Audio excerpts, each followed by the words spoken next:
Happy to have you with us for NBA basketball on 2K Sports. Brian Anderson here. With me, Grant Hill and Richard Jefferson. Joining us courtside is Allie LaForce. All right, a chance now to take a look at the steals over the last few months for Jalen Williams. I get the feeling he hasn't been paying as much attention defensively as he should be. His steal numbers have dipped in the past few months. He needs to get back some of that intensity on defense. Here are the starters for Oklahoma City. Some serious height in the middle. Holmgren, the 4, Hartenstein, the 5. Gilgeous-Alexander runs the point with Dort at the 2. And it's Williams in at the 3. And for Houston, Van Vliet and Green, they're manning the backcourt. Amin Thompson out there with Alperen Şengün. And it's Brooks in at the 3. What makes this matchup even more compelling is the fact that both of these teams are on a win streak. There's some extra motivation for both sides. Neither team wants to see that streak end. They want to continue and build momentum. Now here's Williams. Back to Gilgeous-Alexander. And they pick up 2. And the D can't allow Gilgeous-Alexander to get this positioning, because once he does, he makes you pay. On the wing, Thompson. He shoots it. Dort grabs the miss. Here's Oklahoma City now. Gives us a chance to catch up with Allie LaForce. Well, I had a chance to talk with head coach Ime Udoka for a minute. I asked him specifically about Shai Gilgeous-Alexander and what their defensive game plan is for him, and coach said we have to be active, we have to keep him in front of us, and to try to limit his chances around the rim. Their offense really opens up when he's able to attack the basket, so let's see if the defense is up for the challenge. BA? Thank you for that, Allie.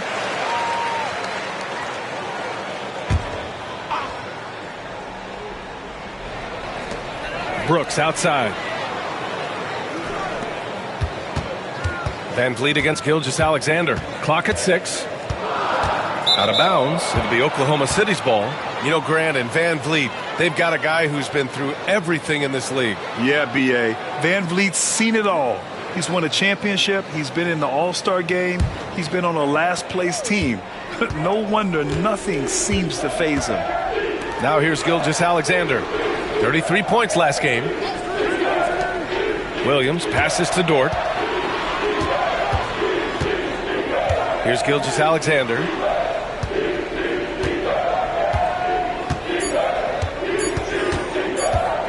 Fires the 3. It's rebounded by Şengün. Green against Dort. Thompson right side. Down low. Şengün. The basket's good. Off the assist from Thompson. He's a new school versatile big, but Şengün wants the ball inside. That's where he does his best damage. Now here's Hartenstein. He's been a consistent contributor, averaging just over 11 a game. Outside Gilgeous-Alexander. Hits the rim on the way in, and the bucket is good.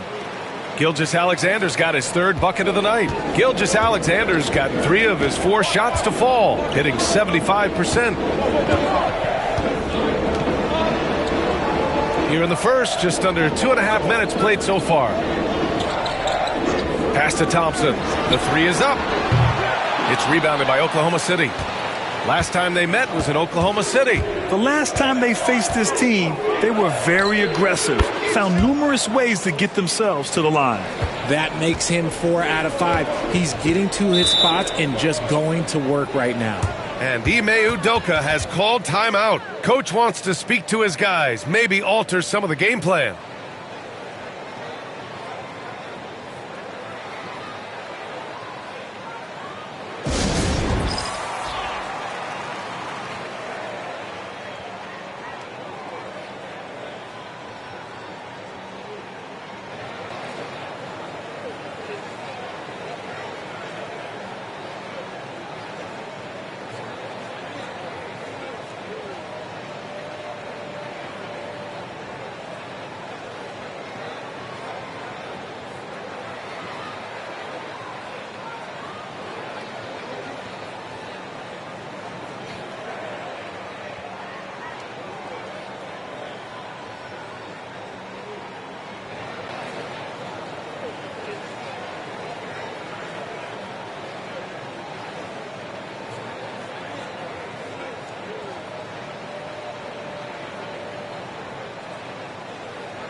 Here we go. 2 games left before postseason action.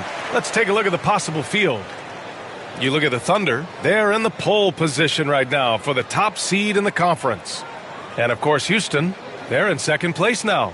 Right now for the Thunder, you have to really give it to them. I mean, they are backing up all the preseason hype. They've been outstanding early. And you want to talk about hitting the ground running? They've done exactly this. And you got to give a lot of credit to their coaching staff for getting this team locked in early. Defense pulled out all the stops to shut him down there. Richard, if you look back at the Rockets' history, it's striking how many all-time greats have worn that uniform. There are so many Hall of Famers: Hakeem Olajuwon, Ralph Sampson, Calvin Murphy, Yao Ming, Elvin Hayes, and that's only to name a few. Rockets trail by 7. Brooks outside, inside. Thompson, no good. And he's usually able to score on that type of defense rather easily. Surprising to see him come away empty. Here's Hartenstein. Good D by Şengün. And here's Van Vliet. He'll bring it up for the Rockets. Just over 3.5 minutes gone here in the first. Here's Thompson. And he got the whistle on the way up. So he'll be headed to the line for a pair. It's going to go on Chet Holmgren. The sheer size of Thompson makes it difficult for defenders to match up well against him. Shooting 2.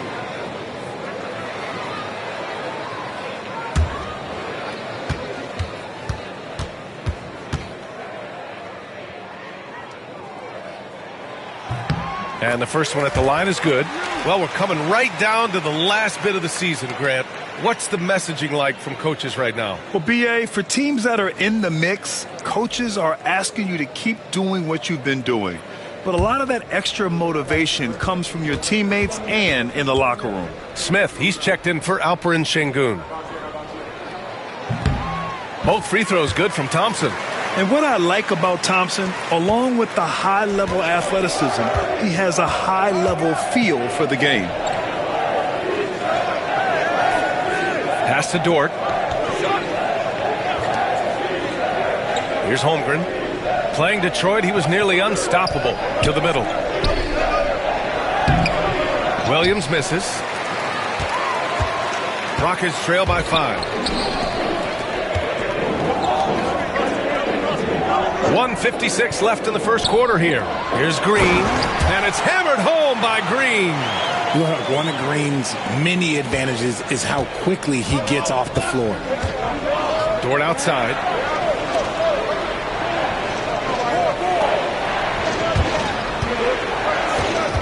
Brooks against Williams. Pass to Holmgren. Wallace outside. Over Van Vliet. That misses, so no good on his first attempt of the night.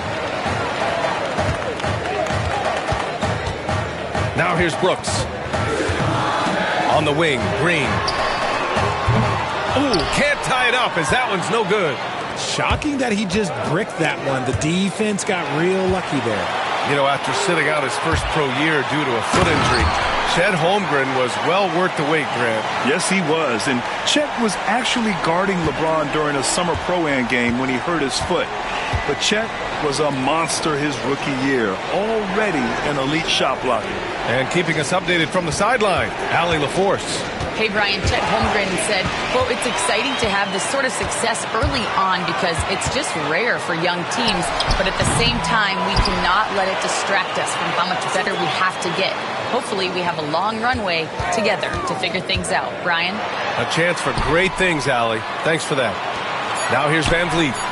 Hasn't gotten one to fall yet. 24 seconds left in the opening quarter. Pass to Wallace.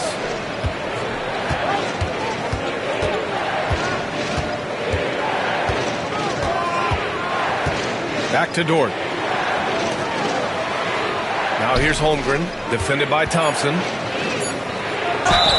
And even from where we're sitting, you could clearly tell it was a foul. This is his first trip to the free throw line tonight. In their previous game, he simply couldn't miss from the line.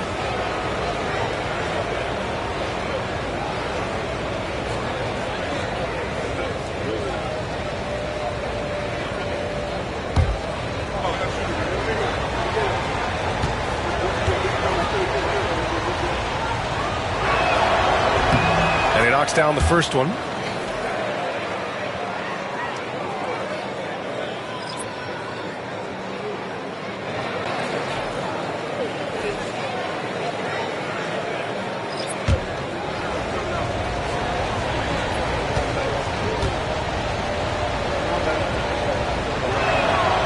Free throw's good from Holmgren. Just 4 seconds left in the first quarter of the game. That one is off. And still a close game as the first quarter comes to a close.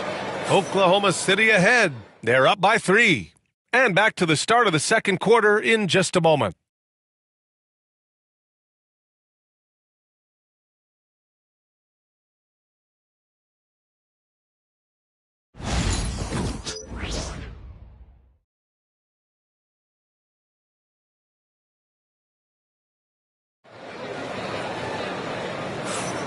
And close game underway so far. We'll see if either of these teams can jump out ahead in this second quarter.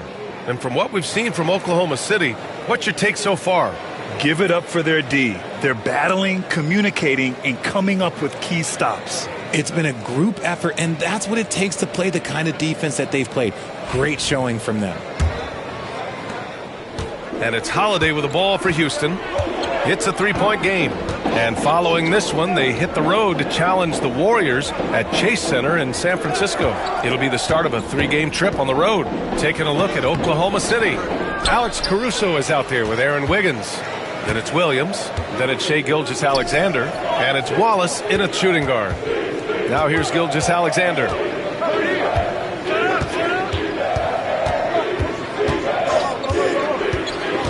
The drive by Shai. Can't hit from in close. And the Rockets shooting a rough 25% from the field in this game. Grant, how about the rise of OKC? In just 2 years, transforming from a 24-win team to the top seed. Incredible, B.A. The Thunder drafted well and gave those picks lots of playing time. Plus, they made some fantastic trades. And of course, don't forget, OKC still has a boatload of picks. Here's Gilgeous-Alexander. After the basket by Houston. Outside Whitmore. Pass to Holiday. And here's Şengün. This one for 3. And the shot is good on the assist by Holiday. Şengün's got 7 points in the game. Not an ideal start for them. The shots weren't dropping, but they're definitely surging now and could open this lead up even more. And Mark Daigneault has called a timeout. He wants to review the game plan.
Taking a look at some numbers here for Chet Holmgren. And his effective field goal percentage isn't in the best place right now. Over the last 5 games, he hasn't had much shot discipline. He'll be looking to play a lot smarter today.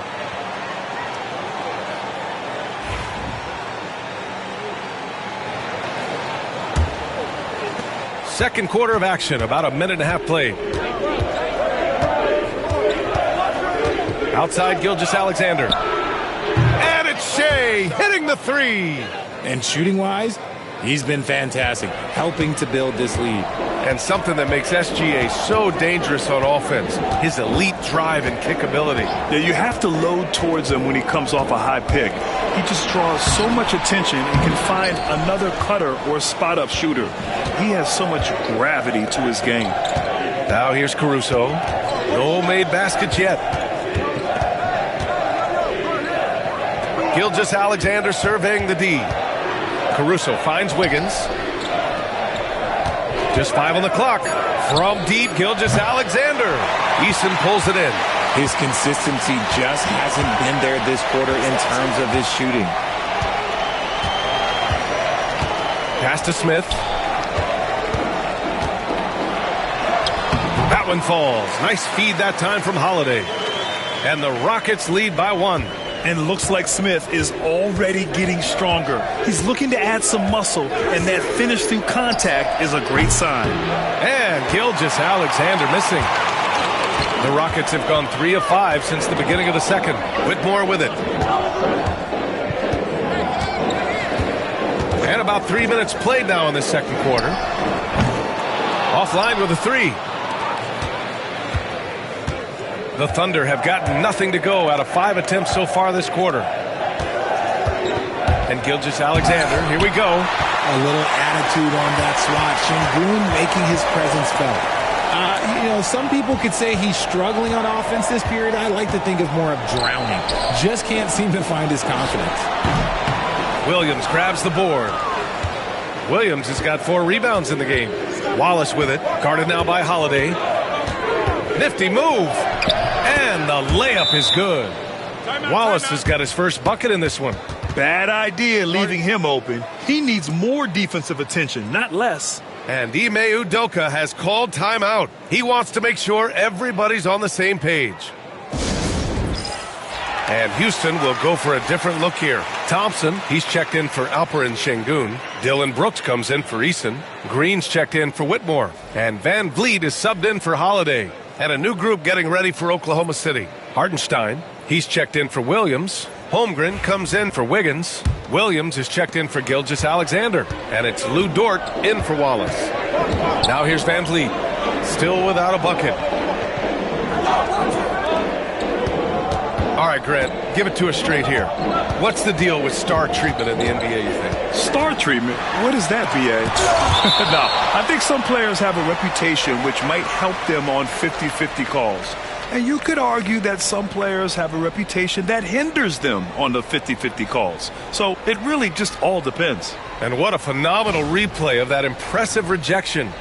Oh, my, and that was textbook defense, positioning himself well to send it back.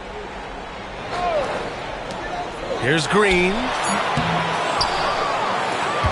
Oklahoma City has gone 1 for 3 from downtown here in the second. Let's go now to the sideline and catch up with Allie LaForce. Chet Holmgren makes up for his light frame with aggression. He said, quote, "You don't have to take a second look at me now to know that I'm not the biggest dude width-wise, so I have to hit first. Otherwise, the game's not going to go in my favor when things get physical," unquote. Brian, you agree? I do, and you can tell he just refuses to back down, Allie. Now here's Thompson doing some damage on the offensive end, putting up a little over 14 points a game. Shot clock at 6. Fires it. Houston with another miss. Thunder leading by 4. It's Dort on the wing. Green covering. Here's Williams. And he converts the layup. We talk about Williams' versatility as a scorer. He can get his points from just about any spot on the floor. They've been having major problems offensively. Definitely in a bit of a dry spell. Here's Thompson. And another miss by Houston. He just couldn't finish the job that time. And too bad, because it was a nice look. Here's Williams. Pass to Caruso. Now Holmgren. Here's Williams.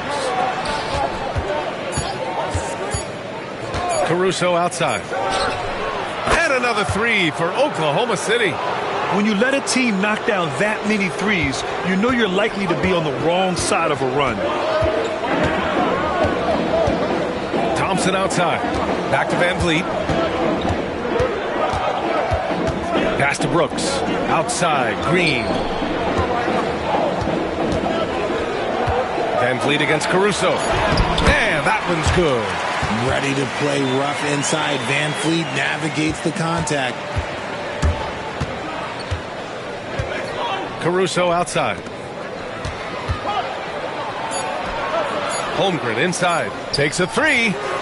Oh, no good on the last second attempt there.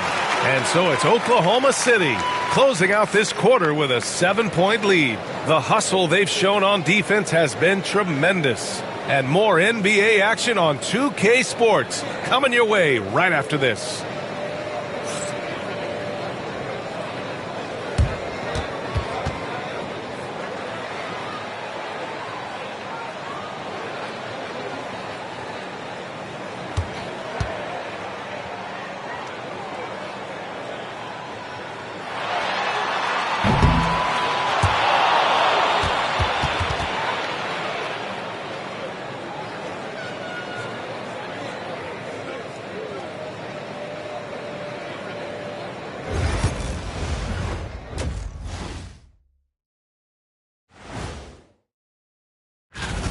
I really like how he's playing so far, Shaq. I mean, he's being selective in his approach, kind of the opposite of you, big fella, at the food table. Oh, come on, Kenny. I've seen you scarfing down those vegan snacks. What is a vegan snack anyway? There's no such thing as scarfing down and vegan in the same sentence. And there's always plenty available.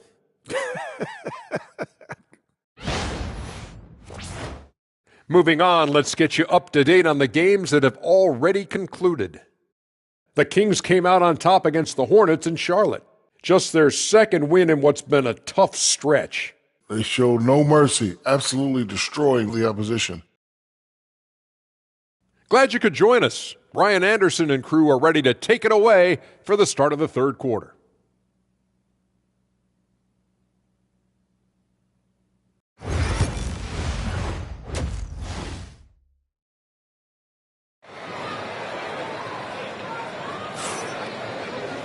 And happy you could join us. We've got 2 quarters left to go in regulation.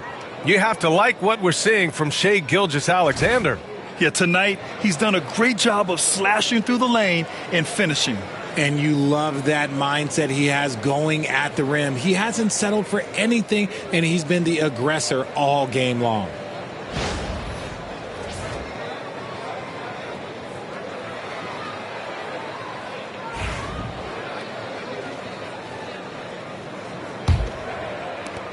Rockets trail by 7. Green is the 2 with Brooks at the 3. Alperon Şengün out there with Amin Thompson. And it's Van Vliet in at point guard. So that's who's on the floor for the Rockets. Counted from distance. Getting his legs into that one. Van Vliet from serious distance. You know, it's hard to understate the value Van Vliet brings to this team, Richard. When you look back at Toronto's championship in 2019, he made some huge plays. When the moment got big, he came through and came out on top.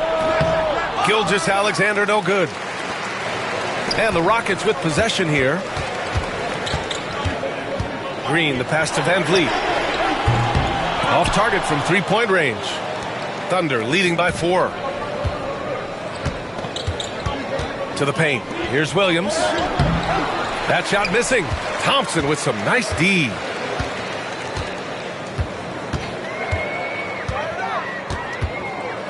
Pass to Brooks. To the inside. Green. And the rebound goes to the Thunder.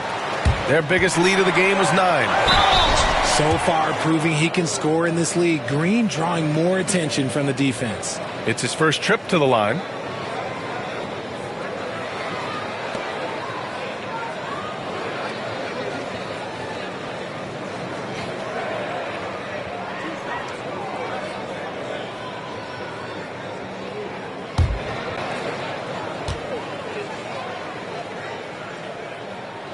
Free throw good. Green. And Richard, the former second overall pick in 2021. We all see the potential for Jalen Green. When you see the physical ability combined with his shooting range, he's got a chance to be one of the top scorers in this league. He's off on the second. Very good from here. Green over 80% from the line. Here's Gilgeous-Alexander. Up and in with the jumper near the hoop. Gilgeous-Alexander's got 14 points for the game. Brooks finds Şengün. Thompson with it. Brooks from outside. The basket's good. Off the assist from Thompson. Thompson's got 3 assists in the game. Oklahoma City has gone 4 of 9 so far from the perimeter. Strong finish by Gilgeous-Alexander. Yeah, and Gilgeous-Alexander is a fighter, someone that challenges the defense and bullies his way through contact. Van Vliet scanning the floor.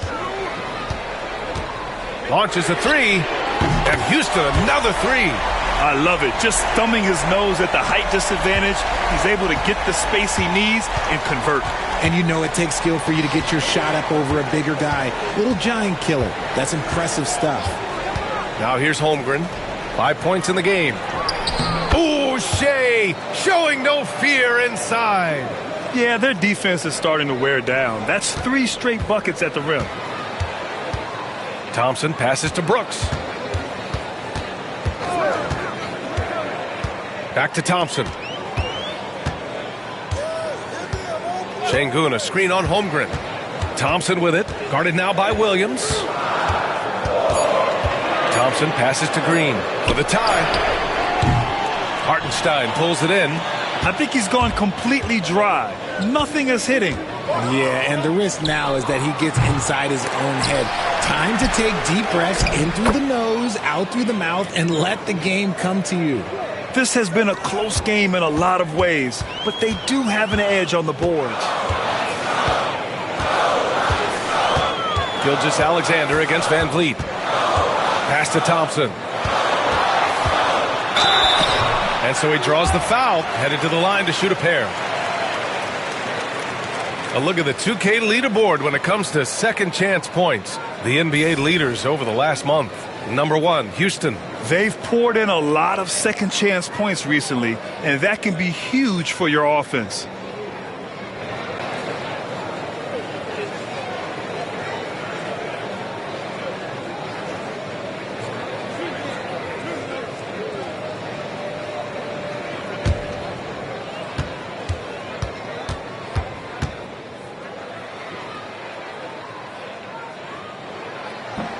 And he makes a first. Eason's checked in for Brooks. And also a switch here for Oklahoma City. Caruso, he's checked in for Chet Holmgren.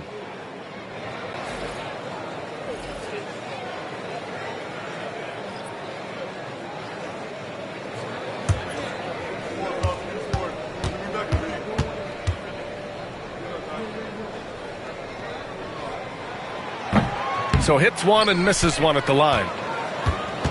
And so it's Williams with it. He brings it up for the Thunder. Their biggest lead of the game was 9. Pass to Gilgeous-Alexander. Back to Dort. Outside Gilgeous-Alexander. That one goes in.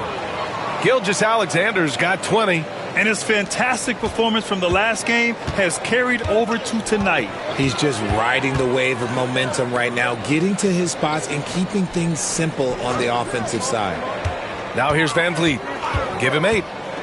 From outside the arc. Hartenstein pulls it in. Hartenstein's got 4 rebounds now. Their strong work ethic has been evident on the glass, really getting after it and being physical. And Gilgeous-Alexander missing. Rockets trail by 6. Thompson's shot is off. The Thunder have gone 5 for 9 from the floor in the third quarter. Gilgeous-Alexander passes to Williams. Here's the teardrop. Ooh, Thompson with the block. Decent reach and solid instincts, allowing Thompson to get a hand on it. Count the basket. When it's this close, every bucket matters. You need good looks. Thunder leading by 4. And Mark Dagnall has called a timeout. He's going to gather the troops and talk it over.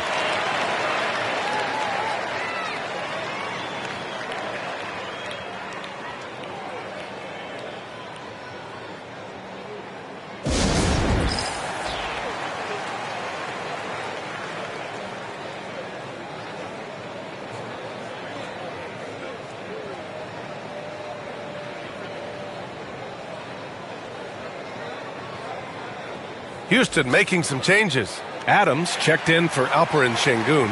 Smith comes in for Thompson. And Whitmore subbed in for Van Vliet.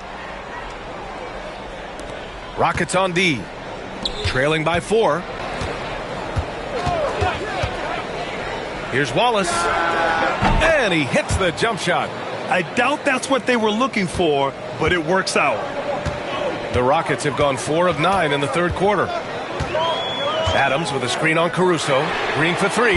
Green's feeling it at the arc. The three-point shooting has been on point here in the second half. Thunder leading by 3. Outside, Williams. And a foul called on the way up. So he'll take 2 from the free throw line. It's going to be on Tari Eason. Oklahoma City shooting their 3rd and 4th free throw attempts of the game.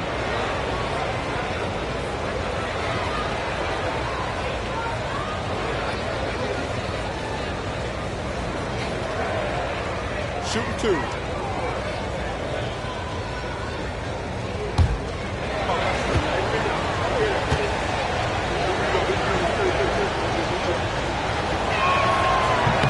The first free throw is good.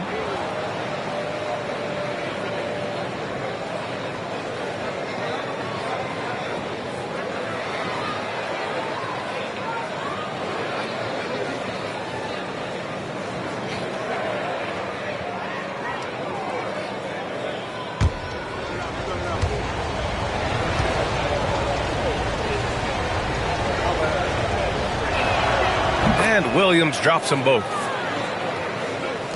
There's 39 seconds left to play in the third quarter here. Outside, Green. Picked by Smith. Takes the 3. The rebound by Wiggins. Thunder leading by 5. Wallace outside.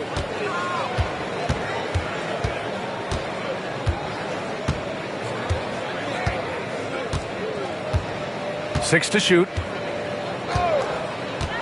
4-3. Can't hit that one. What a performance for Shai Gilgeous-Alexander. He has been the story for the Thunder.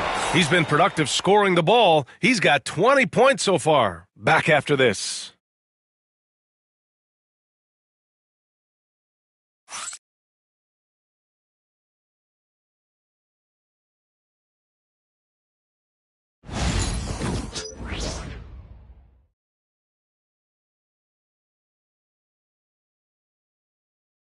And a moment now as we take a look at our State Farm assist of the game.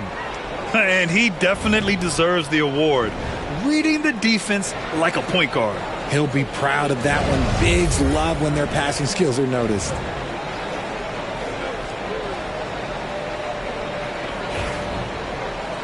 And with 3 quarters behind us, we'll start the fourth in what is still anybody's ball game.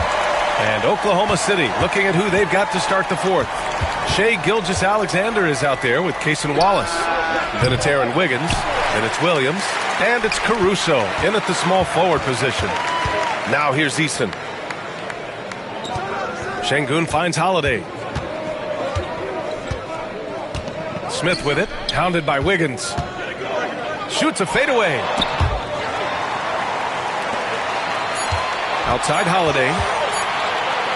Pulls it. Oklahoma City grabs a miss. Their biggest lead of the game was 9. Wallace outside. Banked it in off the glass. Yeah, he was able to sneak it to the rim. Had enough room to get just like an easy layup. Outside Holiday. Şengün against Williams. Şengün passes to Holiday. Şengün, the screen. Here's Whitmore on the take. Chalk up 2 there. Yes, slashing toward the hoop. Whitmore not hesitating when he sees an opportunity. Thunder leading by 5. Caruso outside. We're just over a minute and a half now into the fourth. Outside Gilgeous Alexander. And it's Whitmore with the rebound. And the Rockets shooting only 36% so far in this game. Holiday surveying the floor. Pass to Şengün. Outside Whitmore. From outside, off the mark. The Thunder have gotten just one shot to fall out of 3 attempts in the fourth. Here's Caruso, and there's a whistle. He'll head to the line to shoot 2. And you watch Alex Caruso on defense, RJ. He forces his fair share of turnovers. Yeah, he's got great instincts, quick hands. You can't be loose with the ball around Caruso, one of the best one-on-one defenders in the game. Take a break. Take a break. 2 shots.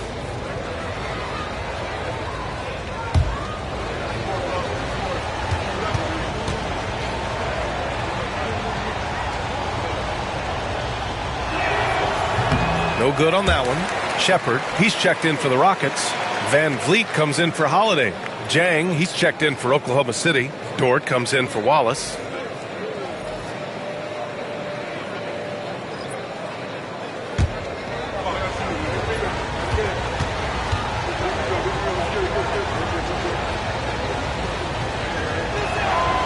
And the second free throw is good. Van Vliet with it. Boy, they'd love if anyone could get a bucket. Yeah, their offense has been grinding to a halt. And we've got a timeout called by Ime Udoka. He's looking to make some very important adjustments here.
Houston making some changes. Thompson, he's checked in for Smith. Brooks comes in for Eason. And Jalen Green subbed in for Shepard. And let's swing it over to the sideline and hear from Allie. Hey guys, during that last break, I heard Ime Udoka as he talked with the team. He told his players, we are right there, guys. This game is ours. Continue to work hard, and we will win this game. Good job there, Allie. Thanks. Şengün passes to Brooks. We're in the fourth quarter here. Just under 2.5 minutes gone by. Green finds Thompson. 5 to shoot. Şengün, the screen. Here's Green. And the rebound goes to the Thunder. Williams has got 4 rebounds now.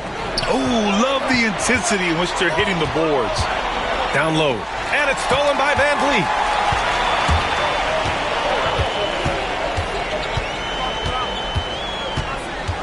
Pass to Green.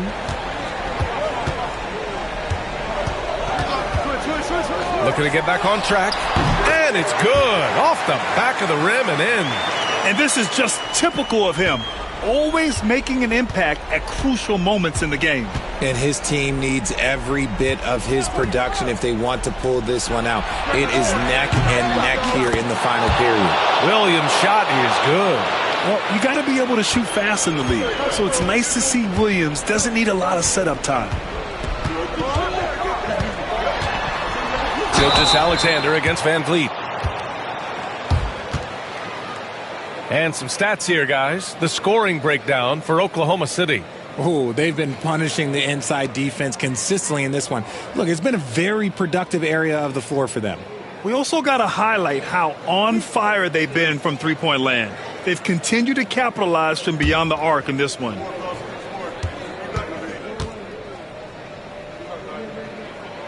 First free throw is good. From G League to a big-time player, Van Fleet's journey is nothing short but inspirational.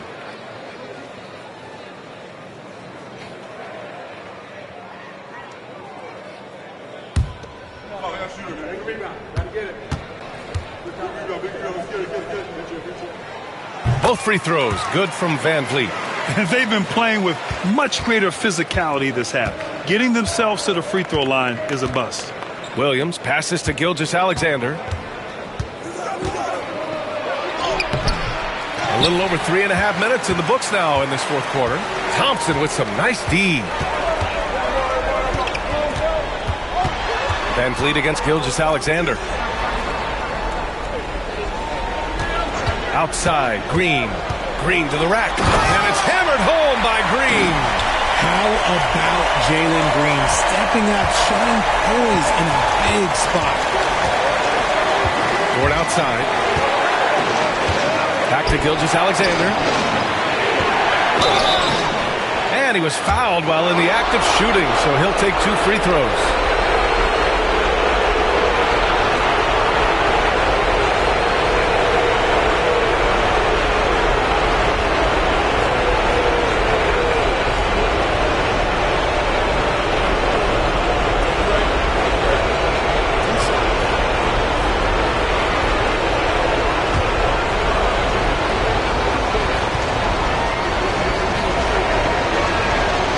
The first one, and that gives him a 4-point cushion. The skills of SGA, they're so unique. His ball handling, shooting, length. Not a lot of guys like Shea in the league.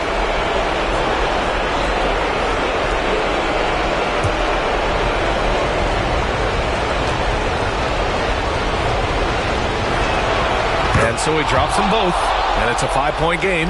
Gets them to fall, and those are huge free throws. It's now a 2-possession game. Van Vliet against Gilgeous-Alexander. Oh, it's blocked by Gilgeous-Alexander. Out of bounds, Rockets ball as Houston keeps possession. And now it's time to take another view of that huge swat. Yeah, just some terrific effort there. And you know the whole team will get an energy boost off a block like that one. And we've got a timeout called by Ime Udoka. He wants their game plan to be crystal clear at this point.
And there's 1:38 left in the fourth quarter. Van Vliet with it, and it's Dort picking him up. 4 on the clock. Brooks from outside. Williams grabs the board. And the defense got away with one there. I mean, that's a shot he typically makes. Pass to Hartenstein. Here's Gilgeous-Alexander. Ooh, lands soft on the front of the rim and drops in. Gilgeous-Alexander's got 12 points here in the second half. Van Vliet up top. Gilgeous-Alexander defending. Van Vliet misses. And so it's Gilgeous-Alexander with it. He brings it up for OKC. They've given up just 8 points in the fourth. This is what winning is all about. Playing your best when it matters most. And let me tell you, as a team, you love to hit your stride right at the crucial moments. They put this game away in style. Van Vliet, the pass to Green. Sengun, a screen on Holmgren. Here's Thompson. And he's going to the line for two. The official saw contact while he was going up. It's going to go on Chet Holmgren. I like how Thompson put pressure on the D, taking it strong near the hole.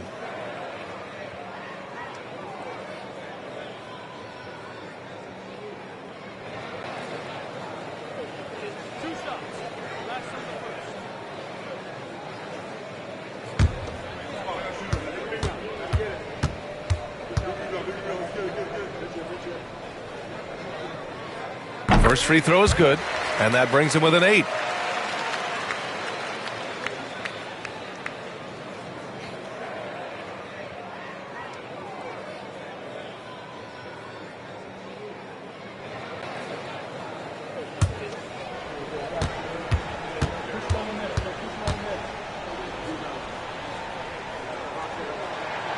Both free throws good from Thompson. There's 37 seconds left in the fourth quarter here. Dort, the pass to Williams. Inside. Here's Holmgren. And the big finish by Holmgren. And adding to this lead right now, riding a wave of momentum. Yeah, they've locked in during this stretch. If they keep it up, their lead will only continue to grow. And that one's good. Thompson. That is why the team is playing Van Vliet. He has the ability to spot open teammates. And that's an intentional foul.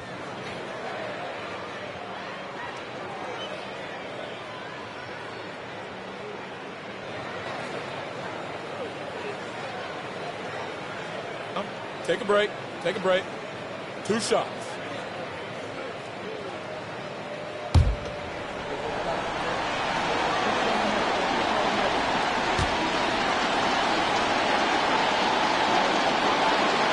So the first one drops, and that makes it a 7-point lead.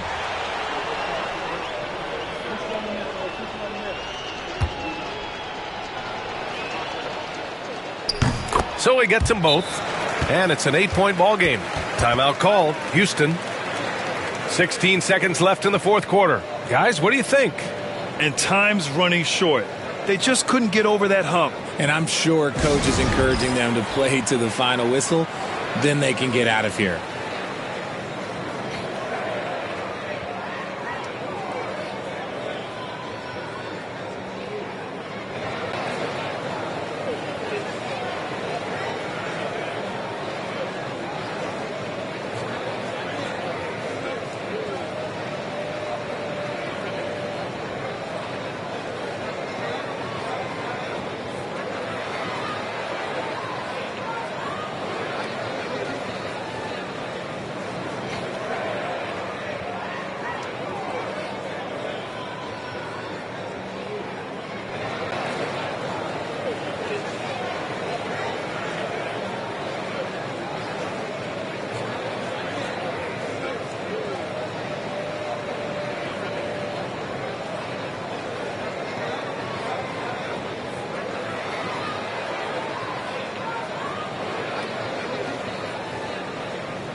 Green, the pass to Brooks. From deep three-point land. It's rebounded by Oklahoma City.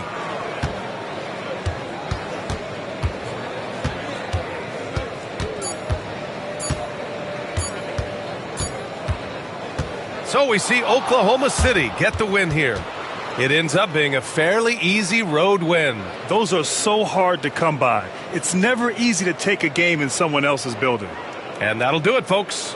For Grant Hill, Richard Jefferson, and Allie LaForce, this is Brian Anderson. Thanks for watching the NBA, presented by 2K Sports.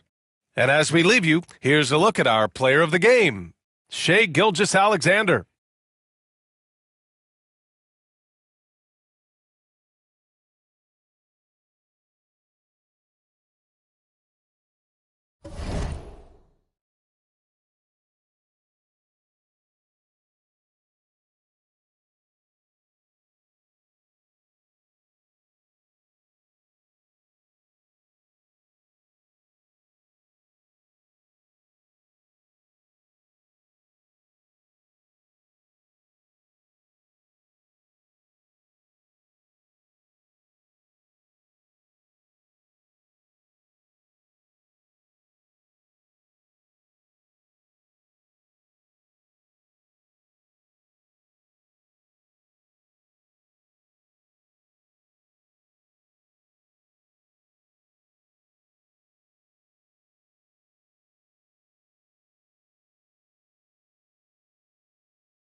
Stan, coming right down to it. Finish line is in sight. The playoffs are within sight. The warmer weather, I think, signals that the playoffs are right around the corner. Yeah, Kevin, that's exactly right. And neither team here needs any extra motivation in this one. You want as high a seed as possible in the postseason. You want as many of these crucial games to be played in your own building. So the opening lineup for the Suns. Deadly backcourt pair of Booker and Beal. Dunn is out there with O'Neal. And it's Richards in at center. Now here's White. Devin Booker missing his last shot. And it's White missing. And now the latest from our reporter, David Aldridge. Thank you, Kevin. Had a chance to catch up with Joe Mazzulla. Now I asked Coach about what he has in store to try and slow down Devin Booker. Now they laughed and told me they've lost sleep over how to defend him. They mentioned how with and without the ball, Devin can hurt you. So Booker will have their total focus on defense. And Devin will have our total focus as well. Devin? Thank you, David.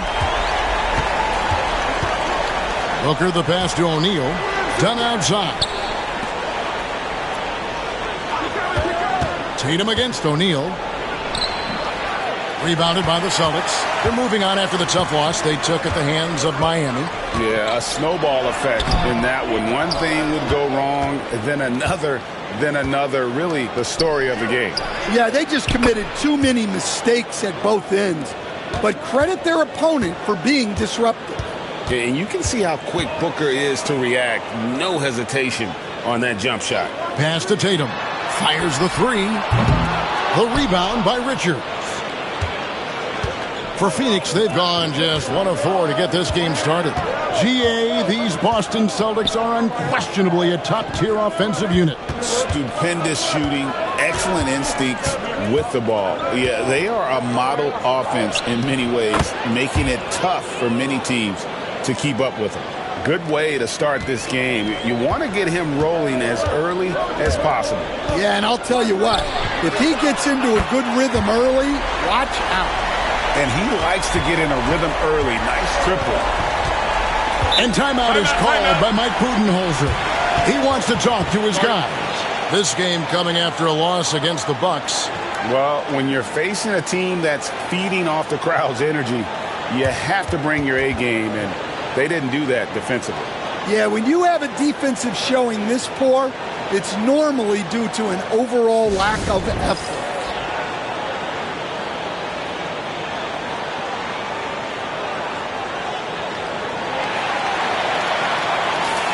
Only 3 games left until the start of the playoffs. Let's see how the East will look. Taking a look at Boston. They're second in the conference and looking to finish strong heading into the playoffs. And when you look at Boston, with the regular season they've enjoyed, it has to be wondered at this point if they're the team to beat this postseason.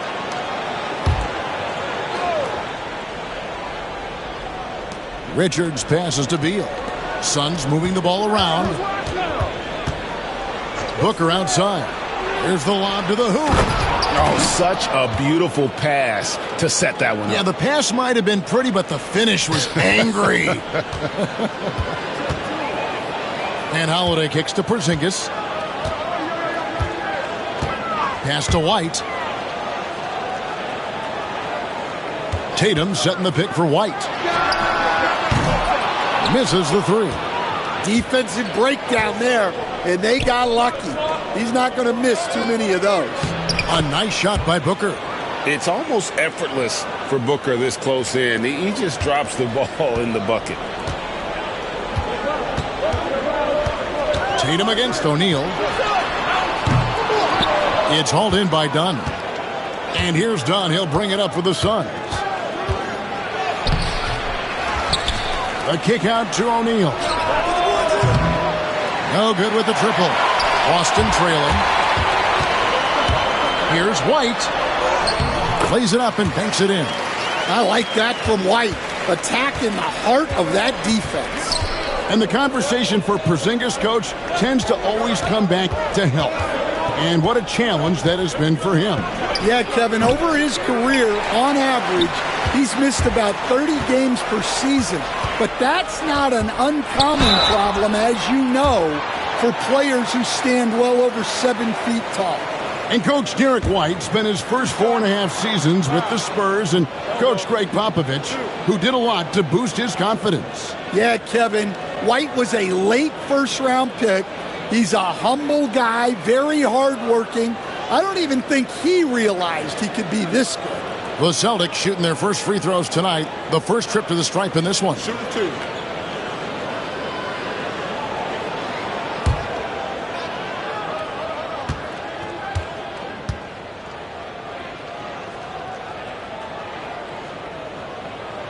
First free throw is good.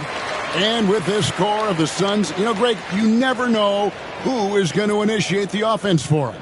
And that can cause problems at times, Kevin. Can run you into issues keeping the ball moving. Turnovers can be their Achilles heel as well. And the Suns making a change here. Mason Plumlee's checked in for Nick Richards. Bol comes in for Royce O'Neal. Grayson Allen's checked in for Dunn. And Tyus Jones subbed in for Booker. That one falls, so he hits both of them. I'm sure they don't want to send him to the line. That has to be in their scouting report. White against Beal. Yep, it counts.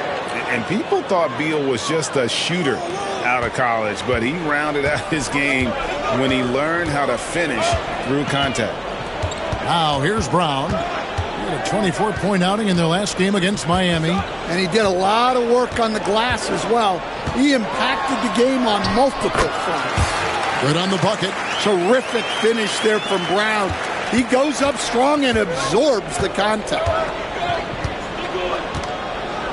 Bol setting the pick for Beal. The tray.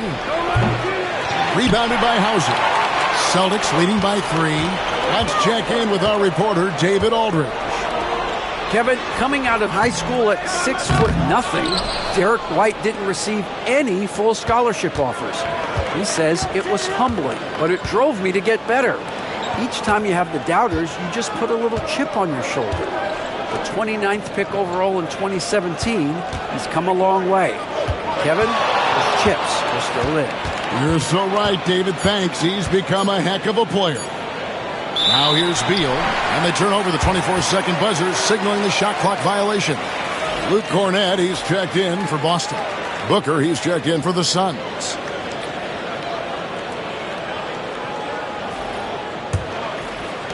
Boston's gone 2 of 5 from three-point land here in the first quarter.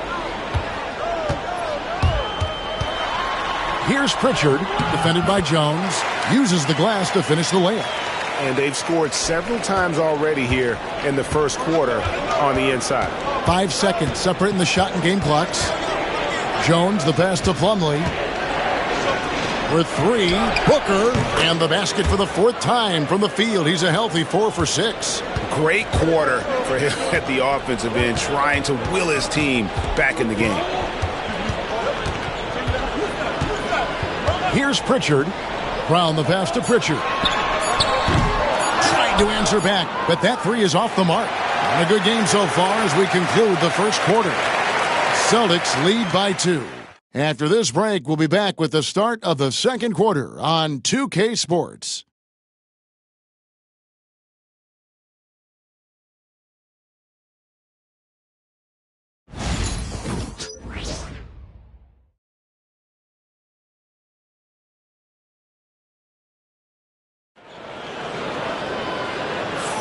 And some good action in the books as we get back to the game that's been pretty close here so far. And what do you guys think so far about the offensive approach for the Celtics? Well, the way they've been attacking inside is phenomenal. Consistently getting high percentage looks, and that's what great offenses are all about. And also have to bring up their passing game. They've been moving the ball with great precision so far and creating great looks for their teammates. They've got Torrey Craig. He's out there with Horford. And it's Hauser in at the 3, the small forward. That's the 5 to begin the second quarter for the Celtics. The Celtics with the lead. Pritchard passes to Horford.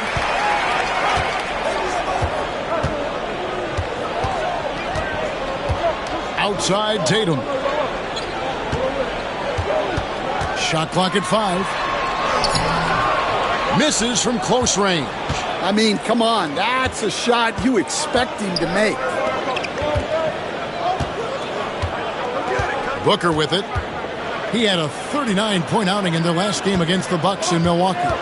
Yeah, he did a great job attacking the defense and getting to the line. That kind of aggression goes a long way. Jones, no luck. And for the Celtics, they're shooting 43% from the field. Pass to Pritchard. Tatum against Jones. Tatum draws the double. Three-pointer. Plumlee with the rebound.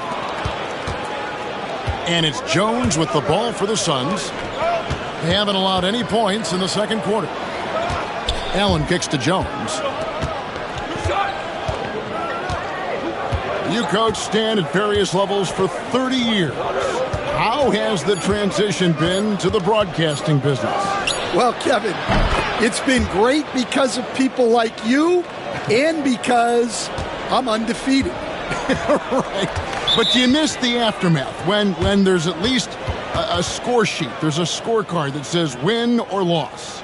I do miss that. There's no question. I miss the competition. I miss the camaraderie of building toward a result. But I've started to get some of that in broadcasting as I've gotten to know my partners better. Well, it's great being your partner. Likewise. Nick Richards. He's checked in for Phoenix. Dunn comes in for Bol.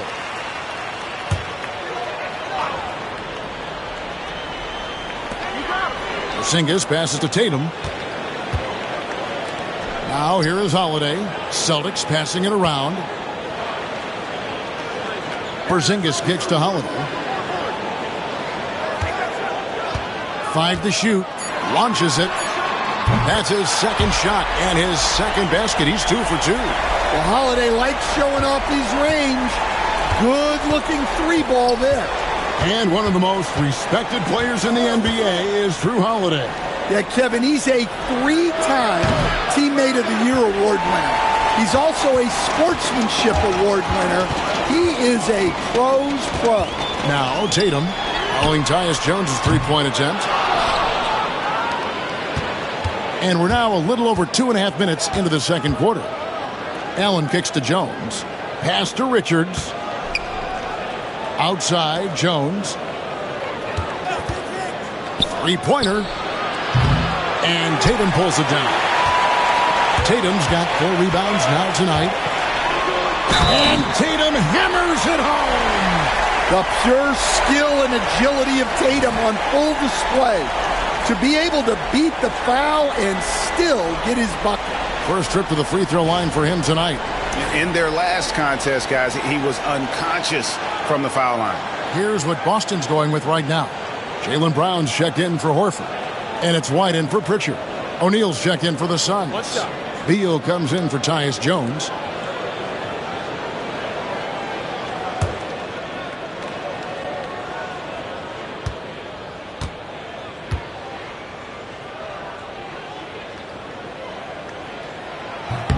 And Stan, as he enters his prime, Jason Tatum is shooting to become the face of the NBA.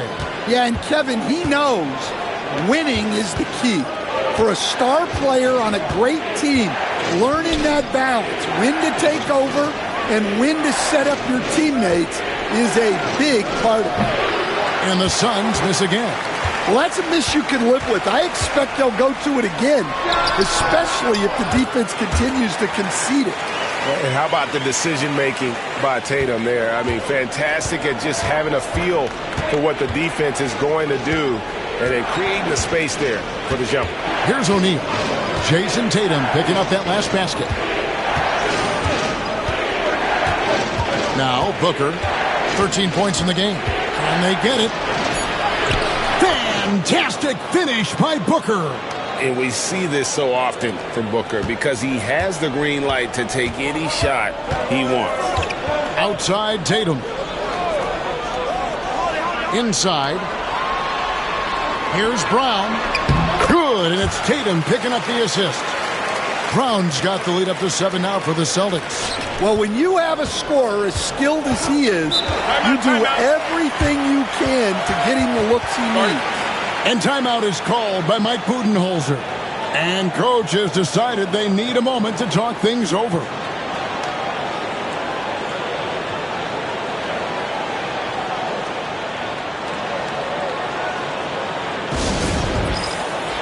Luke Cornett, he's checked in for Tatum.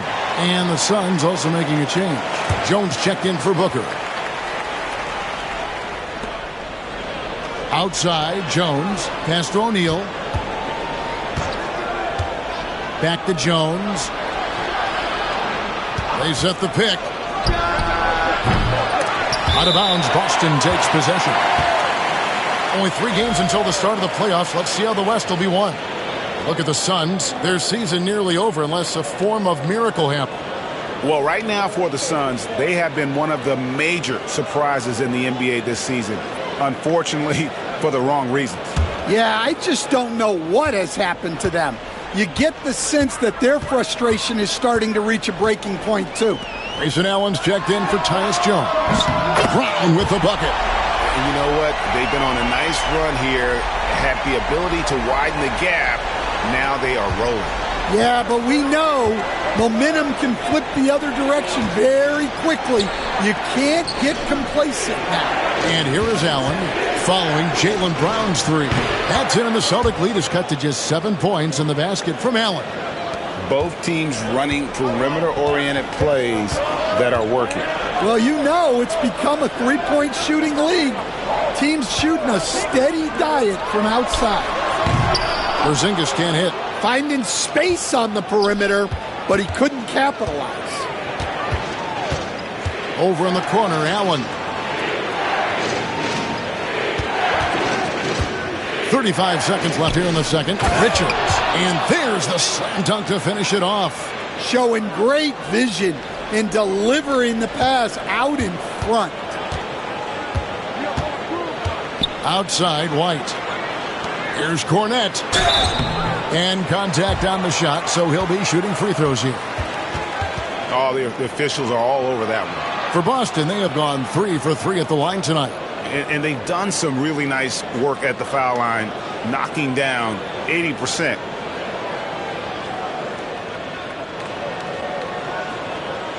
Take a break.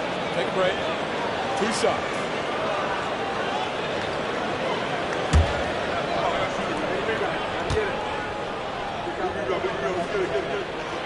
That free throw, no good. So for the Suns, Plumlee is checked in for Nick Richards. And Jones subbed in for Grayson Allen.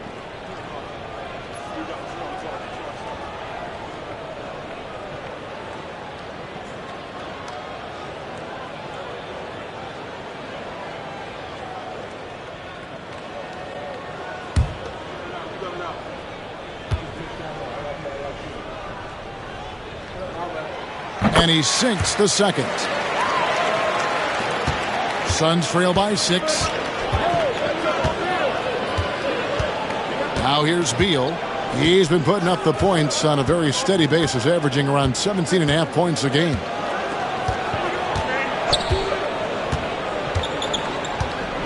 Five on the clock. Plumlee with a screen on White. There's Beal with the 3. He's off on that one. And so it's Boston, with their lead standing at 6 points here at the end of the quarter. They've been playing some ferocious defense. It's time now to go courtside as we send you over to David Aldridge from the sideline. David, take it away. Thanks very much. Here with Mike Budenholzer. Bud, what are you looking to clean up in the second half? I don't think our offense is really moving the way we wanted to, getting up and down the court in pace. And, we got to make a few more open shots, but I think we can be a lot better offensively. We've seen that from your team, Coach. I'm sure it'll show up. Thanks. Back to you. Thank you, David, for that interview, and we'll see you back here after the break for third quarter basketball.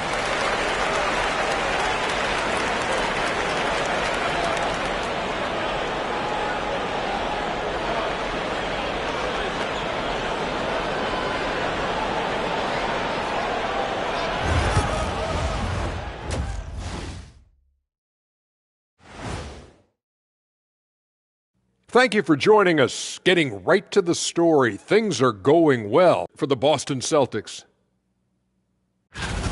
I know we're always impartial, but are either of you guys pulling for a favorite here? Well, as long as someone wins, I'm happy. When someone wins, we win.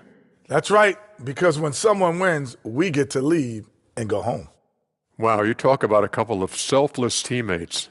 Wonder what that's like. And now let's discuss this game. Talk about a strong start for the Celtics. They've been choosy when hunting for shots, guys. I like that. Trying to capitalize on every single possession. Yeah, you love the consistency in their approach. Really methodical.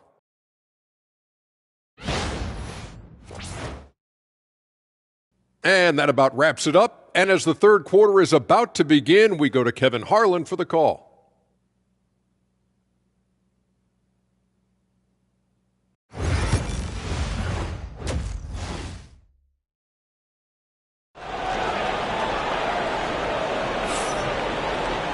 And we're halfway through this one. Plenty of basketball left in a game that's been fairly even so far. You know, guys, Devin Booker has been exceptional here. Man, he's been running wild on him through that first half. Absolute dynamite on offense. Yeah, and in terms of slowing him down, I think they're going to have to change things up. Give him some different looks.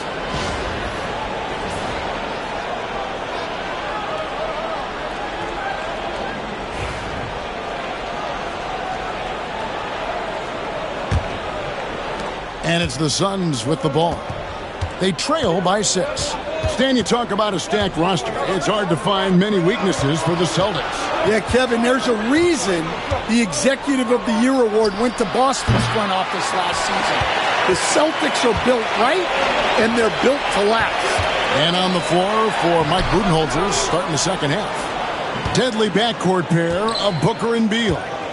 O'Neal is out there with Dunn, and it's Richards in at the center position. Dunn finds O'Neal. He lobs up the alley-oop pass. Richards, no good. Well, that alley-oop attempt, a case of what could have been, just didn't finish the play. Well, it's not easy to time that up. Just not quite in sync there. And it's going to take more than that to stop Tatum, a wing who can score in so many different ways. White against Beal. And 2 free throws coming up, unable to get that one to go with all the contact. And a big part of perimeter defense, Greg, avoiding screens. What are some of the tricks of the trade in that regard? Well, sometimes you have to get skinny. I mean, other times it's using your strength. A lot goes into it. Also, you know, getting a cadence for the screener. It's one of the more challenging aspects of NBA defense. Throw good, Beal. First and foremost, Bradley Beal is a scorer. He's always working the angles, trying to find his next opening to attack, and it rarely takes him long.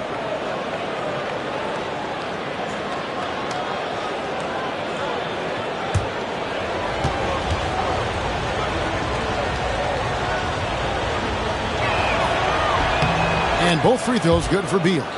And now a veteran in this league, Beal is hungry to compete for championships at this stage of his career. Tatum against O'Neal. And the dunk by Tatum. Oh, inflicting some punishment with the two-hand flush. They're going for the throat. Done outside. Back to Booker. On the top of the key, jump shot is good. Booker's got 17 now.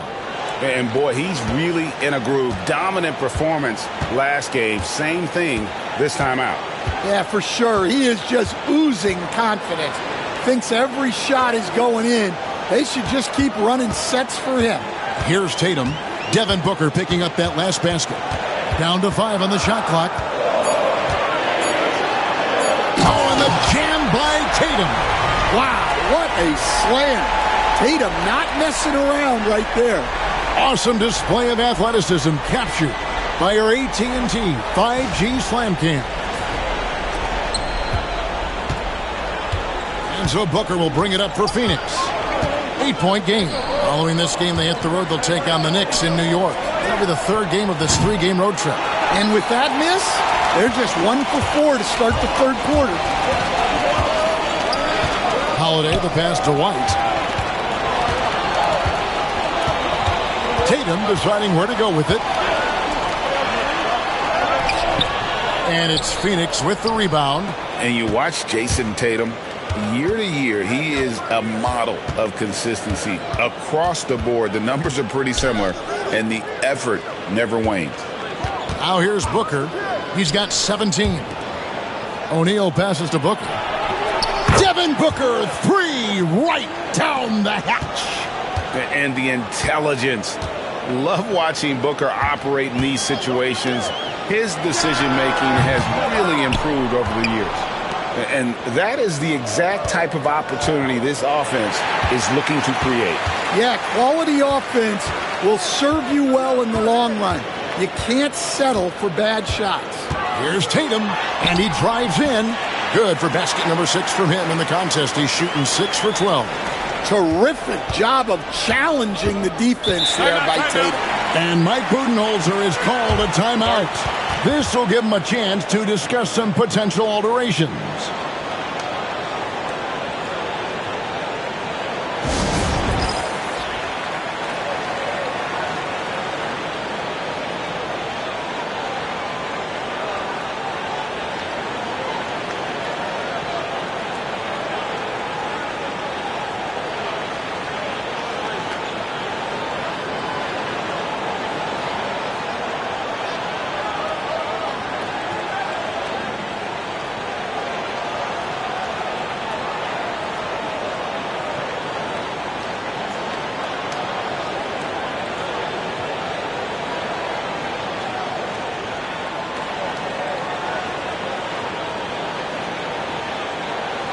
The Celtics making a switch here. Pritchard's checked in. And the Suns also making a change. Allen's checked in. Here's Allen. He's a good contributor to his team, averaging about 10.5 points a game. And there's the foul. It's on Jaylen Brown. That's his first foul.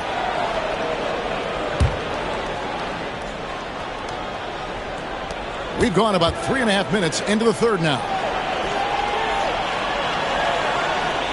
It's Allen on the wing. He's covered by Brown. Pass to Richards. Porzingis with the block. Yeah, it's not easy to keep a shot out of Porzingis' reach. He has such long arms. Pritchard passes to Porzingis. Screen by Porzingis. Here's Pritchard. Shot clock at 6. Lets it go with the 3. The rebound by Richards. Richards got his 7th rebound of the game with that last one. Right now, let's send it over to the sidelines and get a report from David Aldridge. Hey, Kevin. Celtics coach Joe Mazzulla has talked about the 2 J's, Jaylen Brown and Jason Tatum. He says they've been lumped together because they play a similar position, but they don't have to be similar. They've got to be able to express who they are and not constantly be compared to each other. They're not the same. Kevin? That, David, remember a couple of years ago, there was some thought that maybe one would be traded. I'm glad they're still together. And that's a pure hustle play, getting to the offensive glass for the tip-in. And that's the kind of quality you see in any strong offensive rebounder, isn't it? 2 free throws coming up, and they call the shooting foul. GA, when we think about Devin Booker's scoring ability, he always has been ahead of the curve. The youngest player ever to score 70 in a game, amongst the youngest to get to 10,000 points. Booker is on a historic scoring pace.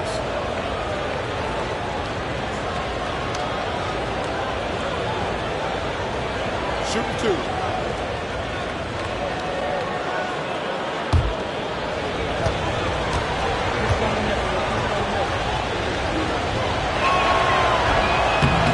He's off on the first.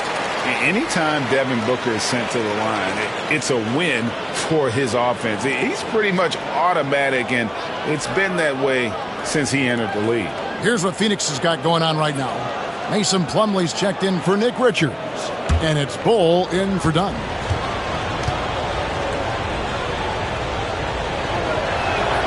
He hits the second from the line.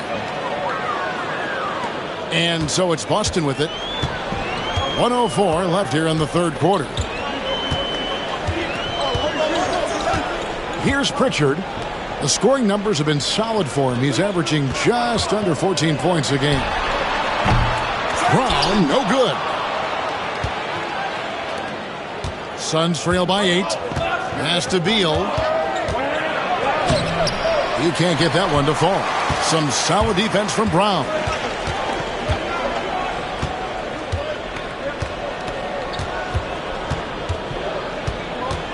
.27 seconds left in the third quarter of the game. Clock at 6. From outside the arc. Kept alive. There's a good screen. That doesn't go either for Brown. There's Beal with the 3. Phoenix, no good that time either. And we've watched 3 so far in this one. Celtics out in front. They lead by 8. And we'll be back with you right after this.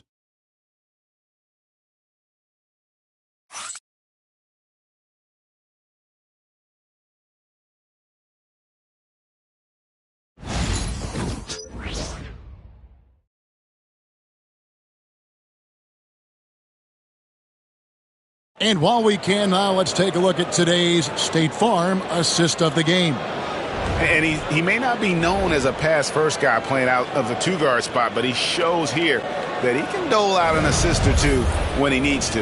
Yeah, well, he looked like a pass-first point guard on this assist. Incredible instinct to feel the play develop and set up the score. And with 3 quarters behind us, let's see what this fourth period holds in store for us. We've got Tatum. Torrey Craig is out there with Horford. And it's Pritchard in at the point. That's the Boston 5. From down low. And it's good off the glass. I love that they're continuing to attack despite being up big. Yeah, they're being absolutely relentless. Building this lead in every way possible. Now here's Booker. With the teardrop and foul on the shot, so he'll get a chance at the line. They've got to be careful. A big key to beating them is keeping Booker off the line as much as possible. And a chance to catch up on some numbers here. The scoring breakdown for the Celtics. Well, I love how they're attacking the rim. That will usually force defenses to collapse and open up a lot of outside shots. And you also have to applaud how they've attacked the interior in this game. A lot of points happening for them in the paint tonight.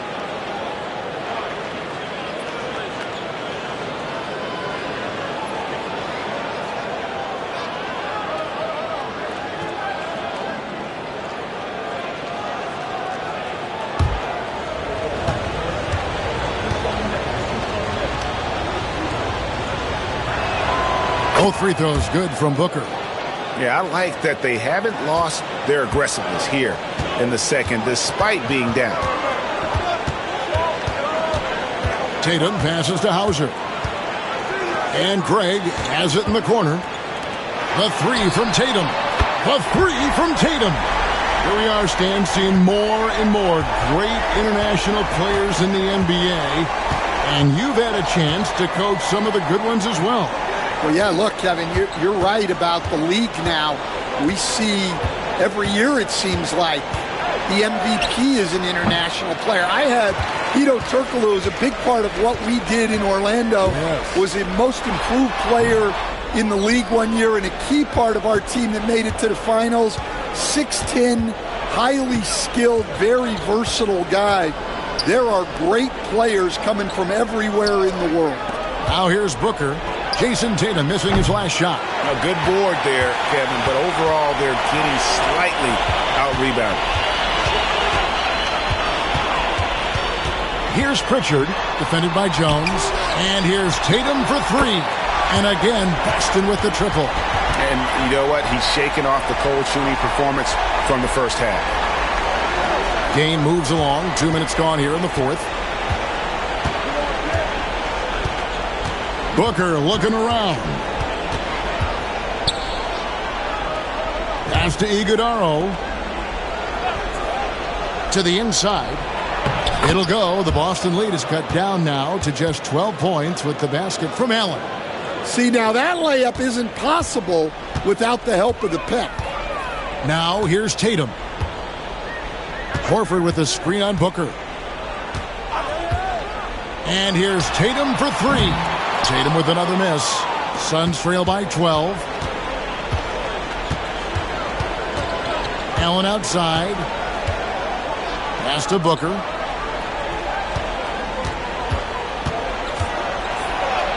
Ooh, Booker taking the hit. And you know, defenses try to get physical with Booker, and now he's used to that. He just plays through the contact. And so Joe Mazzulla calls for the timeout. He knows every possession is critical now.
And now we've got some time to check in from the sidelines. You got for us, DA? Thanks, guys. During the break, listened in with Joe Mazzulla and his team. He told his players, I love the energy right now. You look like you're having fun out there. Keep playing for each other because our chemistry looks great right now. Back to you guys. All right, thank you, David.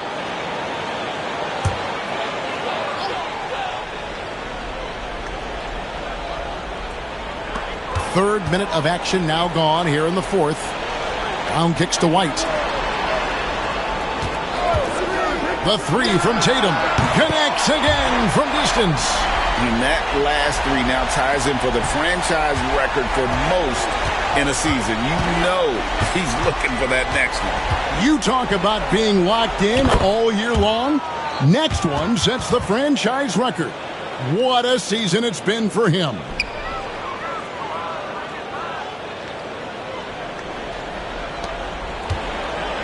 Celtics leading by 11. Holiday, a screen on O'Neal. Tatum down low. Defended by Booker. Tatum, that's good. Well, we've come to expect this from Tatum. Just so good at taking over games all by himself. Holiday against Booker. Outside, Beal.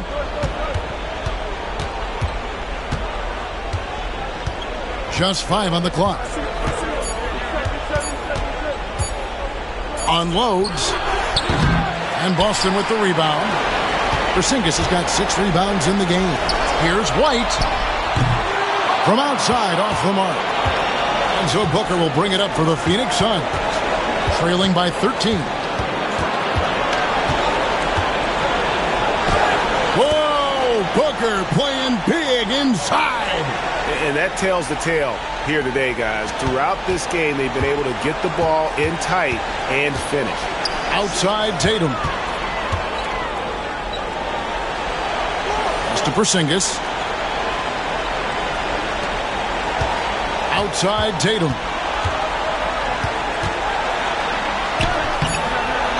Out to White. There's the triple. Good, and it's Tatum picking up the assist. Tatum's got 3 assists in the game. And there's no doubt about this one. Playing with a lot of confidence tonight. It's a statement victory for the Celtics. when you shoot this well from three-point range, you're really hard to stop. The defense didn't rotate out fast enough to stop the hot shooter. Exactly, Kevin. They were lethal from deep. And counting tonight's game on the season, they'll now have won 57 games this year. Really, they had their number this season. 2 wins, a home win, and an away win. The one player that really stands out, of course, in this one, it was a dazzling game for Jason Tatum. Well, you know, his work on the glass was a key factor, helping to turn the tide as far as the possession game, and so often that's the difference. We've got 33 seconds left in the fourth. Outside, White. Holiday sets the pick for White. Back to Holiday. Outside, Tatum. Can't hit that one. O'Neal with the defensive effort.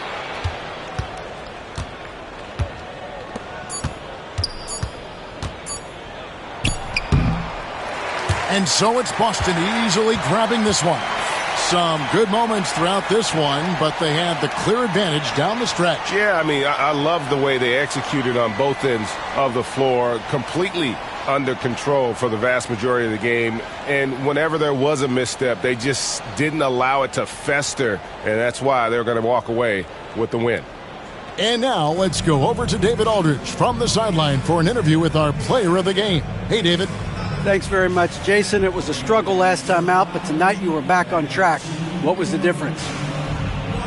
Just got to have a short-term memory. Sometimes shots just go in, but you always got to be aggressive and just make the right play. You're like a cornerback in basketball. That's weird, but it got you a win tonight, man. Congrats. Back to you. All right, David, thank you. And that about wraps it up. So, for Stan Van Gundy, Greg Anthony, and David Aldridge, this is Kevin Harlan. Thank you for watching the NBA, presented by 2K Sports. But as we go, let's take a look at our player of the game, Jason Tatum.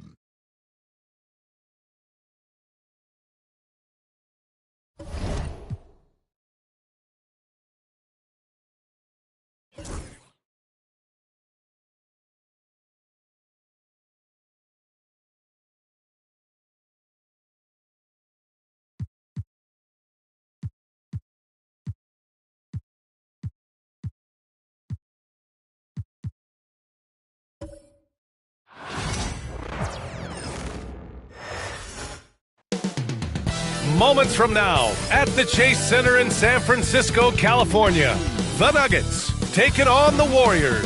For the Nuggets, what a solid season they're having, currently third in the West. Warriors, Nuggets, just moments away, right after this.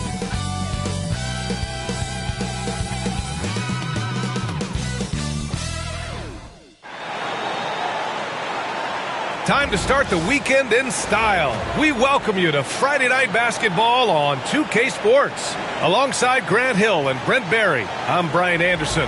Also with us tonight, our reporter, Allie LaForce. Now a moment to take a look at the year-to-year scoring output and how it's been trending for Buddy Hield. And when you look at his offensive output over the past few years, it seems like other teams have figured him out and have his number now. He's having to put in a lot more effort on the offensive end, but without producing nearly the same results. And so let's take a look at the starters for the Denver Nuggets. Pairing up in the backcourt, Murray and Brown. Porter Jr. and Gordon make up the forwards, and it's Jokic in at the center position. And for the Warriors, Curry and Pods make up the backcourt. Moody is out there with Butler, and it's Green in at the pivot spot, manning the middle. And with both teams fighting for playoff position, this is as intense of a regular season as you'll see, Grant. Oh, B.A., you can feel what's at stake here in the arena. Both of these teams will treat this like the postseason. The playoffs start now for them. Here's Pajemski. The Nuggets getting their last shot to go. The rebound by Murray. And it's Murray with the ball for the Denver Nuggets. Outside Porter. It's Jokic, high post, working on Green. Here's Murray. Misses the layup. And here are the Warriors now. A chance here to catch up with Allie from the sideline. I had a chance to catch up with Steve Kerr. I asked Coach what the plan is for slowing down Jamal Murray. They said, honestly, it comes down to team defense. You need to be aware of where Jamal is at all times. He can light you up, but Murray also can dish it, so we have to be smart guarding him. Always a difficult task defending the talented Canadian Jamal Murray. Guys? All right, Allie, thanks once again. And Denver has possession after the Warriors picking up a basket just a moment ago. 5 on the clock. 19-footer. Boy, clanks that one off the back iron and it falls.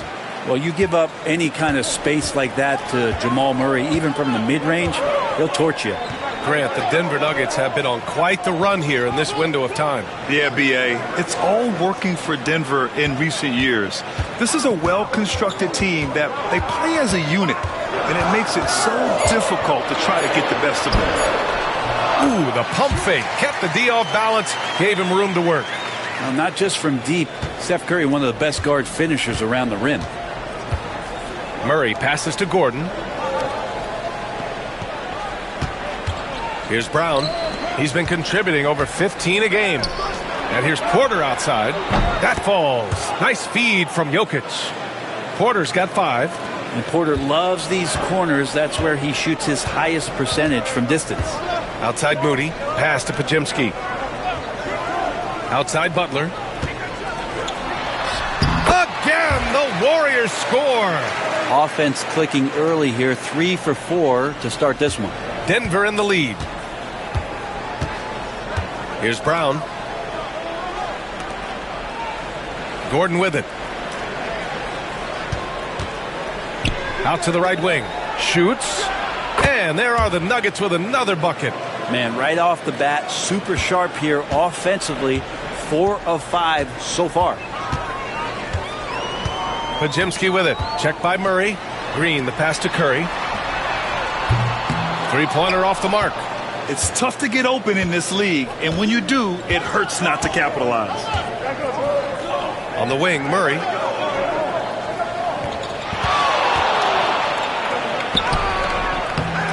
Out to Gordon. There's the 3. And the rebound goes to the Warriors. And we're just over 3.5 minutes into this first quarter.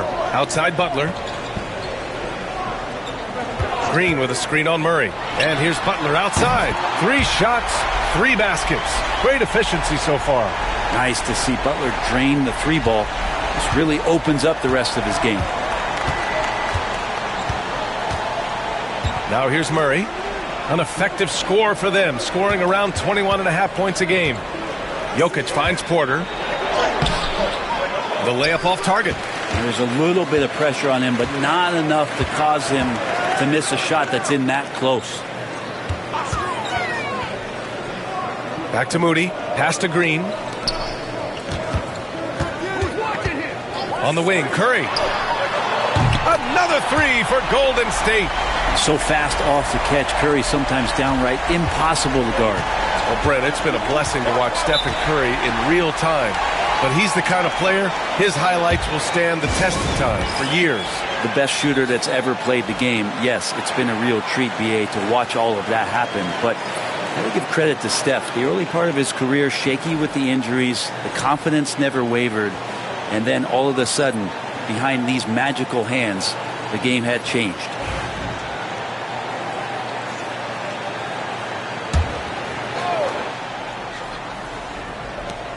Right side Murray. Charic outside.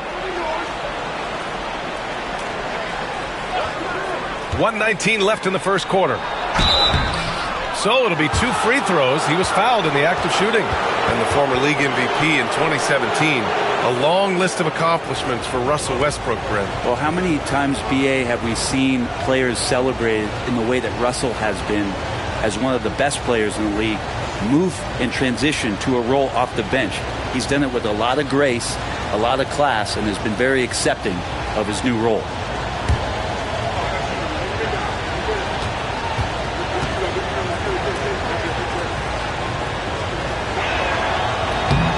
That one misses. Russell Westbrook just out there and focused, trying to find ways. in which he can help out his team to secure any win.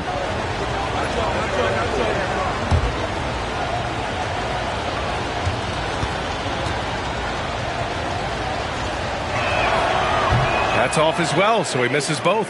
You know, not too many teams have the stability at head coach as the Warriors have had, Brent. Well, I'm not sure there's ever been a more perfect fit for a team than Steve Kerr with the Golden State Warriors. It has been a magical run in the Bay Area, and you just look at the type of connectivity he has with his players, and again, how much joy these Warriors play with. A moment to hear from Allie LaForce. Well, the Nuggets understand their opportunity. Coach Michael Malone said, we have a special, unique player, and that window is only open for so long. If we want to try and be a dynasty, we need a standard of excellence each and every day, and it's my job to hold the guys accountable. Ryan? Yep, and it starts from the top. He's done it well. Thanks, Allie. Now well into his 30s. Is it fair to start wondering how many seasons Jimmy Butler has left, Grant? Well, it's a fair question, B.A. But at the same time, Jimmy's hunger is just so different than everybody else's, which I could see helping prolong his career. Jackson Davis is checked in for the Warriors. Butler hits them both. You can tell he's feeling confident right now at the line, and when he's on, he can be lights out. Outside Murray. Westbrook with a screen on Hield. Outside Porter. Can they get it? Nails it from beyond the arc. Porter's gotten his third basket of the night. The Warriors leading. There's 39 seconds left to play in the first. Outside Hield. Fires from deep. And again, no good by Golden State. Man, just terrible defense. I don't know how he missed that shot. Outside Watson. Murray against Hield. Murray, no good. This is a rough stretch right here for him offensively. Seems to be rushing shots. Throw it down on the lob. Well, this guy, Jimmy Butler, not showing that he's a ball stopper. Awareness, finds the open man. Saric, a screen on Hield. And here's Westbrook from the arc. No good. Would have counted had it gone. Jimmy Butler getting it done for the Warriors. Hunting for opportunities, leading to 9 points in the quarter. And don't go far. We'll be right back.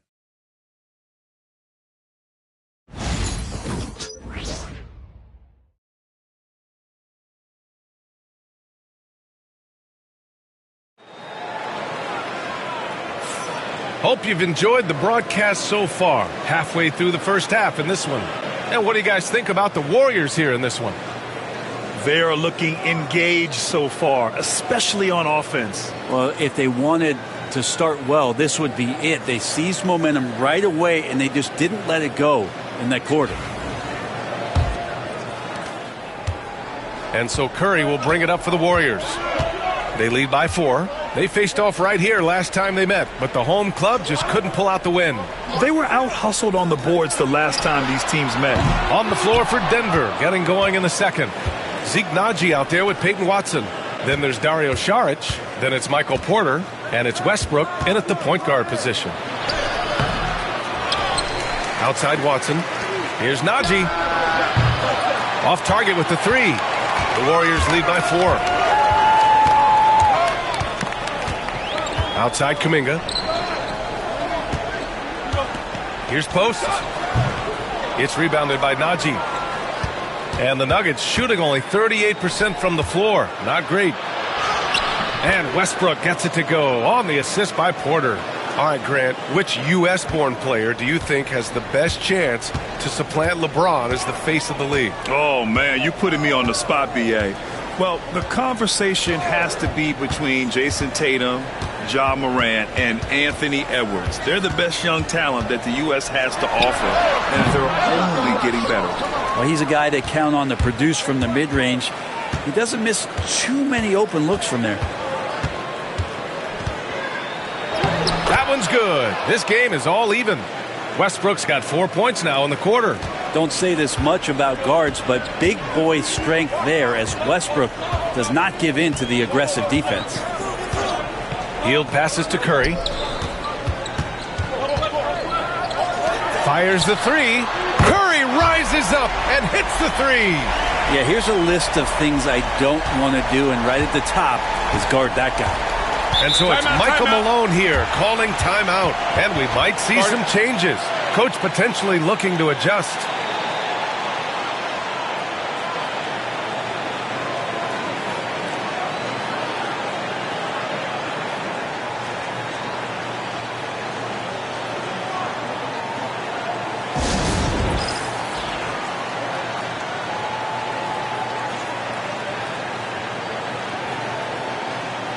Green's checked in for the Warriors.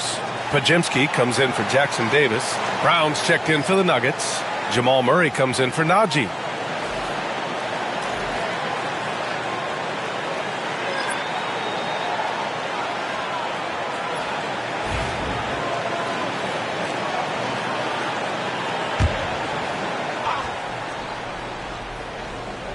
Two minutes now played in the second quarter. Now Westbrook. They look to him to score consistently, averaging around 13.5 a game. Rebounded by Green. The Warriors lead by 3. And let's talk about Draymond Green for a moment.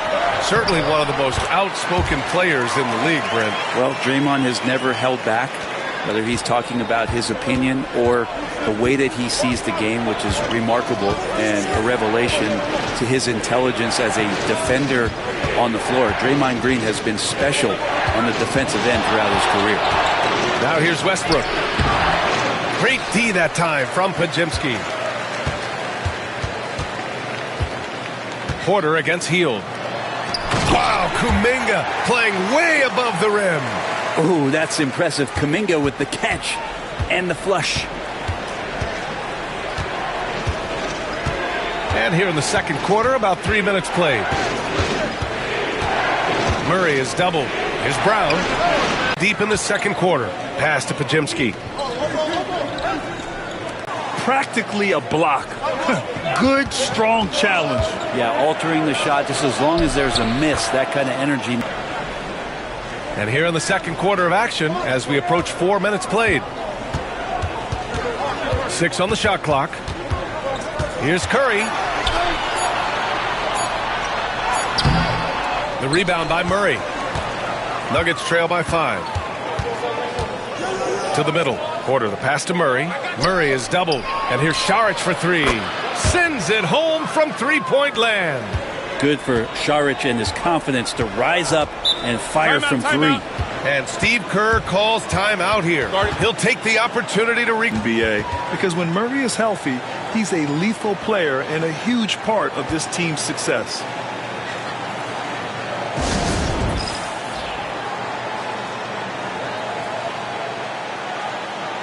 And some changes here for the Warriors. Butler comes in for Kuminga, and Moody is subbed in for Stephen Curry. Nikola Jokic is checked in for Denver. Watson comes in for Porter Jr.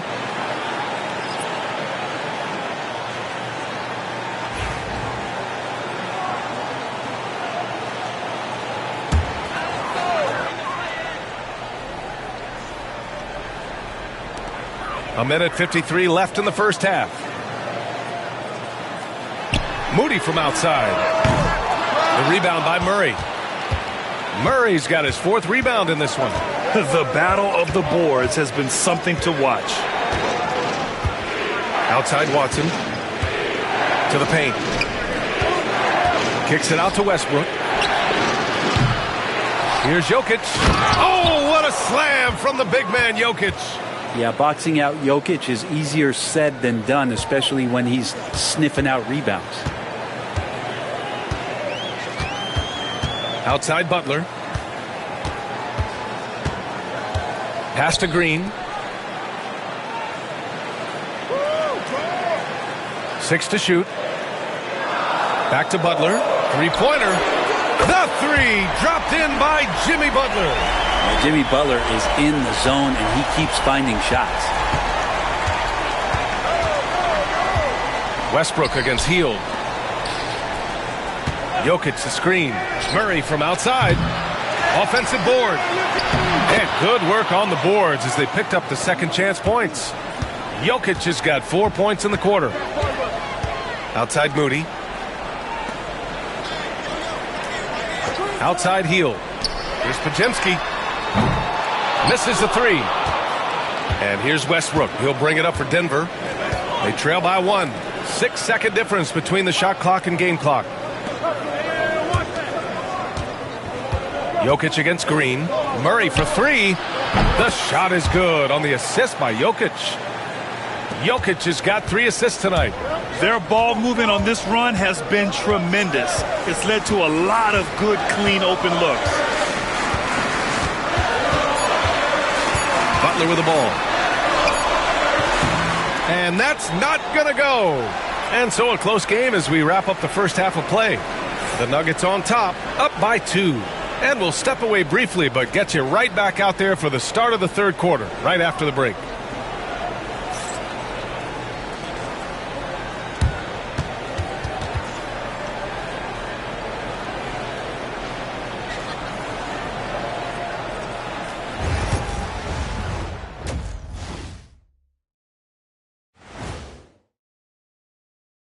Welcome to our halftime show. Some excellent basketball so far with Denver in a close game.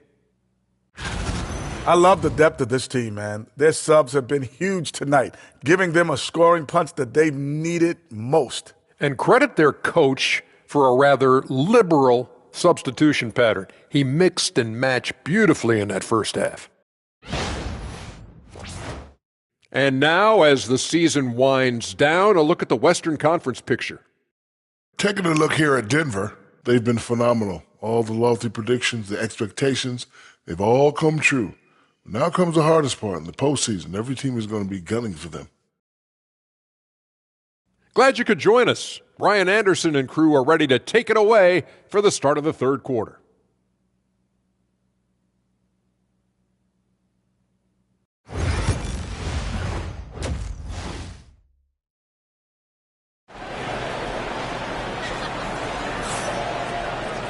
We've got second half action for you, and if the next couple of quarters are similar to the first, this one could go down to the last possession.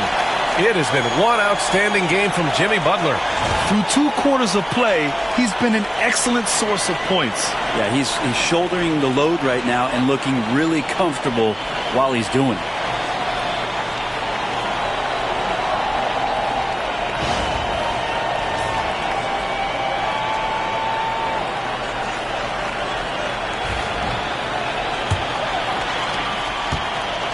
Golden State has gone 4 of 9 so far from the perimeter.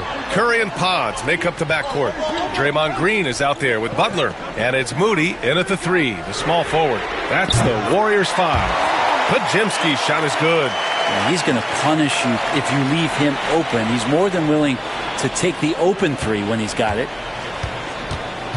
And from the sideline, let's catch up with Allie. We know Nikola Jokic is a natural, but that's not all. Coach Malone said it's too bad that people can't peek behind the curtain and see how hard Nikola works. He understands that there's no magic formula. Yes, he's incredibly gifted, but it's his work ethic that's great. Brian? Well, Allie, talent only gets you so far. He's got both.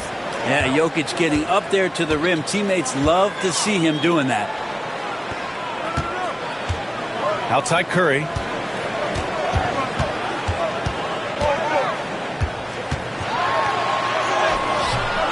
The rebound by Murray. You gotta love how they've been crashing the boards, fighting hard for every miss. One thing this Golden State team does very well is control the offensive glass, Brent. Well, there's been a lot of talk analytically, BA, about how advantageous it is to come in and swoop through to grab offensive rebounds. Golden State has bought into that philosophy. They also have guys who take a lot of long shots, so that's long rebounds with a better chance of gaining an extra possession. So some smart analytical play here from Golden State in the past couple seasons. Here's Jokic following the score by Golden State.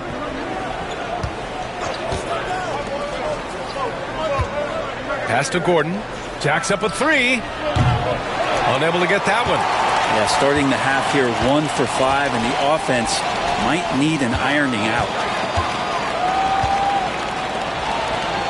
Jokic against Green. Now here's Podziemski over Gordon. Again, Golden State. And not wasting any time here, kicking their offense right back into gear. That's 3 of 4 from the field. Pass to Jokic. Now Porter, three-pointer. He's off on that one. Outside Moody. Butler with the ball. From the arc. The shot off that time. Now Murray.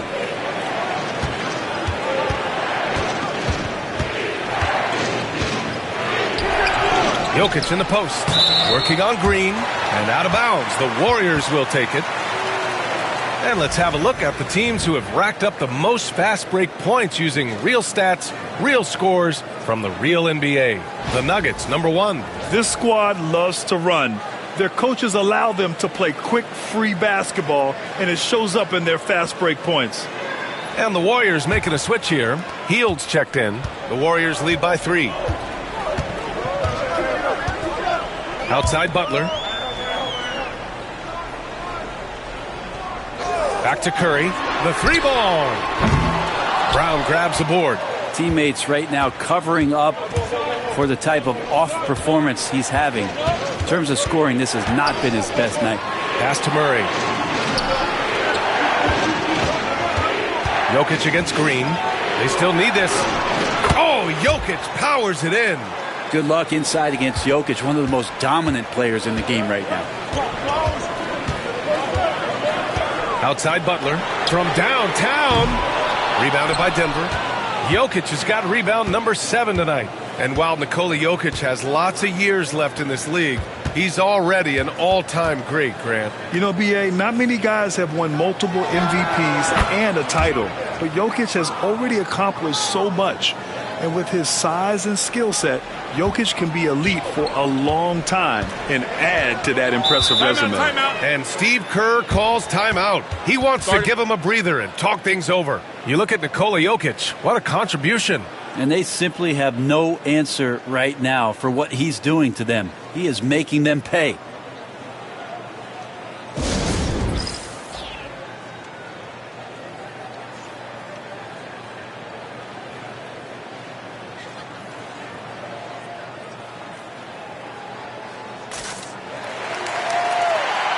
Russell Westbrook, he's checked in for Brown.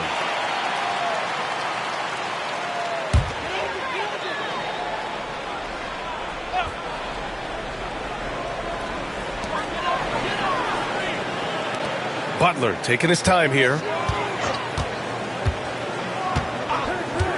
Beyond the arc. Rebound by the Nuggets. Jokic has got 8 rebounds in the game. And so Jokic will bring it up for Denver. It's a 1-point game. Outside Murray. Jokic the screen. Lets the 3 fly. Rebounded by Green. Green's got 4 rebounds now. Outside Pajemski. Butler passes to Green. The kick out. Curry from deep. And that one's good. And Green with the assist. Green's got 4 assists in the game. I mean, what's new? Steph, 3 more. Outside Porter. Screen by Gordon. Lets it go from deep. Porter's shot is off. Given his range, you'd expect him to capitalize on that opening. Green. Oh, and he got fouled on his way up. He'll head to the line to shoot 2. Grant, when you look at Draymond Green's career, you think he's going to the Hall of Fame? You know, B.A., I believe so. He's won multiple titles, and we know how impactful he has been as a defender and distributor especially. I think we'll see him in Springfield one day.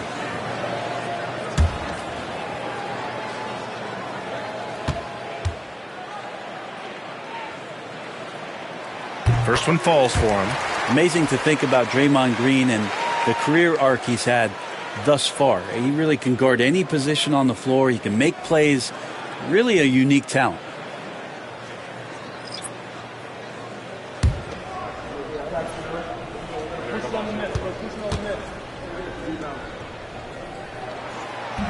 And both free throws good for Green. And the fire that Draymond Green plays with, I think, is the most admirable quality knows how to get himself and his teammates going throughout the course of a long, grinding 82-game season. Now here's Šarić. Porter the pass to Šarić. And the layup is good after a nice lead pass. Šarić has got 5 points. Hey, they're just getting pushed around inside. Butler with the ball. Guarded now by Watson. Butler passes to Kuminga. Ooh, Kuminga. So deadly at the rim. Well, with his finesse and his power, Kuminga can make it real tough inside. Westbrook outside.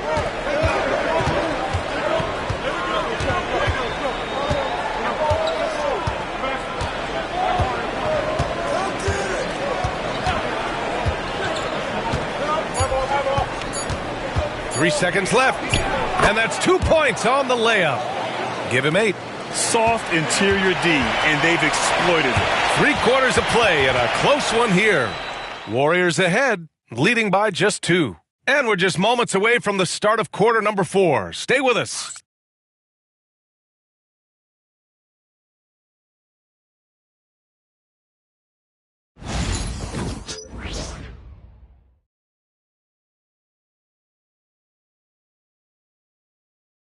And it's time to bring up the State Farm assist of the game.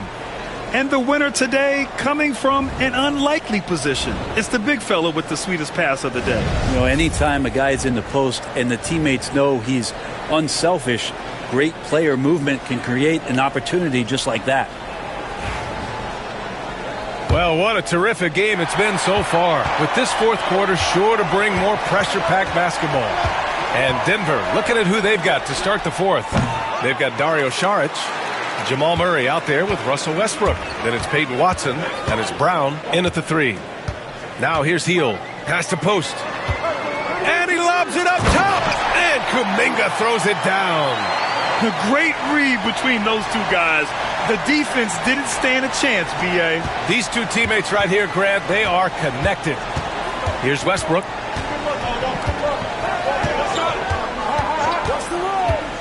Up top, Šarić. Kuminga pulls it in. Well, if you believe in the numbers, that mid-range shot is not a high-value shot, even with little or no defense on you. And here's Jackson Davis. Back to Hield. Down to 5 on the shot clock. Jackson Davis' screen. Puts up a 3. And it's Denver with a rebound. And he almost made them regret defending him so loosely. Here's Westbrook.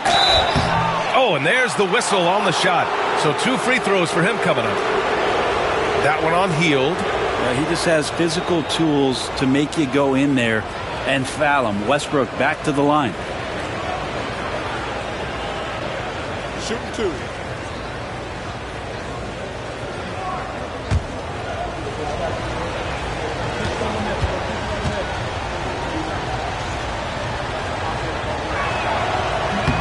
First one falls. And when Westbrook comes into a game, he really provides a jolt of energy. He's really embraced that role, and it's infectious for the rest of the team. Podziemski's checked in for Kuminga. Najee, he's checked in for the Nuggets.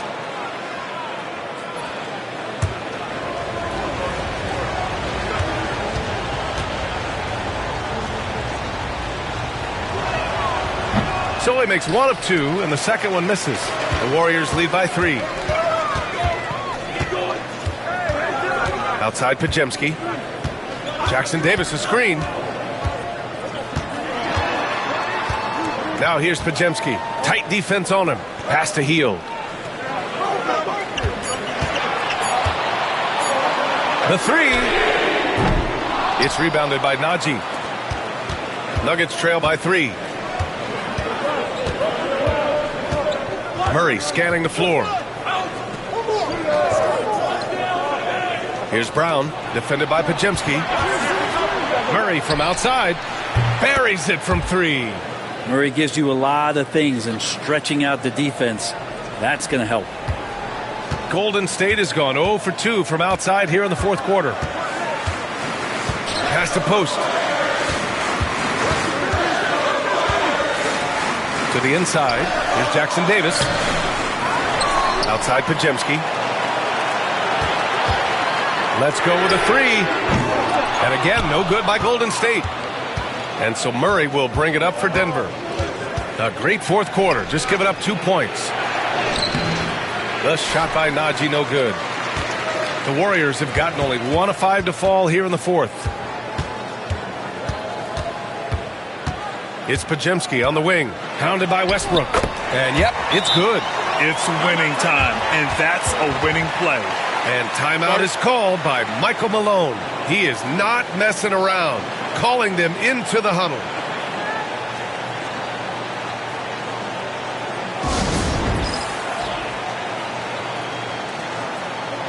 A different look for Denver. Nikola Jokic is checked in for Najee. Gordon comes in for Watson. And it's Porter Jr. in for Russell Westbrook. Let's check in with our reporter, Allie LaForce. Over that last break, guys, I got a chance to hear what Michael Malone said to the team. He encourages guys to stick with it, saying, I don't care what the scoreboard says. If we can play hard, that's all that matters. We can be the stronger team. So that's what Coach is looking for. Thanks for that, Allie. Now here's Jokic to take the lead. Rebounded by Green. Green's got his 5th rebound in this one. The three from Curry. On target from range. And now it's a 5-point Warrior lead. Well, he now has 4 3-pointers this game, guys, 2 in each half. He's really spacing out the floor for his teammates. Outside Porter. The three connects from downtown. He wants the ball, has a flair for the dramatic, unfazed in big situations. Pass to Green. Outside Podziemski.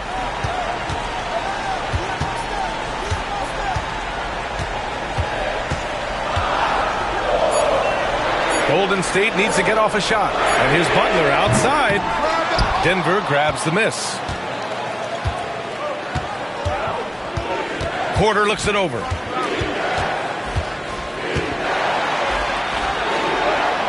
Pass to Brown. Out to Gordon. And here's Murray to take the lead. Warriors with the rebound. Green's got 6 rebounds here tonight. Here's Butler.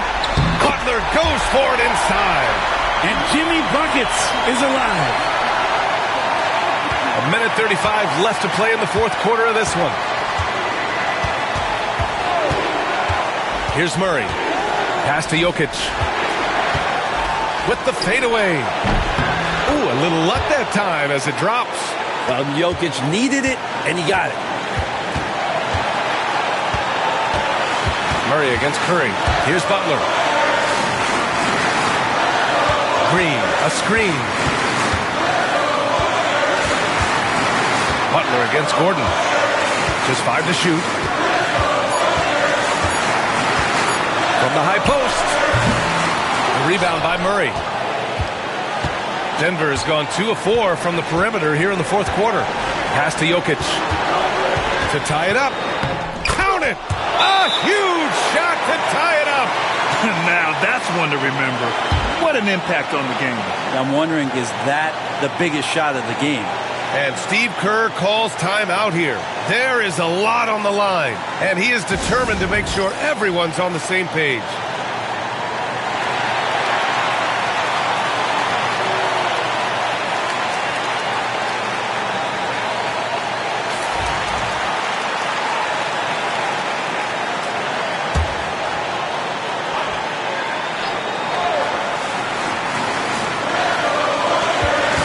Six seconds left in the fourth.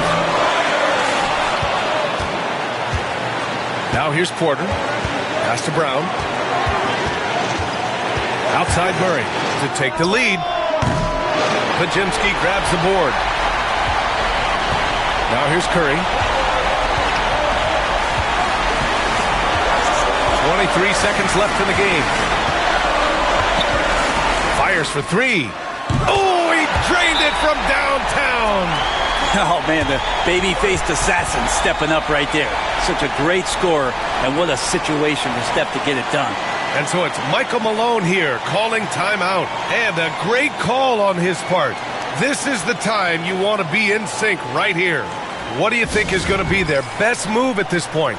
If they leave the arc open, take it. but it may be safer to get a quick 2 and then foul. Don't force something up. You got to be smart here.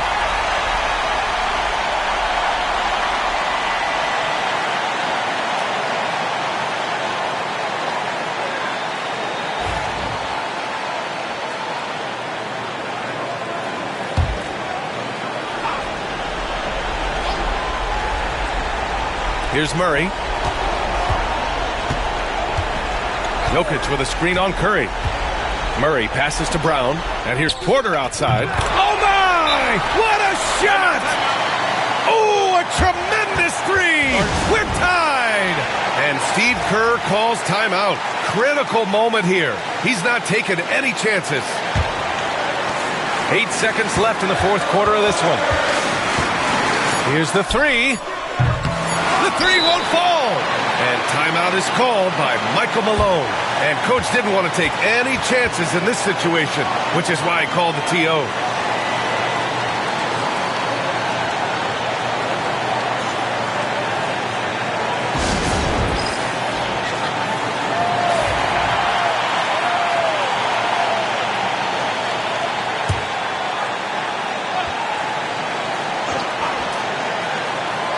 He got it up in time. Oh, and a chance to win the game, but the last-minute shot is offline. Time expires. We're going to overtime. We've got more hoops coming your way in just a minute.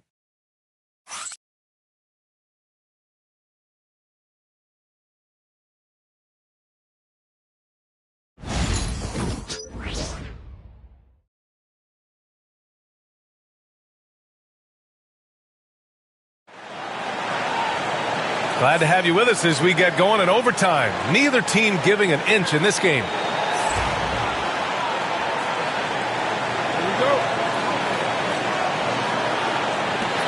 It'll be the Warriors off the tip. And away we go here with overtime. Gordon and Jokic together in the middle. Brown and Porter Jr. are the 2 and the 3. And it's Murray in at the 1 spot. Outside Curry. From behind the arc. Rebounded by Denver. He's not the guy that you want to give a wide open look from three-point range. They're lucky that that one doesn't cost them. Pass to Brown. Jokic is doubled. Here's Brown. Murray for 3. Pajemski grabs the board. It's clear he's totally out of sync. The team needs to rethink its strategy around what to do with him. Well, that just scrambled the defense all kinds of ways with that great initial pass. And here are the Nuggets now, following the score by Golden State. Picked by Murray. And here's Porter outside. And he's now 6 for 11 after that one. Man, he is fun to watch. Porter can really get it going offensively. Inside, here's Green. And the foul is called. He missed it, so he's got a couple of free throws coming his way. The defense there doing whatever they can to protect the rim.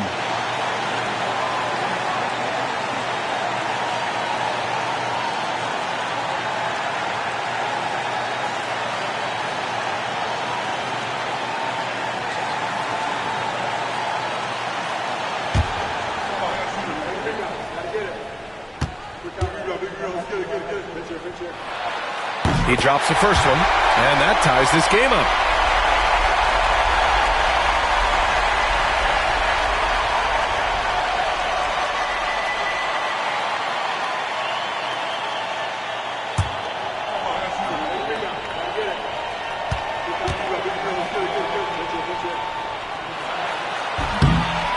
And he's unable to get the second one.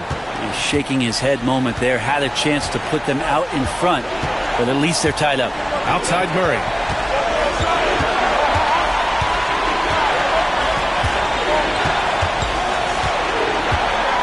Murray is doubled. Gordon outside. Clock at 4. The Nuggets need to get one up. Jokic. Another shot. Oh, it's blocked by Green.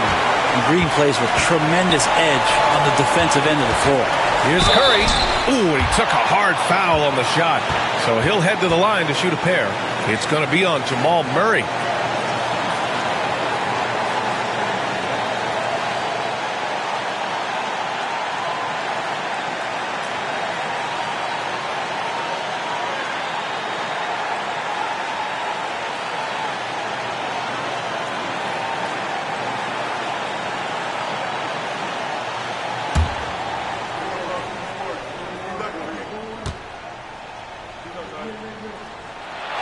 good on the first, and that gives him a lead. Yeah, so easy to root for Stephen Curry because of how much fun he seems to have on the floor. Embraces the competition, but is able to laugh it off when something doesn't go his way. A lot of things do, though.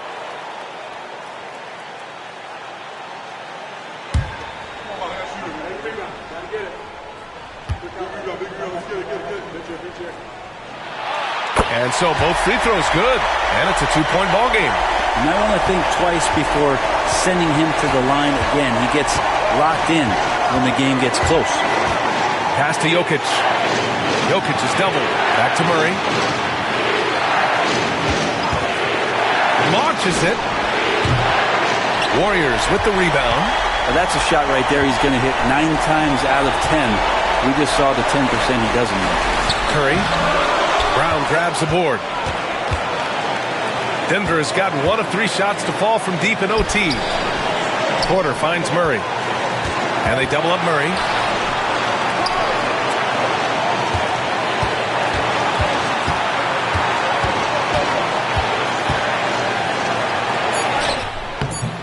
That one no good. Ooh, good work defensively by Butler. 8-second difference between the shot clock and game clock. And he's doing things on the glass tonight that we don't often see. Well, this kind of effort will energize the team and get you going, just gobbling up every board. And timeout is called by Michael Malone. The pressure is on, and he's got a plan to share with his guys. What do you think Coach will be drawing up here? A chance to tie it up here. Well, they just need a solid play right now, and Coach going through his index cards to find one to get something going. And they foul intentionally. That's what they have to do at this point. Yeah, and that was a smart move. I mean, you have to foul right there. You just don't want them to run out the clock.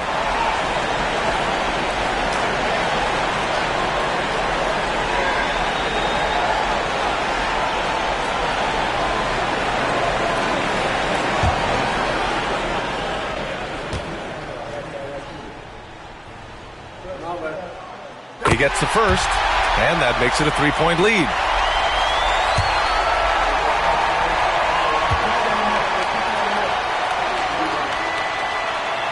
So he goes 2 for 2 at the line, and it's a 4-point ball game. Big free throws right there to make this a 2-possession game. Denver calls timeout. They're behind by 4.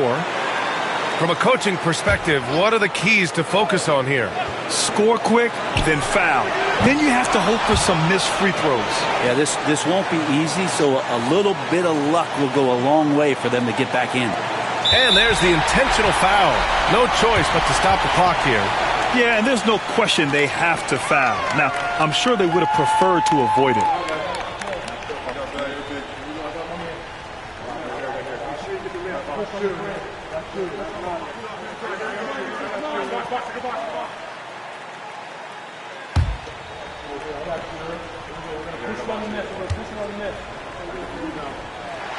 So the first one drops, and that'll put them up 2.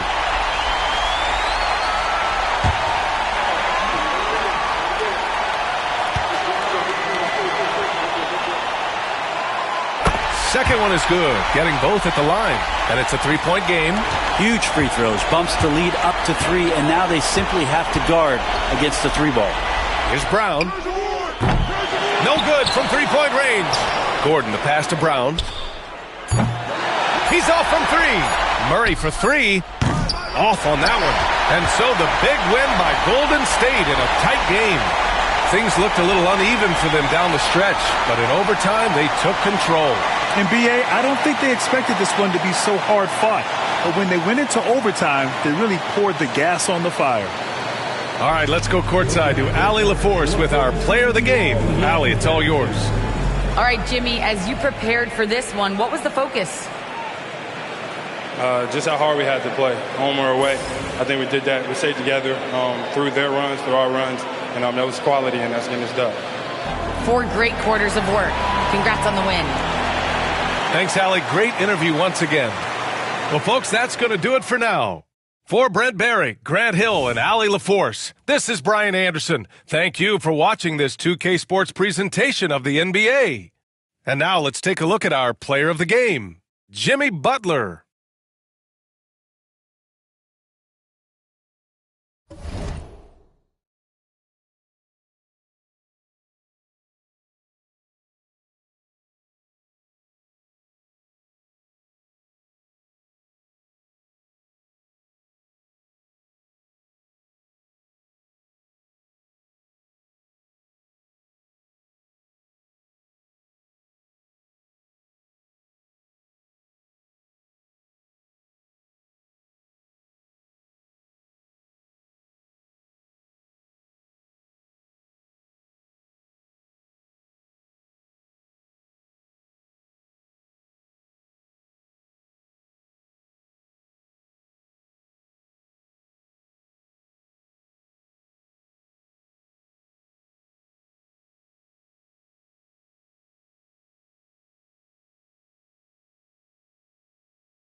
Well, the weekend has officially begun, and we welcome you to this 2K Sports presentation of NBA basketball.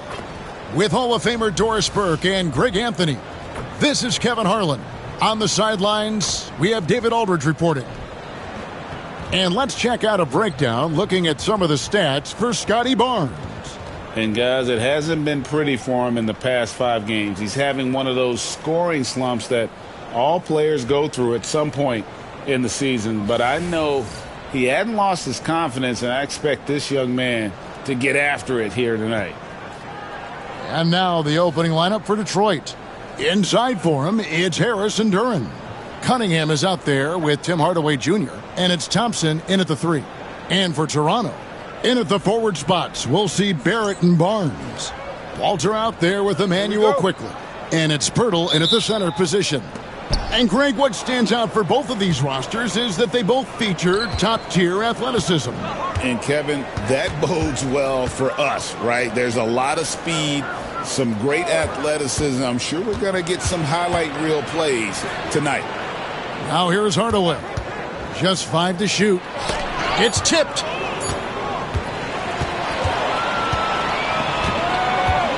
On the wing quickly. Pass to Walter. Now here's Barnes. Goes up at the stripe. And good. Got the friendly bounce off the right side of the rim. I think this is a key aspect moving forward for Scotty Barnes. Make them guard you in the mid-range. Pistons passing it around. Outside Hardaway. 5 to shoot. Here's Cunningham. And then Cunningham with the dunk. And he can make some jaw-dropping plays. Cunningham loves to get to the 10 and finish with authority. Pass to Walter. Here's Pirtle. He's certainly been a consistent piece of their offense, averaging about 14.5 points a game.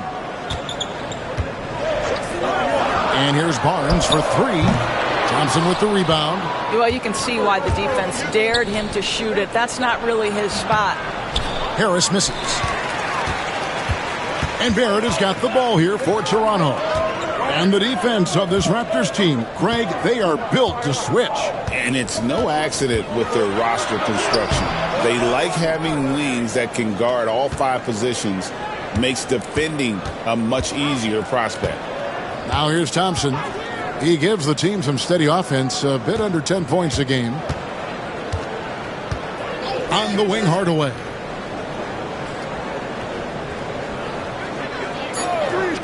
And the officials call a traveling violation. And with the chance, let's take a look now at the numbers for Jakob Poeltl. 4th in field goal percentage. And, of course, rim protection always at a premium. That's an important part of his game. Top 20 in blocks per. And, yeah, he's such an efficient scorer. Understands the offense. Moves without the ball so well. That's why he's top 5 in field goal percentage. Now here's Barnes. Really had troubles in the loss to Portland. And he gets the whistle. 2 free throws coming up. Doris, something R.J. Barrett can do well is put stress on that defense with his three-point shooting. Well, he's a little bit of a streaky shooter, Kevin, but it never affects his confidence. This guy just keeps coming at you and keeps believing in himself. Historically, his shooting gets better over the course of a season. That one is off. Well, one thing you love about R.J. Barrett is he is a scorer at heart. This guy will hunt shots. He's going to be aggressive. And when he gets on a roll, look out, guys.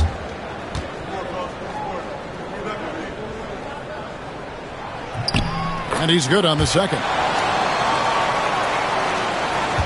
The Pistons trailing. It's to Hardaway. Cunningham outside.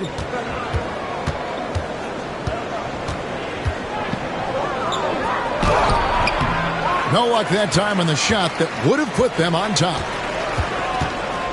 Here's Barrett. Barnes trying to free himself up. And Barrett gets it to go. Oh, that's some big-time grit by R.J. Barrett. You want some contact on me? I can finish anyway. Outside Hardaway. Harris outside. Pass to Hardaway. Thompson outside. Harris with it. And a wide open look for Cunningham. Good. And Harris gets the assist. Cunningham's got 5. And you can play Cunningham on the ball, off the ball. He's really a generational talent, partly because of his versatility. Now here's Pirtle. No scoring in this one. Thompson against Barrett.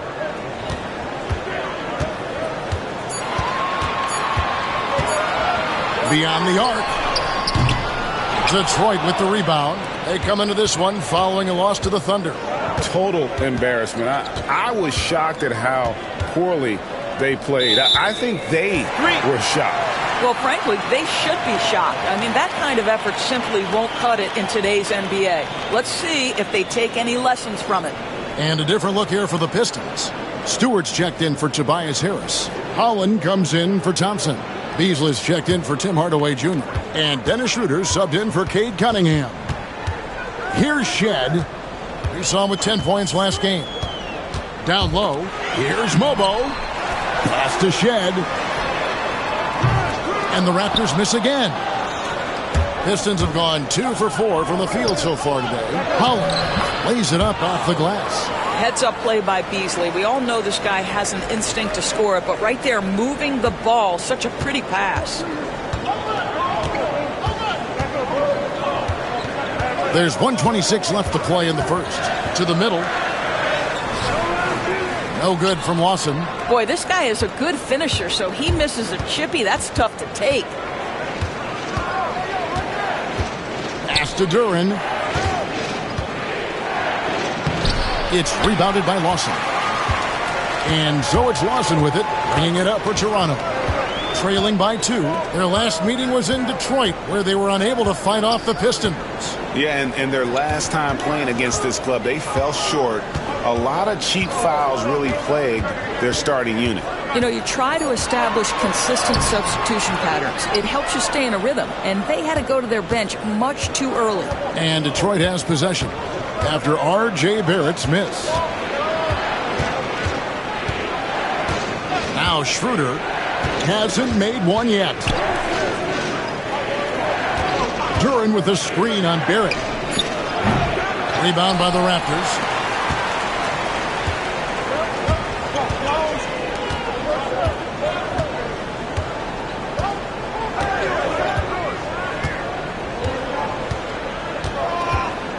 Pass to Mobo. They could use a bucket. That shot is off. A good close contest so far as we finish the first quarter. Pistons lead by 2. And we'll be back with you for the start of the second quarter when we return.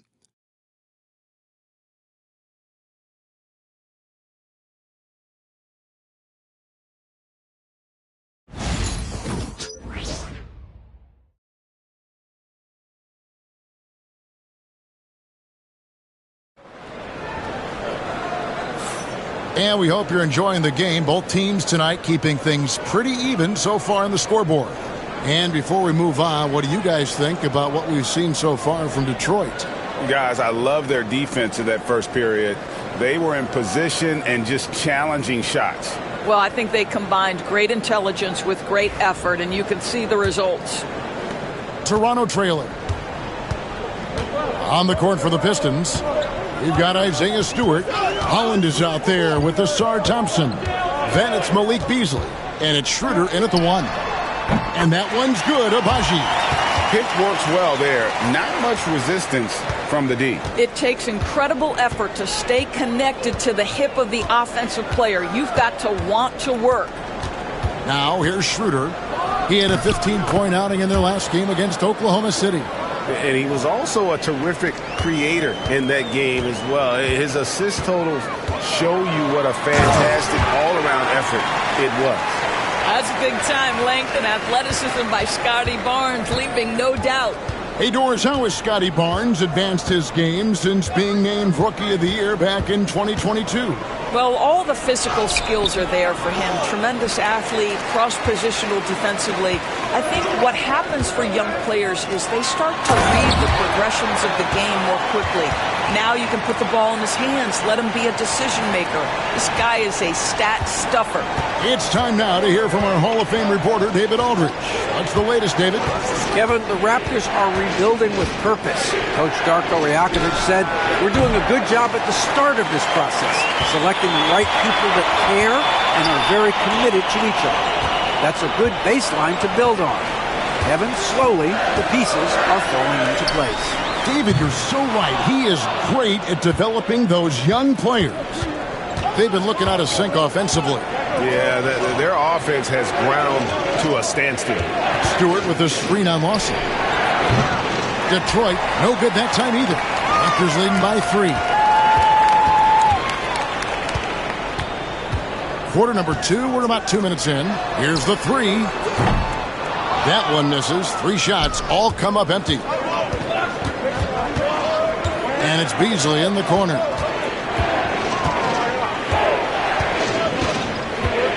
Pass to Schroeder. This one for 3. That one falls. His second basket of the game. He's now 2 for 3. Well, you can see Schroeder willing to take more and more threes. If you're going to stay in the league, you've got to make them. Up and in, it's good. First basket of the game for him. 1 for 4 shooting. Yeah, 3 consecutive field goals have come right at the rim. The D had better start buckling now. And J.B. Bickerstaff is called a timeout. He's made the decision. He wants to huddle up with his guys.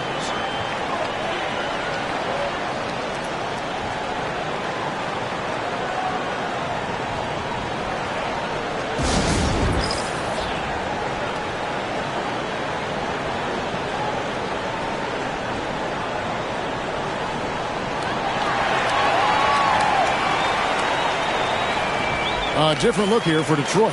Tobias Harris is checked in for Holland. Fontecchio's coming in for Asar Thompson. And it's Cunningham in for Dennis Schroeder. We're just over 2.5 minutes into the second quarter. Cunningham outside. And he lays it straight in. Cunningham's got it all tied up now for Detroit. Greg, every year, injuries are a huge factor in shaping the title race. And I'm guessing that teams should probably put more of a premium on durability. What do you think? Well, Kevin, I think all GMs take that into account. A team wants to be confident it'll have a stable roster over the course of a long season. Now, here's Cunningham. He has 7, can't hit from 12. Quickly against Cunningham. Pass to Roden. Here's Mobo. He's coming off a 10-point game against Portland. He was also an excellent setup man as well. This guy was cutting the defense to shreds with incredible passing. So it's the Pistons now. The Raptors getting the bucket. Cunningham outside. Over quickly. And again, Cunningham missing. Boy, a miss like that will drive any scorer crazy, especially with the defender giving a cushion. Back to quickly. We've got 1:55 left in the first half. Here's Pirtle, and the dunk by Pirtle. Well, I know he doesn't have to get too high to slam it home, but it doesn't take away from the force and the message sent on the dunk. Here's Cunningham. Harris passes to Cunningham. Beasley outside. Stewart, a screen for Beasley. And he's good on the 3-ball. Beasley's got himself going with the triple, his first basket of the game. We know Mr. Beasley wants to drain it from distance, especially if you give him any kind of space. And the timeout called by Darko Rajakovic.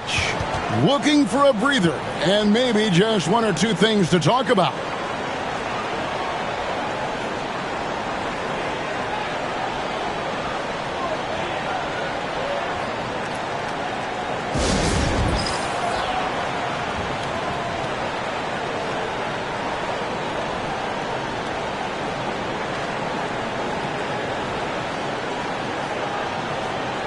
So both teams changing it up here. And let's get a look at a group of point guards who have been rolling in the second half of the season with some very important and impressive point totals. Fourth, Cade Cunningham. And this is a group of guys who have that uncanny knack to simply score and put points up while they find ways to get the rest of the team involved. Really the complete package. You know, they truly are. Whether it's one-on-one situations or staying within that team framework, that is a gifted group offensively. And, you know, you said it. Their ability to put up big points from the one-guard spot is what really sets them apart. And here's Cunningham following the three-pointer by Scotty Barnes. Duran sets the screen for Cunningham. Over quickly. That one's good, and the Raptor lead is cut down to just 2 points with the bucket from Cunningham. And I love how Cunningham dictates the pace. You can't speed this guy up. He forces you to play at his speed. Now, here's Quickly. Scoreless thus far. Barrett. Detroit with the rebound. Duran's got rebound number 5 here tonight. And the rebound battle split evenly thus far. We've got a 9-second difference between the shot clock and the game clock. Thompson against Barnes. And Thompson gets it to go. Thompson's got the game tied up here for Detroit. Got to do more than this to stop Thompson. He's used to having to fight through contact. Now, here's Barrett. With 1 on the clock, and it's good on the way in. Barrett's got his second bucket of the night. And that's it for the first half of action. What's been a very close game here. Toronto ahead. They lead by a bucket. And a chance now to send it over to David Aldridge, standing by courtside. David.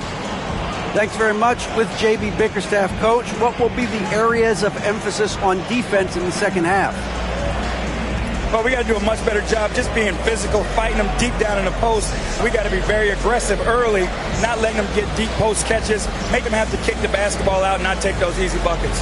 That is doing your work early, and we'll see if you can do it in the second half. Thanks, Coach. Back to you. Thanks, David. And we'll be back shortly following halftime to get the third quarter underway.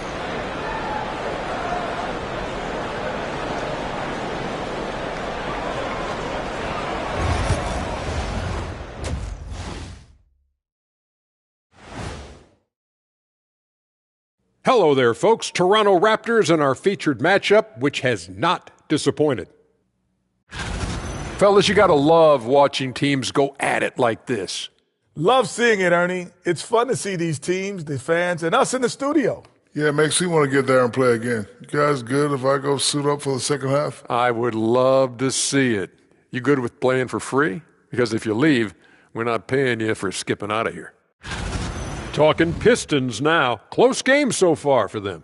Showing they know how to play. Team chemistry is on display. You like what I did there? Showing they know how to play. Chemistry is on display. Kenny, anything you like to say? Oh. Shaq's chosen to rap because in the first half, he was taking a nap. Oh. What you said was not full. In other words, it was terrible. And that'll do it for halftime. We send you back to Kevin Harlan, who has the second half call.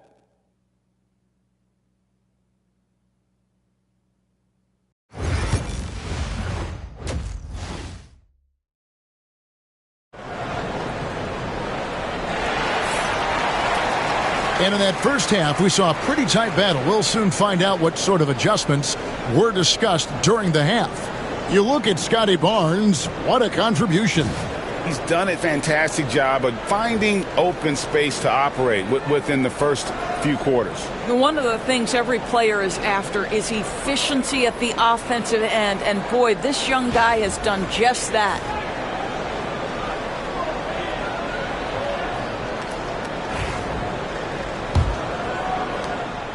And so quickly, we'll bring it up for the Toronto Raptors. The lead is 2. Barnes and Pirtle make up the inside pair. Emmanuel quickly out there with Walter.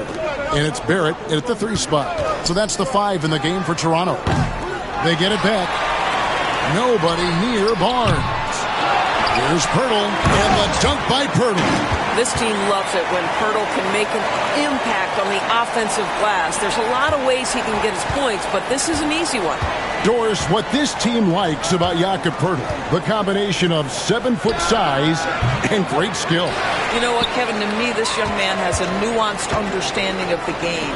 He sees the floor, so that means at his size, he can make on-time and on-target passes. He's a very capable rebounder and defender. There's just a lot to like about his game.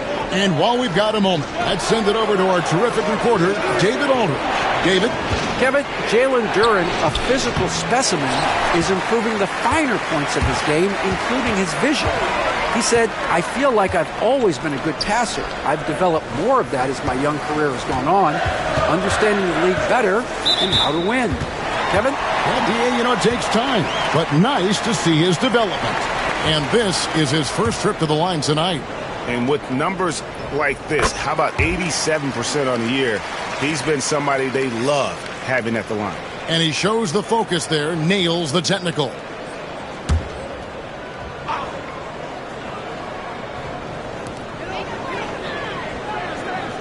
Barnes with it. He's got 11. Detroit with the rebound. Duren's got 6 rebounds now in the game. Here's Cunningham.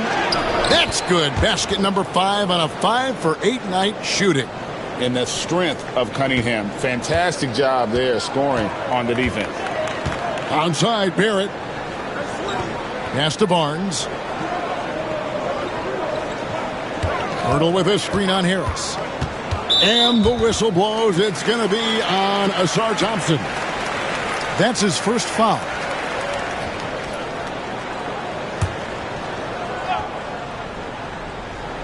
Here's Barnes. Scoring-wise, he's definitely making his mark. Right now, he's averaging about 19 points a game. And the shot is good. Well, this guy flat out carrying the load for them offensively. He is taking and making good shots. What a terrific job. Here's Thompson, following the basket by Scotty Barnes. And Thompson kicks to Harris. Off target from outside. All right, time now to pick it up. You're 1 for 4, and you certainly don't want to give your opponent momentum. Quickly the pass to Pirtle. Toronto working the ball around now. 6 on the shot clock. Here's Quickly. And the call on the shot that sends him to the line. It's going to be on Cade Cunningham. IQ is fearless, baby. Absorbs the foul and continues on his way. With every passing season, Quickly's role seems to expand. Yeah, Kevin, he's had to prove himself over and over. And now that he has, I don't think you'll find nearly as many doubters as he had when he first came into the league.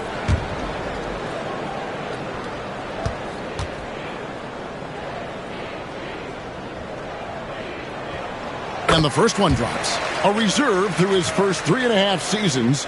Quickly now stepping indoors to a starting role. Kevin, you go from instant offense role off the bench to now being a lead guard. The responsibility takes an extraordinary step up. But this guy is clearly ready. Quickly wanted to be a starter in this league. And Quickly drops them both. The way he's shooting free throws tonight, you simply don't want to put him there. And timeout called by J.B. Bickerstaff. He wants to regroup and go over the strategy. Well, we're into the third quarter, just over 2.5 minutes played. Pass to Duren. Here's Hardaway. Shoots over Walter. Detroit, no good that time either. And that's the battle they haven't been winning today. Their work on the glass has been porous, and that's got to change. Pistons trail by 9. Harris outside. Pass to Thompson. Fires from deep. And Pirtle pulls it down. Pirtle's got 5 rebounds tonight. For 3, Barrett gets the three-pointer to fall. Barrett's got the lead up to 12 now for Toronto. And it's Cunningham with the ball for the Detroit Pistons. Next up on the schedule, the Grizzlies. That'll be a home game, and that game will kick off a 4-game homestand. They need this. The offensive rebound. Here's Thompson. No good off the back of the rim. I think he's got to settle down because right now it feels like he's rushing, like he's forcing some shots. This quarter he has been completely bothered. Now here's Barrett. Puts up a deep three. Detroit with the rebound. Duran's got rebound number 8 now on the night. I'll tell you, it has not been this guy's best night, but the teammates have been there to pick up the slack. Love it. That one's good, and the Raptor lead is cut down to 10 on the bucket from Cunningham. Yeah, Cunningham is not shy about mixing it up down low. He's got a great feel around the rim. And the timeout called by Darko Rojakovic. He wants to check in with his team and regroup. So it's both teams making substitutions here.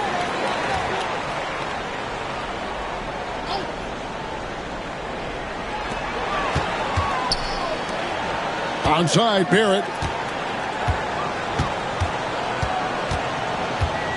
1:30 left in the third. 5 on the clock. Pass to Shed. A 3-ball. Great D that time from Dennis Schroeder. Pistons trail by 10. They've been struggling here on offense. Yeah, a bit of a dry spell for sure. Back to Beasley. And we've got a quick moment now to take a look at the long-term rebounding numbers over several seasons for Isaiah Stewart. It's a concerning trend for him. Whether he's lost some strength or just isn't putting in as much effort on the glass as he used to, he's not rebounding nearly as effectively anymore. And that's something that needs to change.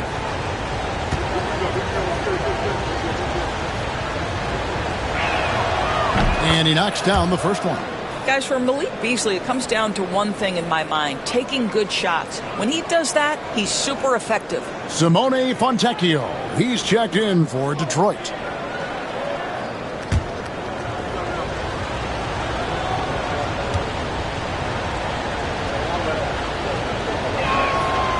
Beasley hits them both.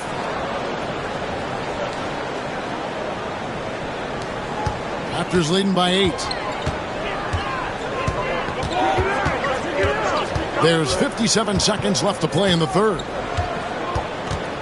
Out left to the wing. For 3, Barrett drills the three-pointer. Barrett's got 11. Boy, you've got to be shot ready in catch-and-shoot situations, and we know RJ's got a quick trigger.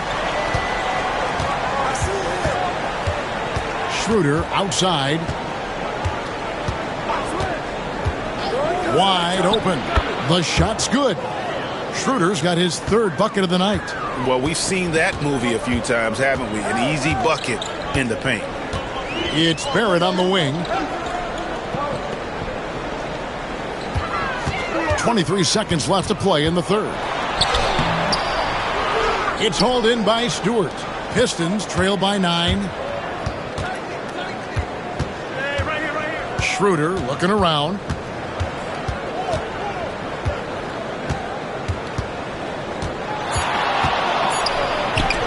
Got a piece of it.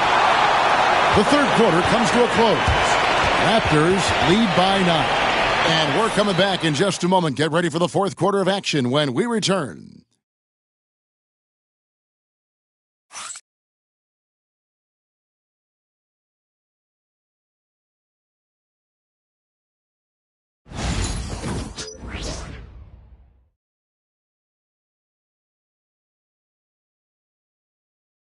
And a moment now as we take a look at our State Farm assists of the game. And the definition of teamwork right there, guys. I mean, what great communication between them, and what a beautiful feed. Nothing better than chemistry, right? Working together to create a bucket. The fourth quarter has arrived. So good to have you with us. On the floor for Detroit, we've got Fontecchio, Isaiah Stewart out there with Paul Reed. Then there's Dennis Schroeder, and it's Beasley in at the shooting guard. And it's Schroeder missing. Raptors leading by 9. Pass to Shed. Back to Lawson. Raptors moving the ball around. Boucher with a screen on Stewart. Mobo can't hit. All alone from mid-range. They know he won't miss many of those. Now here's Schroeder. Puts up a three. Good on the three-point shot. Well, this is why spacing is so important. When you can knock down distance shots, as Dennis Schroeder does there, it changes the equation. Here's Shed. Oh, and he pucks it off the glass. Wow. And the ball travels out of bounds. It was last touched by Schroeder. Holland, he's checked in for Reed.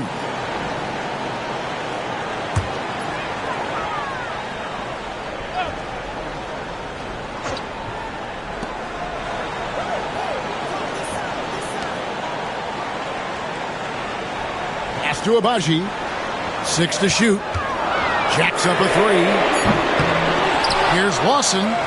Goes up and lays it nice and easy. And the Raptors lead by 8. Well, you have to be cognizant of where people are when the shot goes up. Defenders not blocking out in that instance. Schroeder passes to Stewart. It's Beasley on the wing. Stewart, a screen for Beasley. Boucher with the rebound. Boucher's got 6 rebounds now in the game.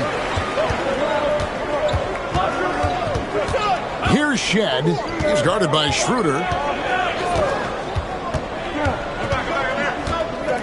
Pass to Abaji.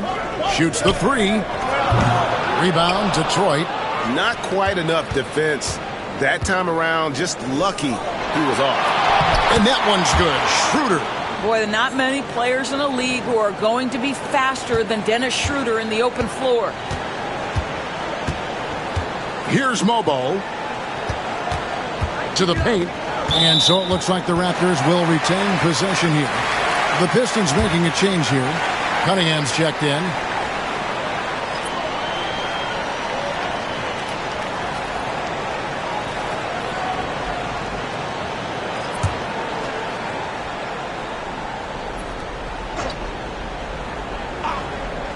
Quickly with a wide open look. Sinks the triple. A great pass and quickly makes great use of it. And so it's Cunningham with it. He brings it up for the Detroit Pistons. 9-point game. Takes a three. Boucher with the rebound. Well, he hasn't proven to be much of a floor spacer for them. He had the 1-3, but that was back. And that one, good. And now it's an 11-point Raptor lead. That's a conversion inside by Emmanuel Quickly. Just a quick opportunity finish. Cunningham passes to Stewart. And that one clearly a foul. Gets the whistle and 2 shots coming up. And a moment now to look at the scoring approach in terms of where the points are coming from for the Raptors. The three-pointers and how well they're able to shoot them. You wonder if they can keep it up, and boy, have they. Something else that they've had working for them is attacking the offensive glass. Boy, taking advantage and creating second chance points. Impressive. Here's what Detroit's going with right now. Harris is checked in for Fontecchio. Tom's just about 3 minutes through the fourth quarter here. Cunningham against Quickly. Pass to Walter. To the inside. Barnes. And he takes it in for the win. Good right now. And timeout called by J.B. Bickerstaff. He has decided it's the right time to talk. Duran, he's checked in for Detroit. Time now to turn to our sideline reporter, David Aldridge. David. Hey, Kevin, thanks. During that last break, I listened in to J.B. Bickerstaff's huddle, and it was an intense huddle. Coach challenged his team. He told them the effort's not there. It has to get better. We'll see if those words work, Kevin. Thank you, David. Raptors leading by 9. And a little over 3.5 minutes in the books so far here in the fourth. The Pistons have gone 3 of 6 from the field so far in the fourth quarter. Thompson finds Duran. Here's Cunningham. Duran down low. Barnes on him. The shot by Thompson, no good. Simply put, a bad shot, guys. They all know they can get a better look than that. Down low. Barnes can't get it to go. That's the kind of D you need when he's got the ball near the hoop. They were all over it. Cunningham gets the bucket. And on that drive, Cunningham utilizing that athleticism blitzing the defense the moment he sees an opening. Now, here's Barrett. Add another make to his scoring column. His 5th basket of the game. Now shooting 5 of 11. And obviously his momentum from the last game has carried over here tonight. No, I think that's the one thing every player is searching for. Consistency. They're giving this guy a chance to carry the offense once again. Raptors leading by 7. Quickly the pass to Pirtle. And here's Barrett. He takes it in and slams it down right on top of Jalen Duren. Boy, you love that he wants to finish with authority, sending a message to the defense. R.J. Barrett. On our AT&T 5G Slam Cam, you just saw an explosive highlight. Duren sets the screen for Cunningham. Count that one. Cunningham's got 12 points here in the second half. Well, he's been shooting it so well because he's been so active, moving and working to get high percentage shots. Pass to quickly. And that'll be 2 free throws coming up. Officials on the call with the foul. Always a ton of activity, lots of energy with Quickly. This guy's so tough to cover.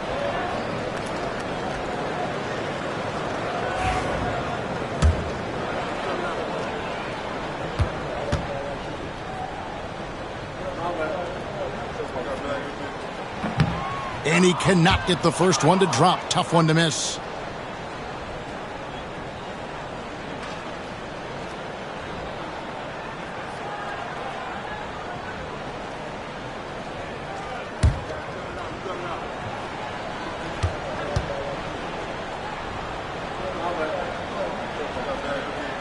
And he does get the second one. And that stretches their lead to 8. 59 seconds left here in the fourth quarter. Here's Cunningham. Out to Hardaway. Duren with the screen on quickly.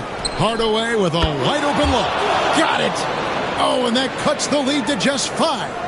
Well, how about the competitive nature of Tim Hardaway Jr.? Important spot, no problem. To the middle. Here's Pirtle. And the dunk by Pirtle. Looking to close it out. That one might have been the backbreaker. Well, at this point, they're so far up, it would take a real collapse to give this game away at this point. Shooting foul as the whistle blows. He'll shoot 2 free throws. And it's easy to see why so many are so high on Cunningham, a talented guard who can do a little bit of everything. And no good as the first free throw, missing for him. We'll see if he can nail the second.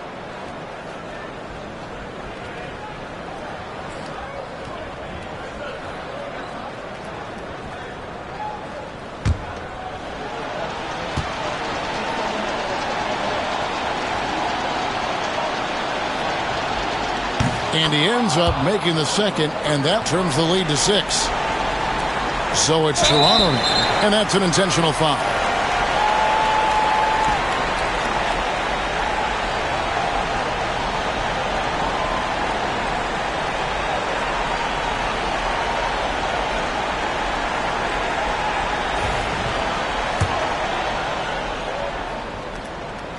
He drops the first one, and that makes it a 7-point lead. One of the things I always like about Emmanuel Quickly, he's decisive with the basketball. And so he drops them both. It's an 8-point game. Here's Cunningham. Disappointing day for him. Let's see if they go down with a fight. Well, they definitely have some things to work out, and you'd love to see them finish this game the right way. So they foul intentionally.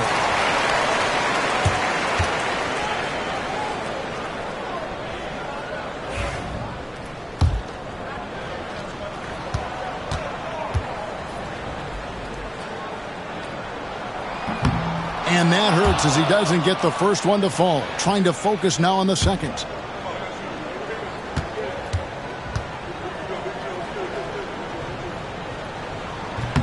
And the second of 2 is good. That makes it a 7-point lead. Time called here. The Pistons decide to talk it over. There's 21 seconds left in the game. Guys, your thoughts? Some call them wins and lessons. Coach not wasting any time making his point. Well, maybe not his time, but this game is certainly finished. Let's get it over with.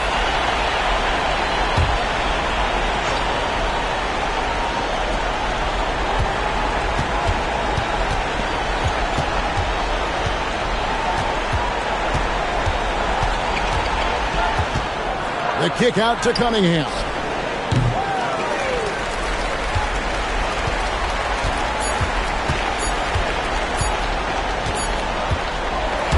And so it's Toronto winning this one.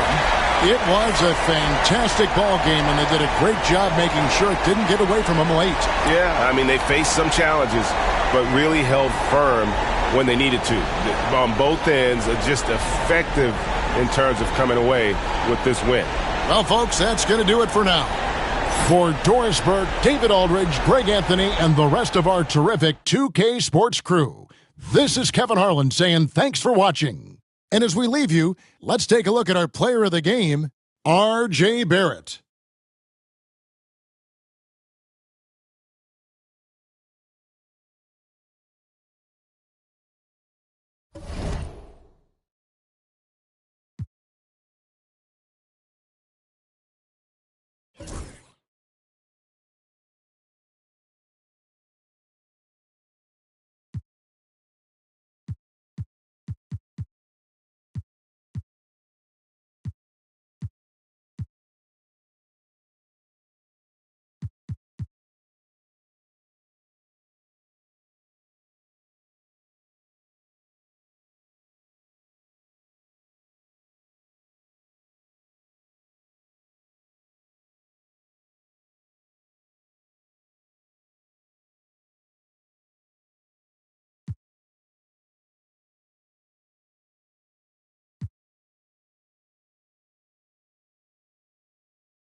Hello out there, and get ready for some NBA basketball on and in the second game of a back-to-back.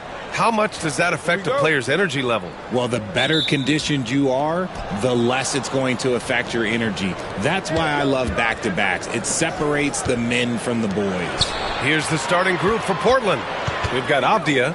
He's out there with Anthony Simons. Klingon out there with Jeremy Grant. And it's Kamare in at the power forward position. Simons against Ball. Pass to Buzelis. Laid it in with a nice touch off the window. The first of many tonight. Both teams have legit offensive talent. And if everything goes to plan, this could be a very fun matchup to watch. Now here's Avdia. Coming off a solid outing against Toronto. It's good. Just taking it right to the rim, and no one was there to greet him. Easy possessions like that literally are just a gift. You just dream of them. You'll gladly take those. Here's Vucevic. Pass to Buzelis. Ball outside. Clock at 6. Now Vucevic. Oh, there's the shot clock violation. So they'll turn it over. And we have to take another look at that block. And that kind of rejection early on energizes your squad. The coaching staff just loves this kind of hustle.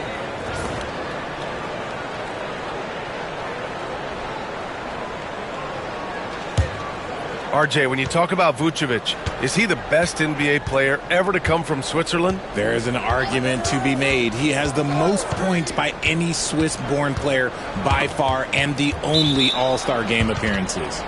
And that's out of bounds. It was last touched by Vucevic.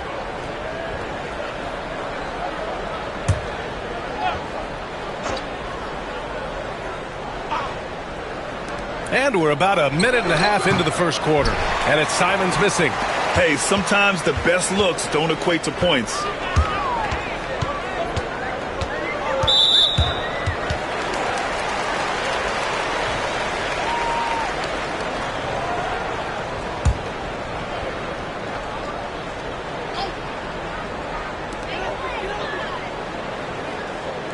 Ball outside.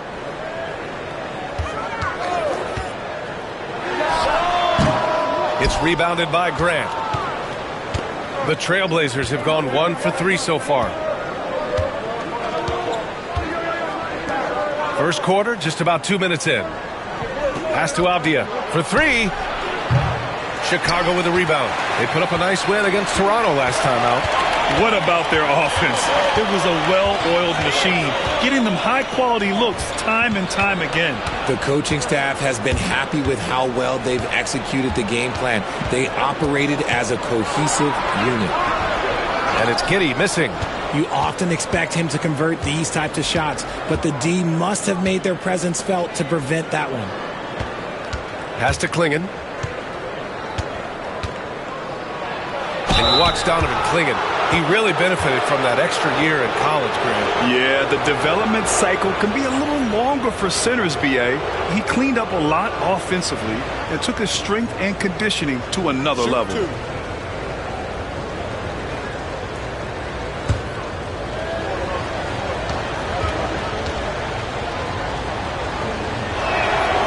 And that one drops, so now they lead by 1. Smith, he's checked in for Chicago. And the Trailblazers making a change here as well. Henderson's checked in.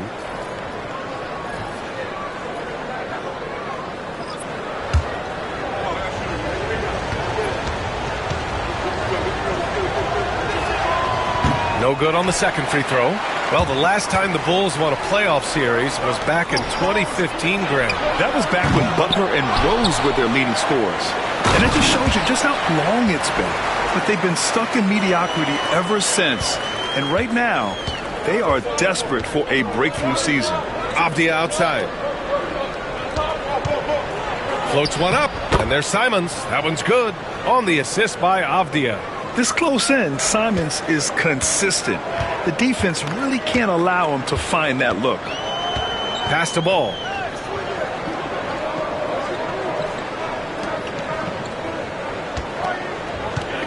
Giddey against Simons. And that one's good. Giddey. Oh, showing off his moves. Giddey can be pretty sly with the ball. Grant outside.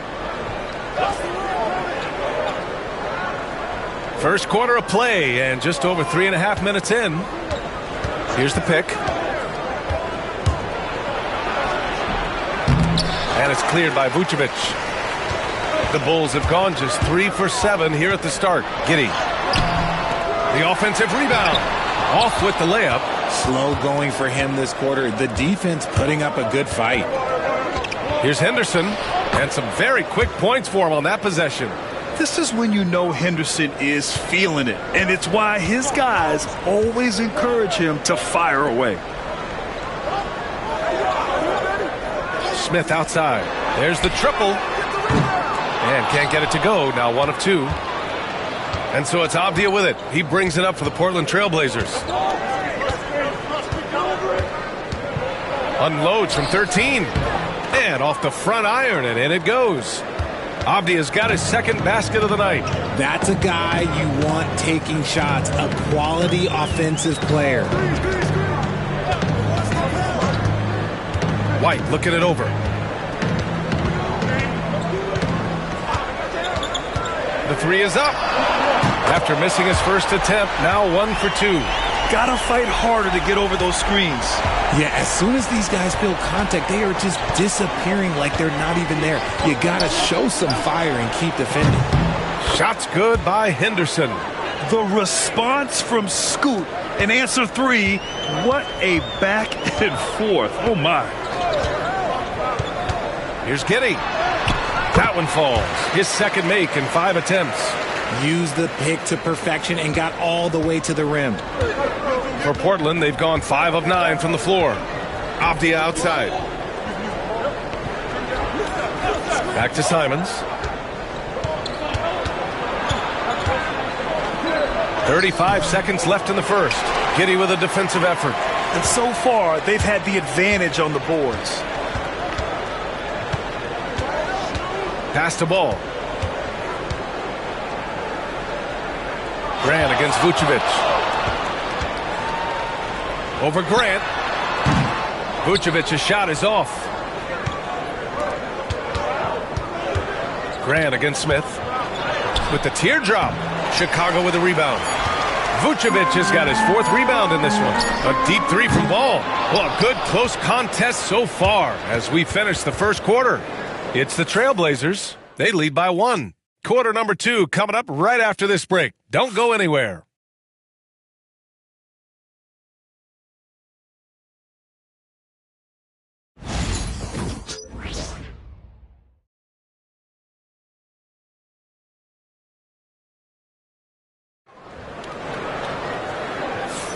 And some good action in the books as we get back to a game that's been pretty close so far here. And let's quickly break down the game we've seen from Portland. It's simple. The main takeaway from the first quarter is they're winning this game with defense. Making it as difficult as possible for the offense to find clean looks. Great stuff.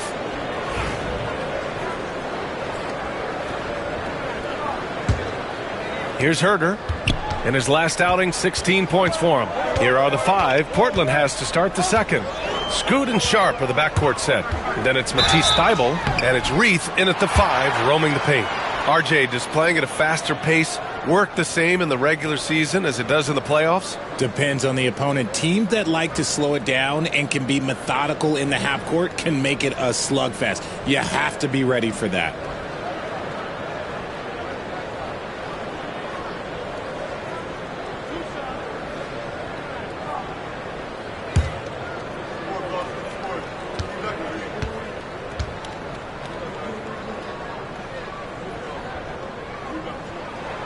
Ties it up, and his next one could give him the lead.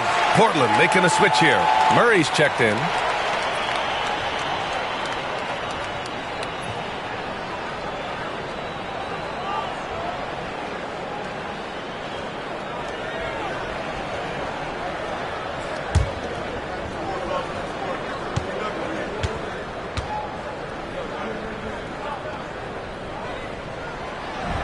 He makes 1 of 2 that time. I know he's kicking himself for not snatching the lead. But look, he tied things up. Oh, Williams with the block.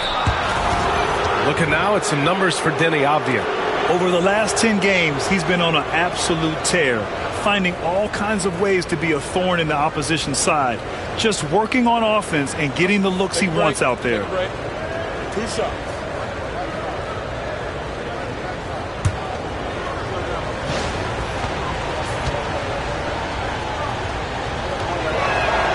That free throw good from Sharp. Chicago making a switch here.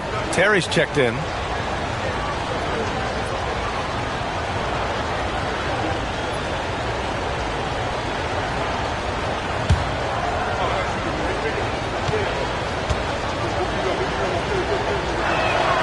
And he makes both free throws. Chicago trailing here.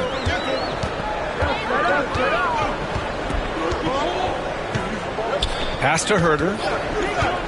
Wing shot on the way. And that one off the back of the rim and in. Herder's gotten his first basket of the night. And the Trailblazers shooting the ball at around 42% for the game.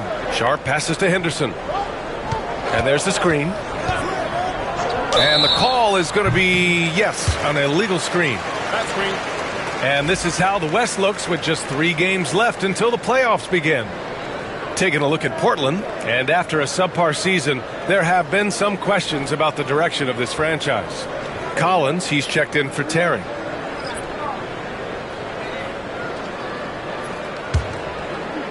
The Bulls shooting 40% so far in this one. Pass to Collins. Down low. And that one is stuffed right through. Yeah, put your head down and go to work. That's what they need to do. Yeah, when the game is up for grabs like this one has been, it's all about the attention to detail. Now here's Henderson. He's got 5.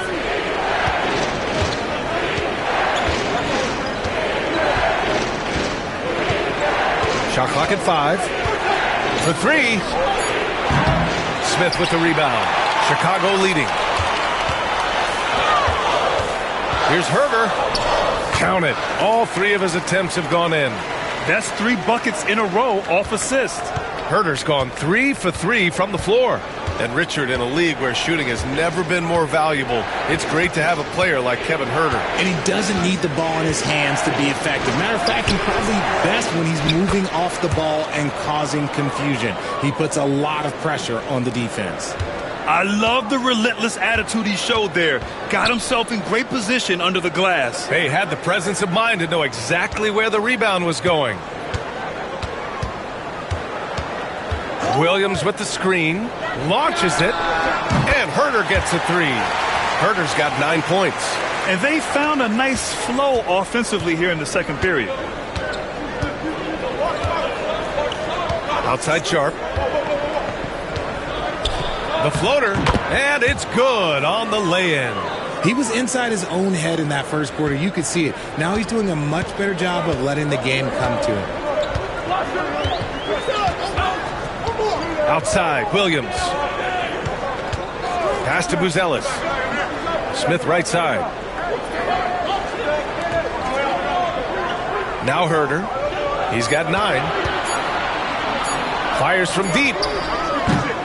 It's hauled in by Henderson. Blazers trail by 3. And now about 3 minutes gone in the second quarter here. Well, the defense didn't have any impact on that shot, but somehow he still misses it. Williams against Henderson. Pass to Buzelis. No good with the triple. The defense just giving him the easy look there. He's not going to miss that. Just under 3.5 minutes played here in the second quarter. Here's Collins. Here's Buzelis. Taking a look at his production, averaging just over 8 points a game. That's his second, and I think they'll keep him in, but he's got to be careful. A third, and he'll sit for the rest of the half. And timeout is called by Billy Donovan. I think right now he must be looking at some adjustments.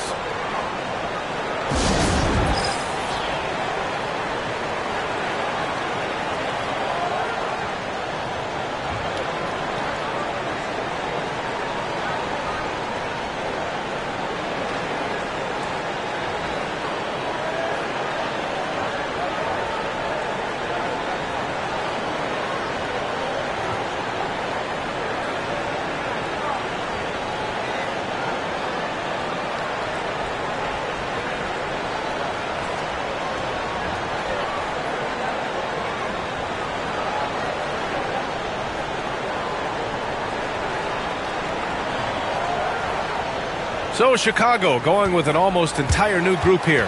Vucevic, he's checked in for Collins. Josh Giddey comes in for Smith. Kobe White, he's checked in for Huerter. And it's Lonzo Ball in for Williams. A big group substitution here for Portland. Klingon, he's checked in for Murray. Grant comes in for Thibault. Avdia, he's checked in for Sharp. And Anthony Simons subbed in for Henderson. And just over 3.5 minutes played here in the second quarter.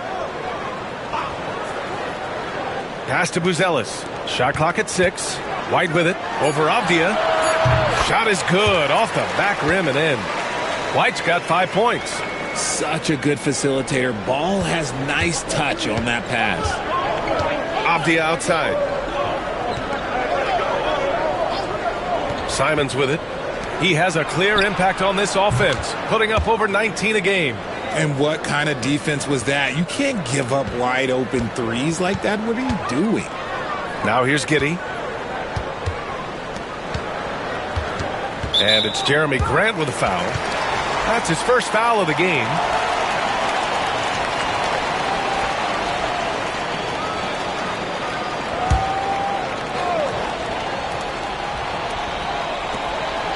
To the wing on the left. Ball outside. Vucevic, a screen on Simons. The 3 from Ball. He drops it from range. Ball's got his first 3 points of the game. They're shooting the 3 extremely well this quarter. Be fun to see if they can keep it up. Now here's Simons.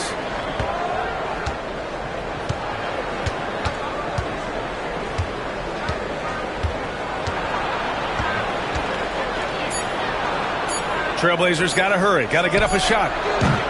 Kamari, no good. Bulls leading by 5. Outside White. Three-pointer. It's hauled in by the Trailblazers. Their last encounter was in Portland. Yeah, they destroyed this team on the glass in the last meeting. Grant outside.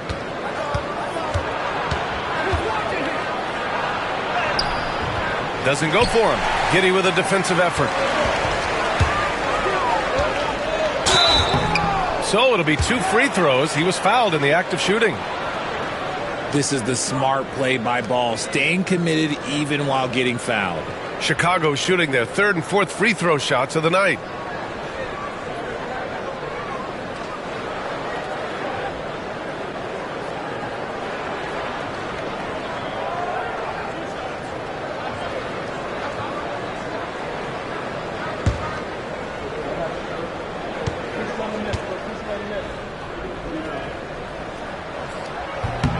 And he drops the first. I'd like to call a little attention to Ball's determination, both on and off the court. You throw a challenge at him, and he will do everything in his power to overcome it.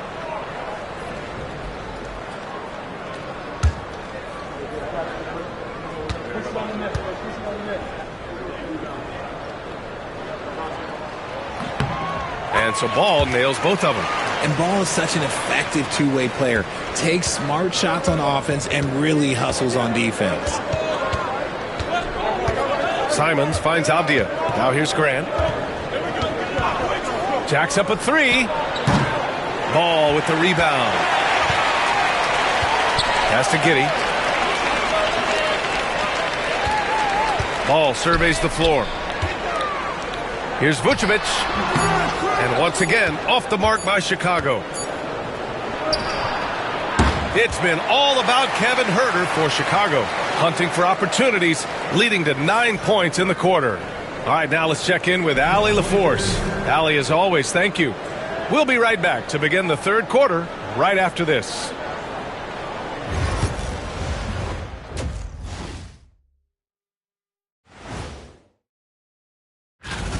I can't see what they're trying to do offensively. Maybe with a little more patience, that shooting percentage will tick upwards. Yeah, we saw several. All right, guys, let's swing it over and see what the fans. Thanks for tuning in. Now.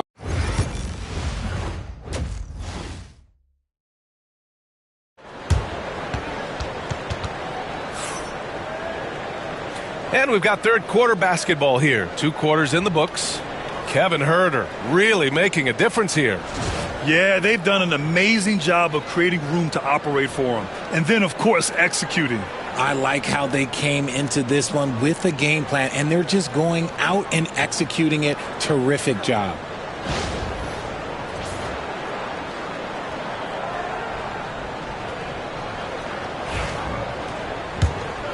Here's Giddey. Buzelis out there with Josh Giddey. Then there's Nikola Vucevic. Then it's Kobe White. And it's Ball in at the 1. So that's the 5 in the game for Chicago. Blazers trail by 7. Pass to Avdia. Back to Grant. To the middle. Simons against Ball. Oh, nice fake, but the layup's off the mark. Goes up and lays it in nice and easy.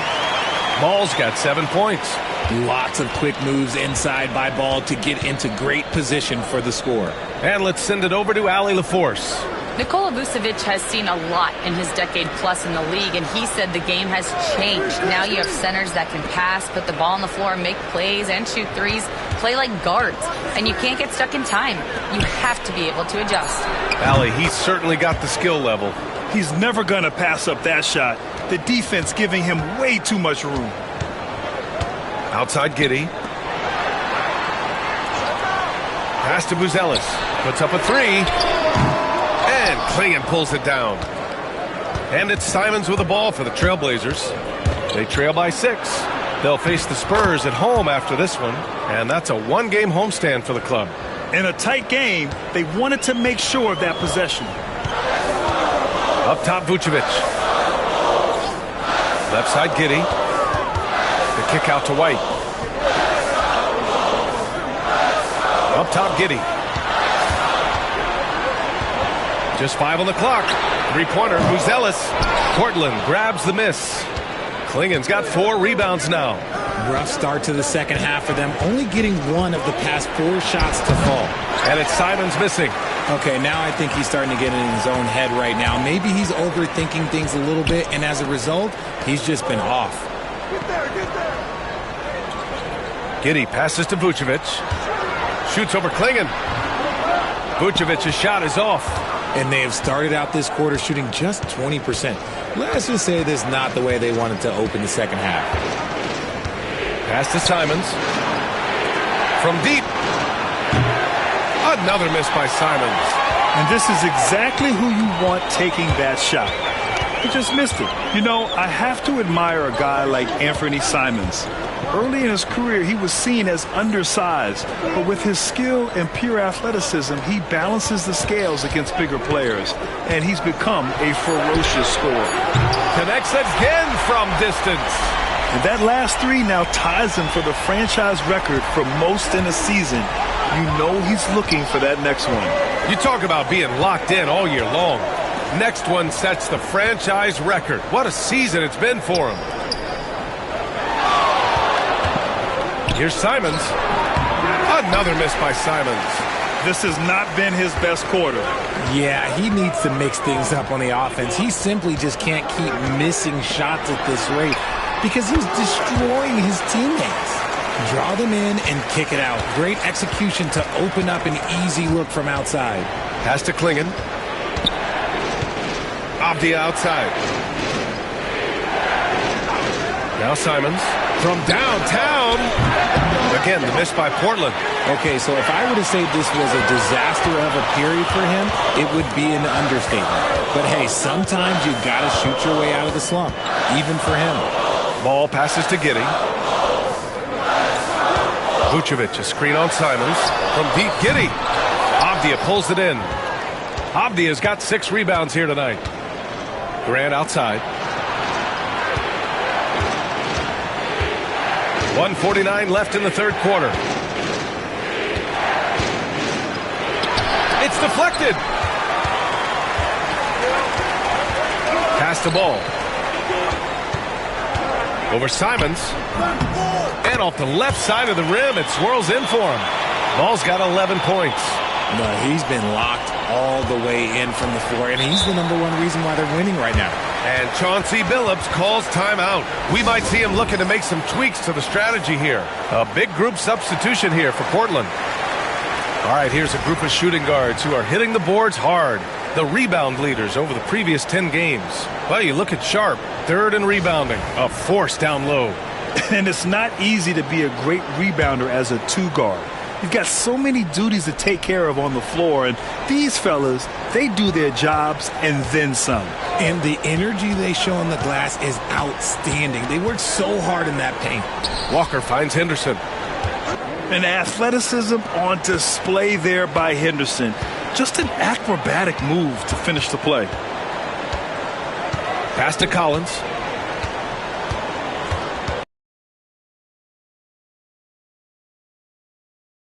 Portland grabs the miss. 44 seconds left in the third quarter. Here's Henderson. Smith with the rebound. Smith's got his 4th rebound in this one. Giddey against Henderson. Collins outside. Pass to Herder. And that's a foul. Called on Kevin Herder. That's his first foul. Horton Tucker, he's checked in for Chicago. Thibault, he's checked in for Portland. Blazers trail by 9. And they can run out the clock here.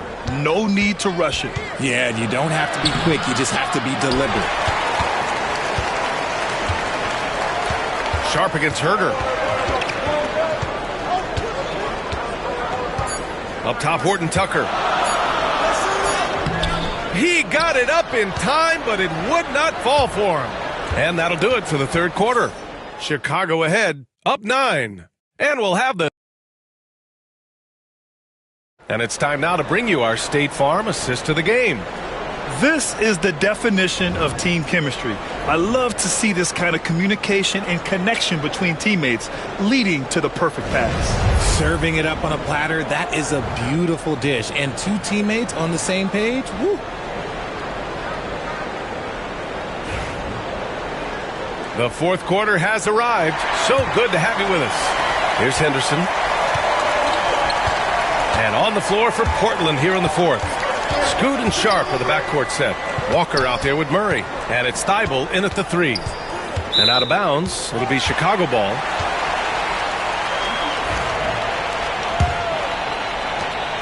Chicago leading by 9. Outside Carter. Williams a screen on Henderson. Carter inside. Defended by Henderson. Collins a screen. Known as one of the game's great three-point shooters, Herter knows his role and plays it well.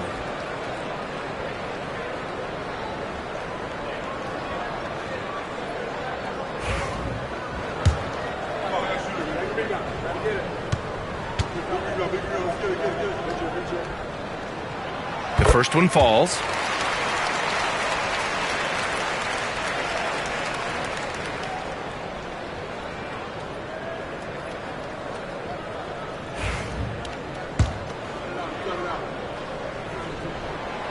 He does not get the second one. Blazers trail by 10. And here's Thibault up and over Carter. And it's Thibault missing. Now Carter. It's Herter on the wing. Covered by Thibault. Carter from outside. Portland with a rebound. We played just over a minute here in the fourth. Sharp passes to Henderson.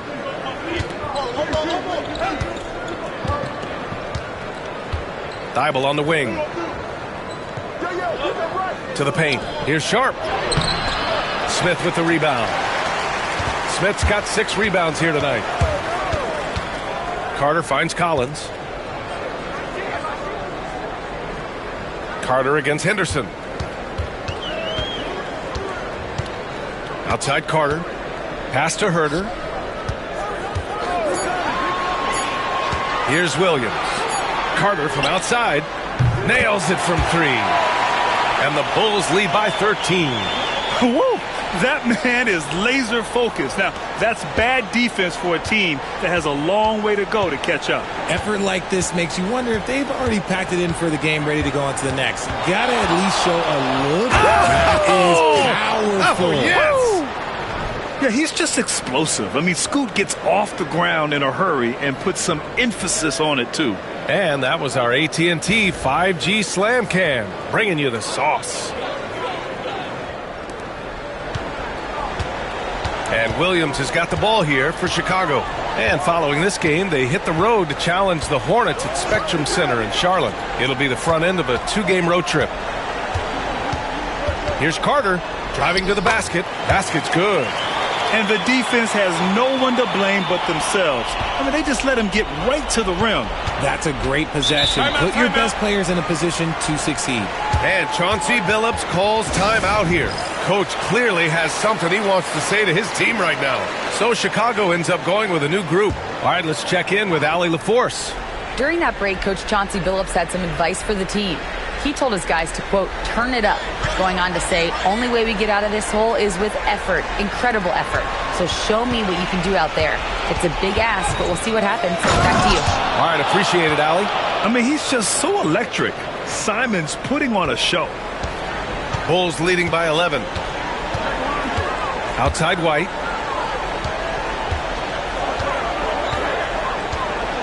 Vucevic, a screen on Avdia. White for 3. Rebounded by Kamari. For Portland, they've gotten half of their attempts to fall in the fourth. 2 for 4 now. Avdia passes to Simons. And here's Grant from the arc. It's hauled in by White. And he might have thrown himself off when he saw how much space he had from 3. To the inside. And the power finish by Vucevic. That's just an aggressive finish by Vooch. Once he gets strong inside positioning, he's looking for the finish. Fourth quarter of play, and over 3.5 minutes have gone by now. And the three-pointer goes. Simons has got 5 points now this quarter. He can really stroke it from deep. You have to keep better tabs on him. Ball against Simons. To the left wing. Here's Vucevic. Got a hand on it. Grant with it. Pass to Kamari. Simons with it. The teardrop. The shot no good. Good D by Ball. Here's White. Avdia pulls it in. Avdia's got his 7th rebound here tonight. Now Simons fires the three. Again, Simons missing. Now here's White. Pass to Buzelis.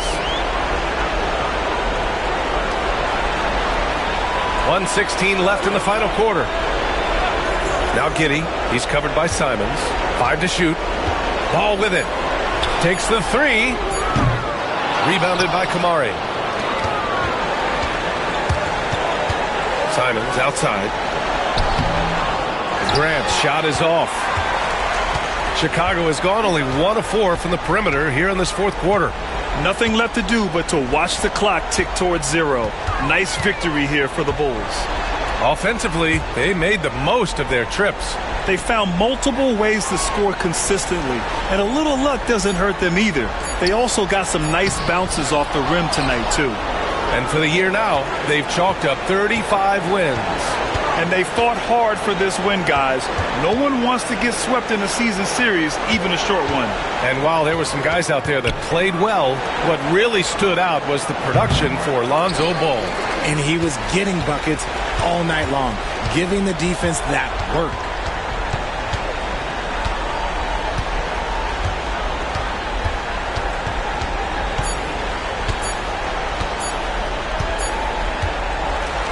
So it's the Bulls winning this one easily. Even early on in this game, they appeared happy to be playing at home. And it makes a huge difference. Once they started to get into a groove, you never really felt like they wouldn't come out on top. And that's going to do it tonight, folks, for our broadcast. For Allie LaForce, Grant Hill, and Richard Jefferson, this is Brian Anderson, thanking you for watching the NBA, presented by 2K Sports. And we present the player of the game, Lonzo Ball.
So, Greg, it doesn't get much better than this, does it? Major playoff implications in this one tonight. Both teams have a lot on the line in this contest. Seeding in the postseason can make or break a team's chances.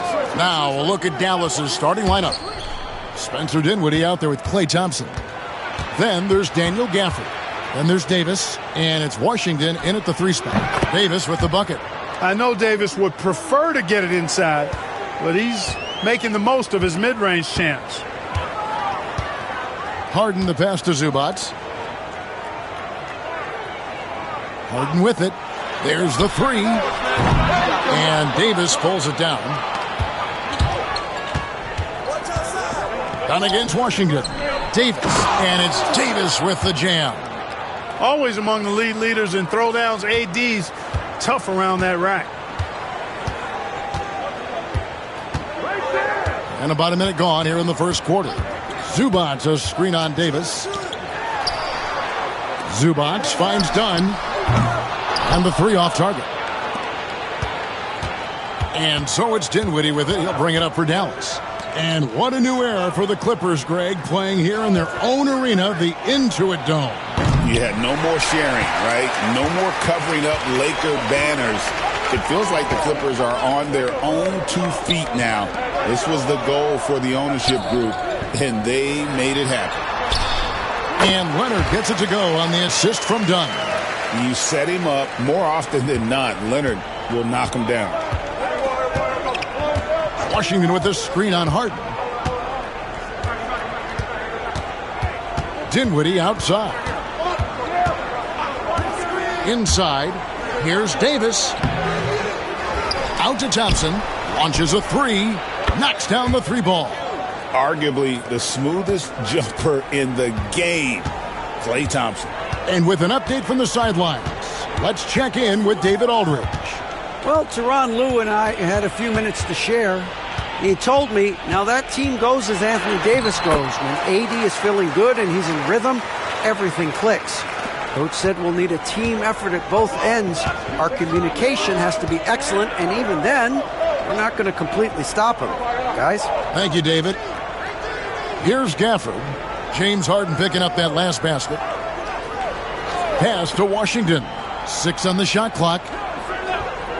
The three from Davis. And it's the Clippers with the rebound. They defeated the Pelicans in their last game. And the definition of just a well-played basketball game. Very hard to find any weak spots in that performance. Yep, the final score really does tell the story. I mean, everything came together nicely for him. Leonard, no luck.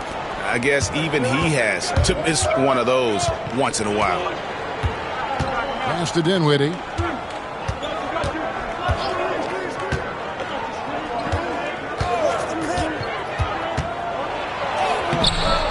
He can't hit that time. Harden with the defensive effort. Clippers trail by 3. Leonard finds Harden. Zubac with it. Defended by Dinwiddie.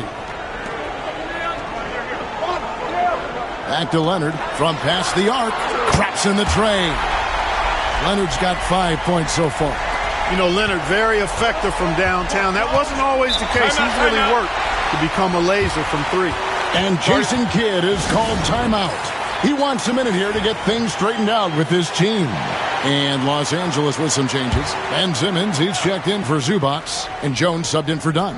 And Dallas also making a switch. Christie's checked in. Davis, the pass to Christie. And there's a whistle. That'll go on Derek Jones. That's his first foul.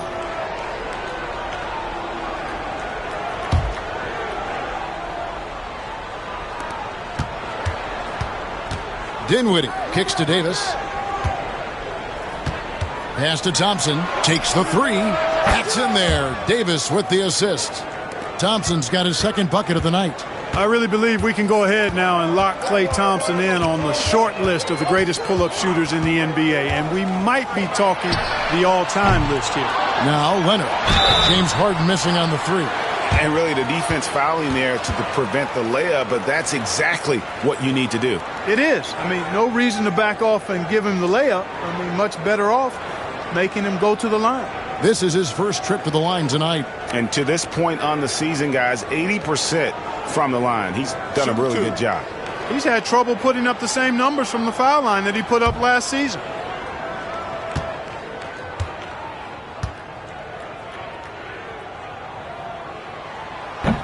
That free throw missing.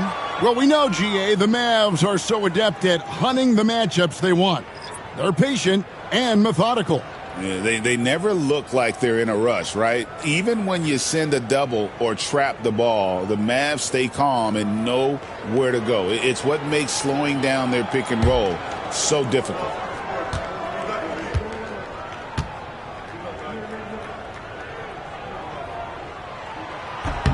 And the second free throw, good. People like to debate, and Greg, I don't know if this is you, what's better, Kawhi's defense or his offense? Well, Kevin, I'll say this. Even if he was a subpar defender, his offense alone would have him among the league's top players. But his defense isn't subpar. At its best, it's elite.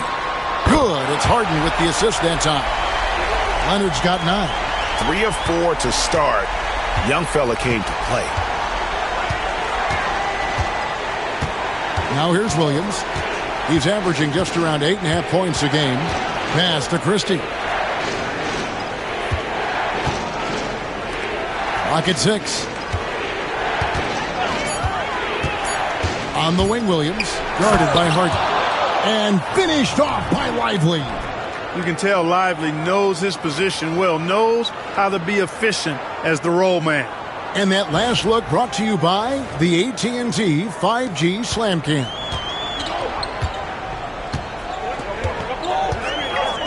.54 seconds left here in the first quarter. Leonard kicks to Harden. Simmons, a screen on Williams. It's out of bounds. Last touch by Lively. For the Clippers, Ivica Zubac has checked in for James Harden. And it's Bogdanovich in for Norman Powell. Washington's checked in for Dallas.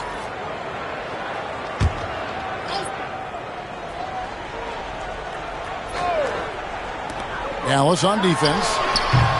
And the Clippers miss again. You're not going to see that very often. Plenty of space, but he just, let's face it, he whiffs on that.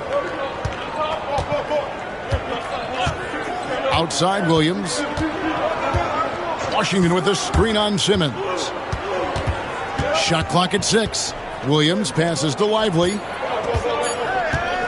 Thompson for 3. It's hauled in by Zubac. And here's Leonard. Coming off a stellar performance against New Orleans. Jones with the screen on Williams.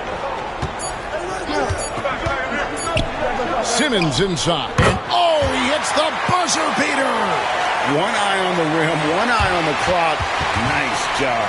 What was really impressive there, though, guys, was that he could have rushed it and panicked, and yet he kept his cool and splashed it. So at the end of 1 quarter of play, still a close game. The Clippers on top, up 1. Let's take a quick break now, and then it's on to the...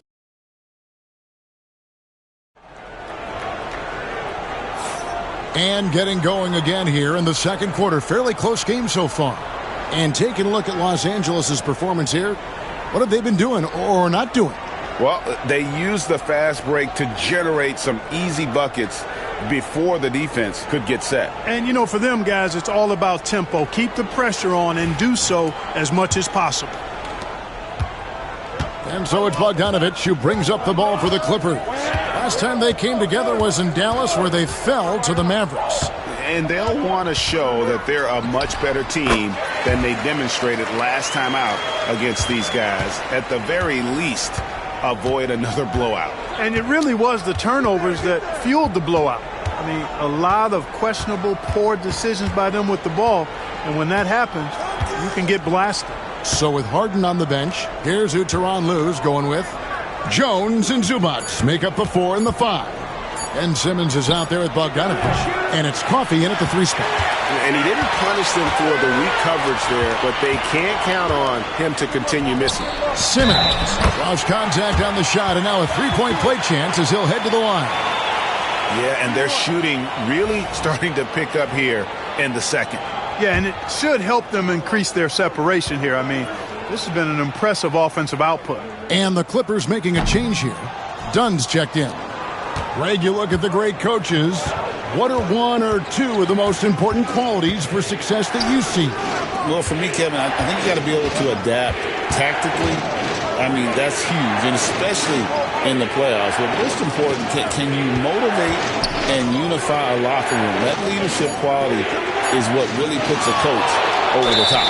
And they'll turn it over. Could not get off a shot. 24-second violation. Bogdanovich, he's checked in for Simmons.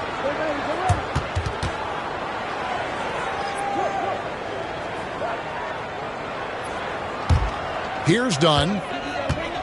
And the points coming for them now, Greg, in bunches. And we're seeing what a high-octane offense should look like. Outside, Bogdanovich. The three. And the three ball is good. Bogdanovich has got the lead up to 8 now for Los Angeles. A much better quarter for them shooting the ball.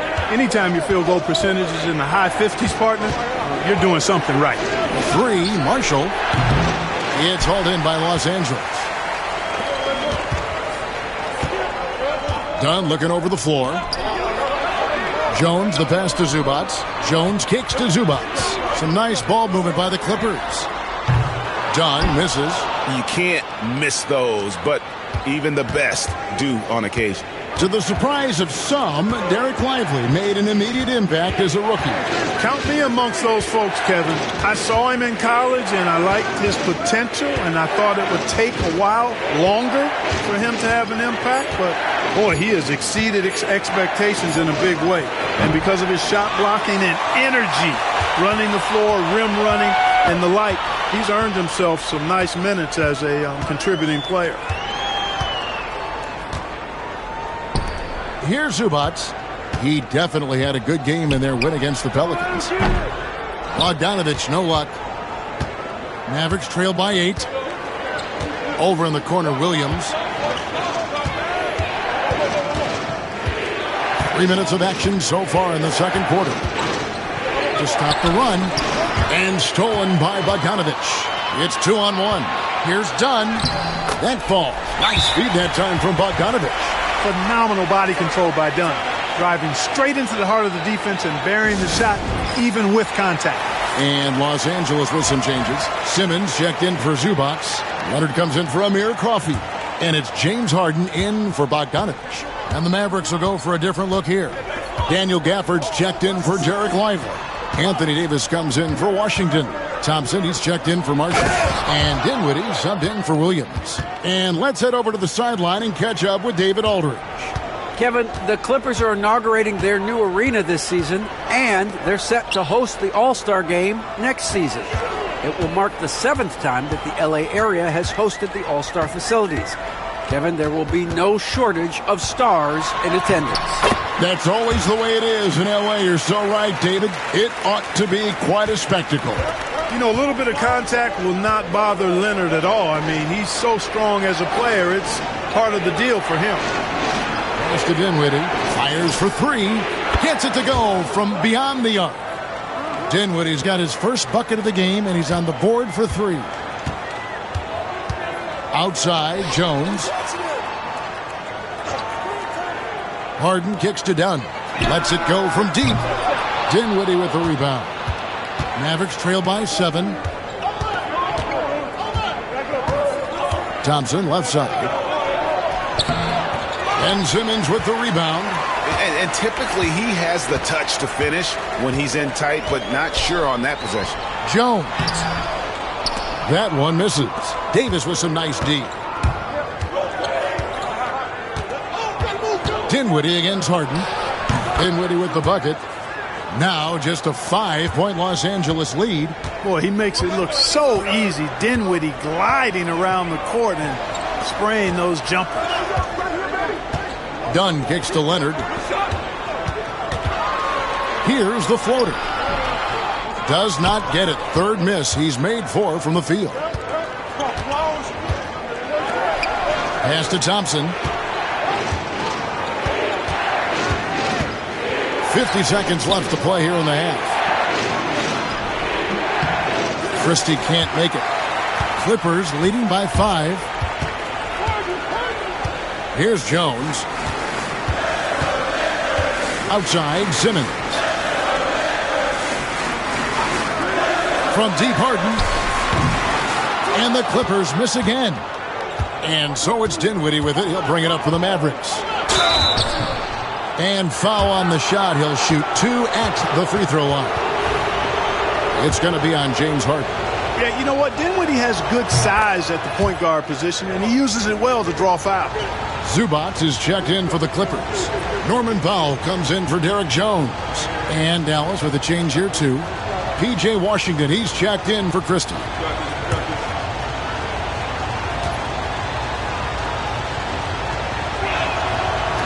And he can't hit the second. Well, there's not much to not like about Spencer Dinwiddie's game. He's a 6'5" combo guard. He can handle the rock. He can play with the ball, off the ball. Love his versatility. Leonard inside. And stolen by Thompson. And here's Washington outside. And some good action through the first 2 quarters as we reach halftime. Clippers lead by 4. And now let's catch up with David Aldridge, who's standing by from the sideline. All right, Dave. Thanks, Kevin. Here with Coach Teron Lue. Coach, what is the focus going to be in the second half? Just play the right way. Move the ball, share the ball, get stops, and get out and run in transition. Always leads to good results. Thanks, Teron. Back to you, Kevin. Thanks so much, Dave, for the great interview. Don't go away, folks. We'll be back for the second half of basketball right after this.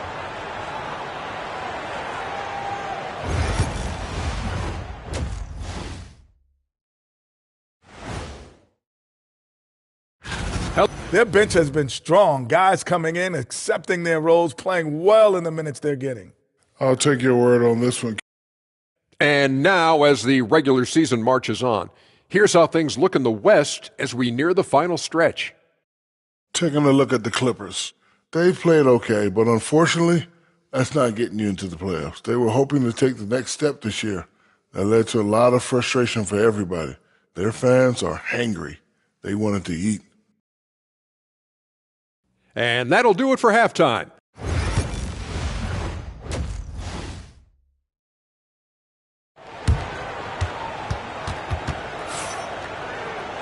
We've got second half action for you, and if the next couple quarters are similar to the first, this one could go down to the last possession. You have to like what we're seeing so far from Kawhi Leonard. And how about the amount he's contributing in the scoring column through 2 quarters? He has been terrific. And you know what? They've come at him a few different ways defensively, and nothing has slowed him down. On the floor right now for the Mavericks, we've got Spencer Dinwiddie. Anthony Davis is out there with Washington. Then there's Daniel Gafford, and it's Thompson in at the 2-guard spot. Dinwiddie sets the screen for Davis. Davis downhill. The Clippers grab the miss. Talk about confidence. Greg, what do you think about Harden's quote from a couple years ago when he said, "I'm not a system player, I am the system"? Kevin, I laughed when I heard it because most guys couldn't say that. But Harden absolutely can. He's an elite scorer turned elite passer. Your offense has to orbit around him when he's on the floor. The shot, no good. Clippers leading by 6. Harden the pass to Dunn. Back to Harden. Leonard with the ball. Defended by Dinwiddie. Zubac kicks to Powell. Offline with his 3. The Mavericks shooting at 36% on the night. They've got to step it up offensively. Back to Thompson. Some nice passing here by Dallas. Harden against Gafford. Down to 5 on the shot clock. And it's Washington missing. Starting slow in this half. 0 for 3 so far. Kicks it out to Leonard. For 3. They get the rebound. Zubac. And they call the foul, so he's got the and one chance here to make it a 3-point play. Second chance points always hurt. Just not enough effort to block out. Hey, guys standing around spectating. I mean, you got to get in there and get tough. We've seen the league, Clark, crack down on physical play more and more over time. You know, I think in general that's a good trend and direction and change. The game was extremely physical and rugged in the early 80s and even into the early mid-90s. But things change, and I think the change is for the better. It's about player safety and protecting players. So I think it's a good thing overall. Can they get it? And Davis can't get it to go. Well, an awful beginning to this half, guys, missing their first 4 attempts. Powell in the high post. Washington's on him, and the foul called on P.J. Washington. That is his first foul of the game.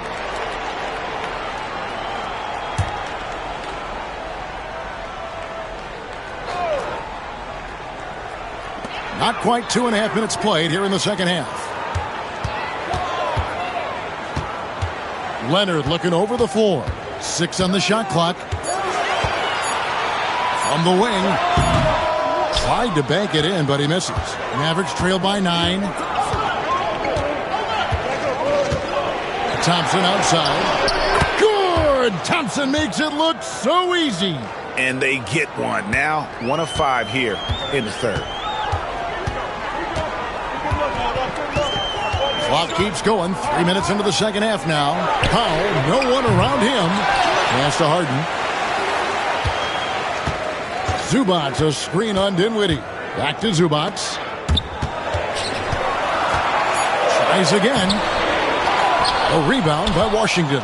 The defense ready for him on that possession. They had to be because he is so strong in the paint. Getting the latest now from our sideline reporter, David Aldridge. David, it's all yours. Take it away. Kevin, thank you very much. Anthony Davis broke his defense down for me. He said, I can block shots, switch on to anybody, guard the pick and roll, I can guard the post, I can guard the pin down. So that's my ability. My ability defensively is to do everything. Kevin? And he does everything. David, thank you so much. And this is someone that can really hurt you from long range. He did that to a degree in the first half, and he's doing it now. Thompson, a screen on Harden. And the foul called on Kawhi Leonard. That is his first foul of the game. Jones checked in for Los Angeles. Then for the Mavericks, Christie's checked in for Davis. And it's Williams in for Spencer Dinwiddie.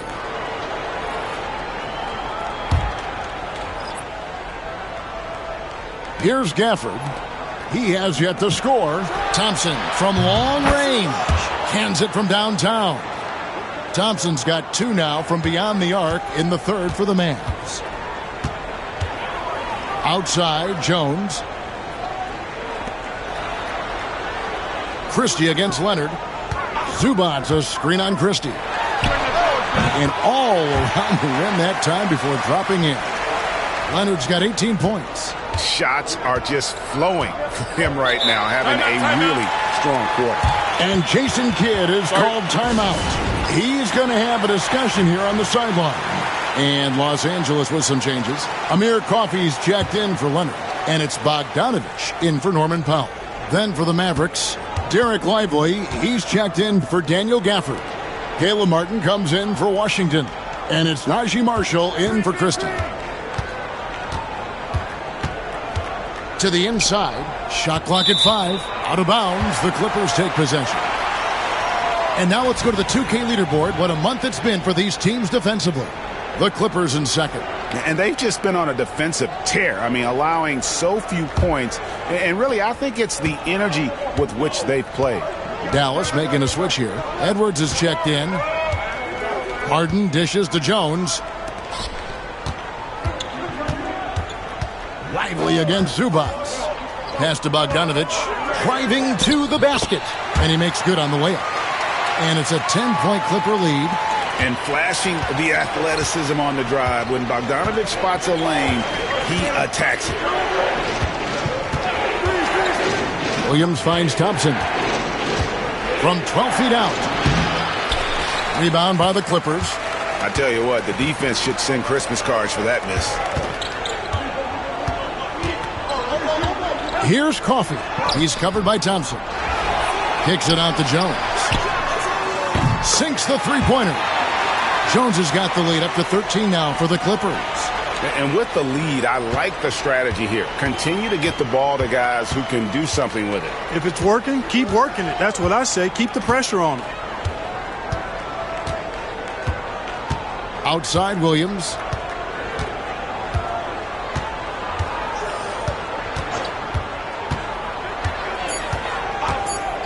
Dallas needs to get off a shot. Up again, and it's wow, he nails the buzzer beater. And so it's Los Angeles, holding on to an 11-point cushion as we get ready to take a break. Their defense has been active and effective. And we'll be back with you shortly.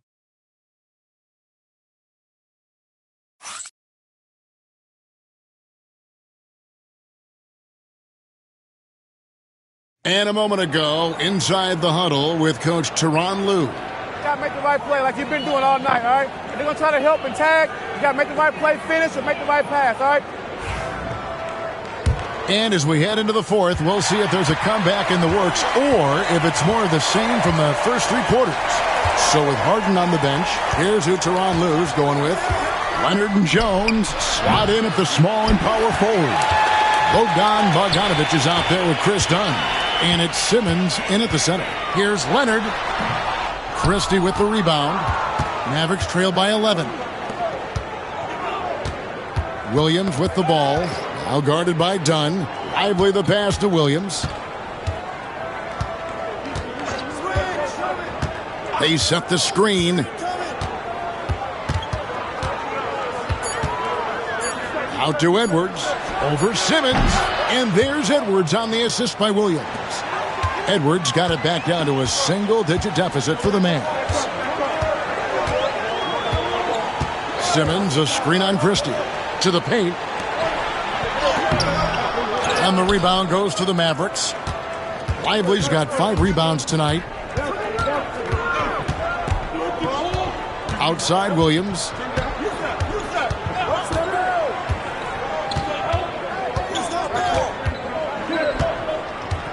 Pass to Edwards. Over Jones. Edwards, no good. And so it's Leonard with it. He'll bring it up for Los Angeles. 13 points was their biggest lead in the game. Down low, here's Simmons. And Simmons slams it in. I think this is what Simmons loves to do more than anything. When he's looking to score, he wants to get all the way to the rack. Poked away. Outside Edwards. Outside Williams. Lively sends a screen for Williams. Hits it from three-point range. Pick works well there. Not much resistance from the D. Yeah, that's not the defense you need. You got to be tougher defensively. Here's Leonard. Rebound by Marshall. Mavericks trail by 8. On the wing, Williams. Just under 2.5 minutes gone here in the final quarter. And, you know, even though that shot didn't go down, I like how they got him a wide open look in space there. Done with it. Pass to Jones. Simmons inside. Lively's there. Dallas has gone 1 of 3 from outside the arc since we've reached the fourth quarter. Turnaround Jay. And Jones pulls it down. A good board there, Kevin, but overall they're getting slightly out-rebounded. And that's a good place to start if you're going to try to find your way back into this game. Get to work on the glass. And that one's good, Leonard. Boy, it has been a huge night for Leonard. The skill is obvious, but his strength is what makes him hard to defend.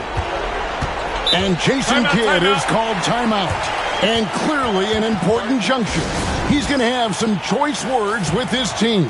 So, for the Clippers, Zubac is checked in for Ben Simmons. Norman Powell comes in for Jones. And it's James Harden in for Bogdanovich. With a short break in the action, gives us a chance now to send it over to David Aldridge. Hi, Kevin. Well, Jason Kidd going over the plan with his team for the last few minutes. Now, Coach challenged him. He said, this goes beyond this game. Show me how much heart you have for the season. Fight until the final buzzer. Guys, back to you. Thank you, David. Leonard kicks to Dunn. Pass to Powell. Fires the 3. Mavericks with the rebound. But sometimes it's more about what the defense is doing on that possession. They were all over him on the perimeter. Boy, an excellent passer for a big man. P.J. Washington's floor awareness, impressive. Guys, a good chance for them to slow it down. Yeah, they definitely should use some clock here. Here's Leonard. The Mavericks pull it in. Davis has got his 4th rebound in this one. On the wing, Dinwiddie, guarded by Harden.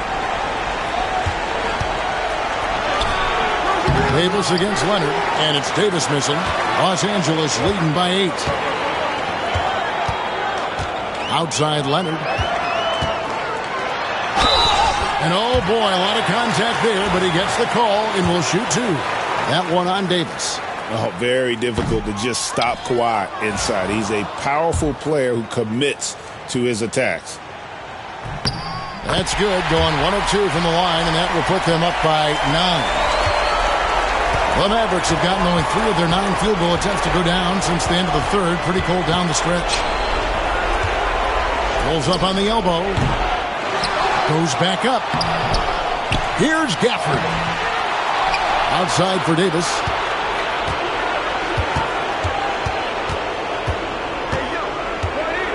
And another shot. Empty that time from Leonard. Not sure if he just ran out of gas or what. He's been awful ever since the second half started. He's not even been a factor. Pass to Dunn. 44 seconds left to play here in the fourth. Just 5 on the clock.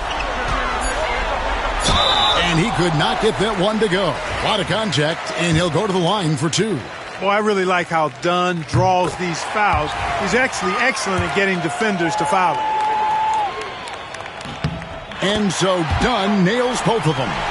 Clutch free throws there. That should ensure they're going home with the W. Thompson, a screen on Harden.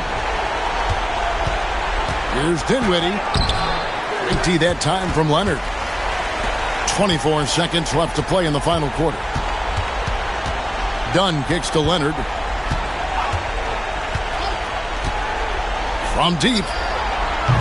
And again, it's the Clippers missing.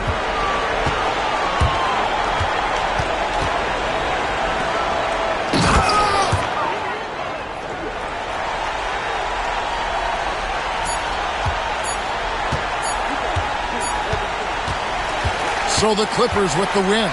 Some good competition, but the hometown advantage and their ability to stay focused, I think, made the difference. Yeah, and the first step in becoming a good team is your ability to win at home. And they really seem to revel in that opportunity, and this is what they came out to do.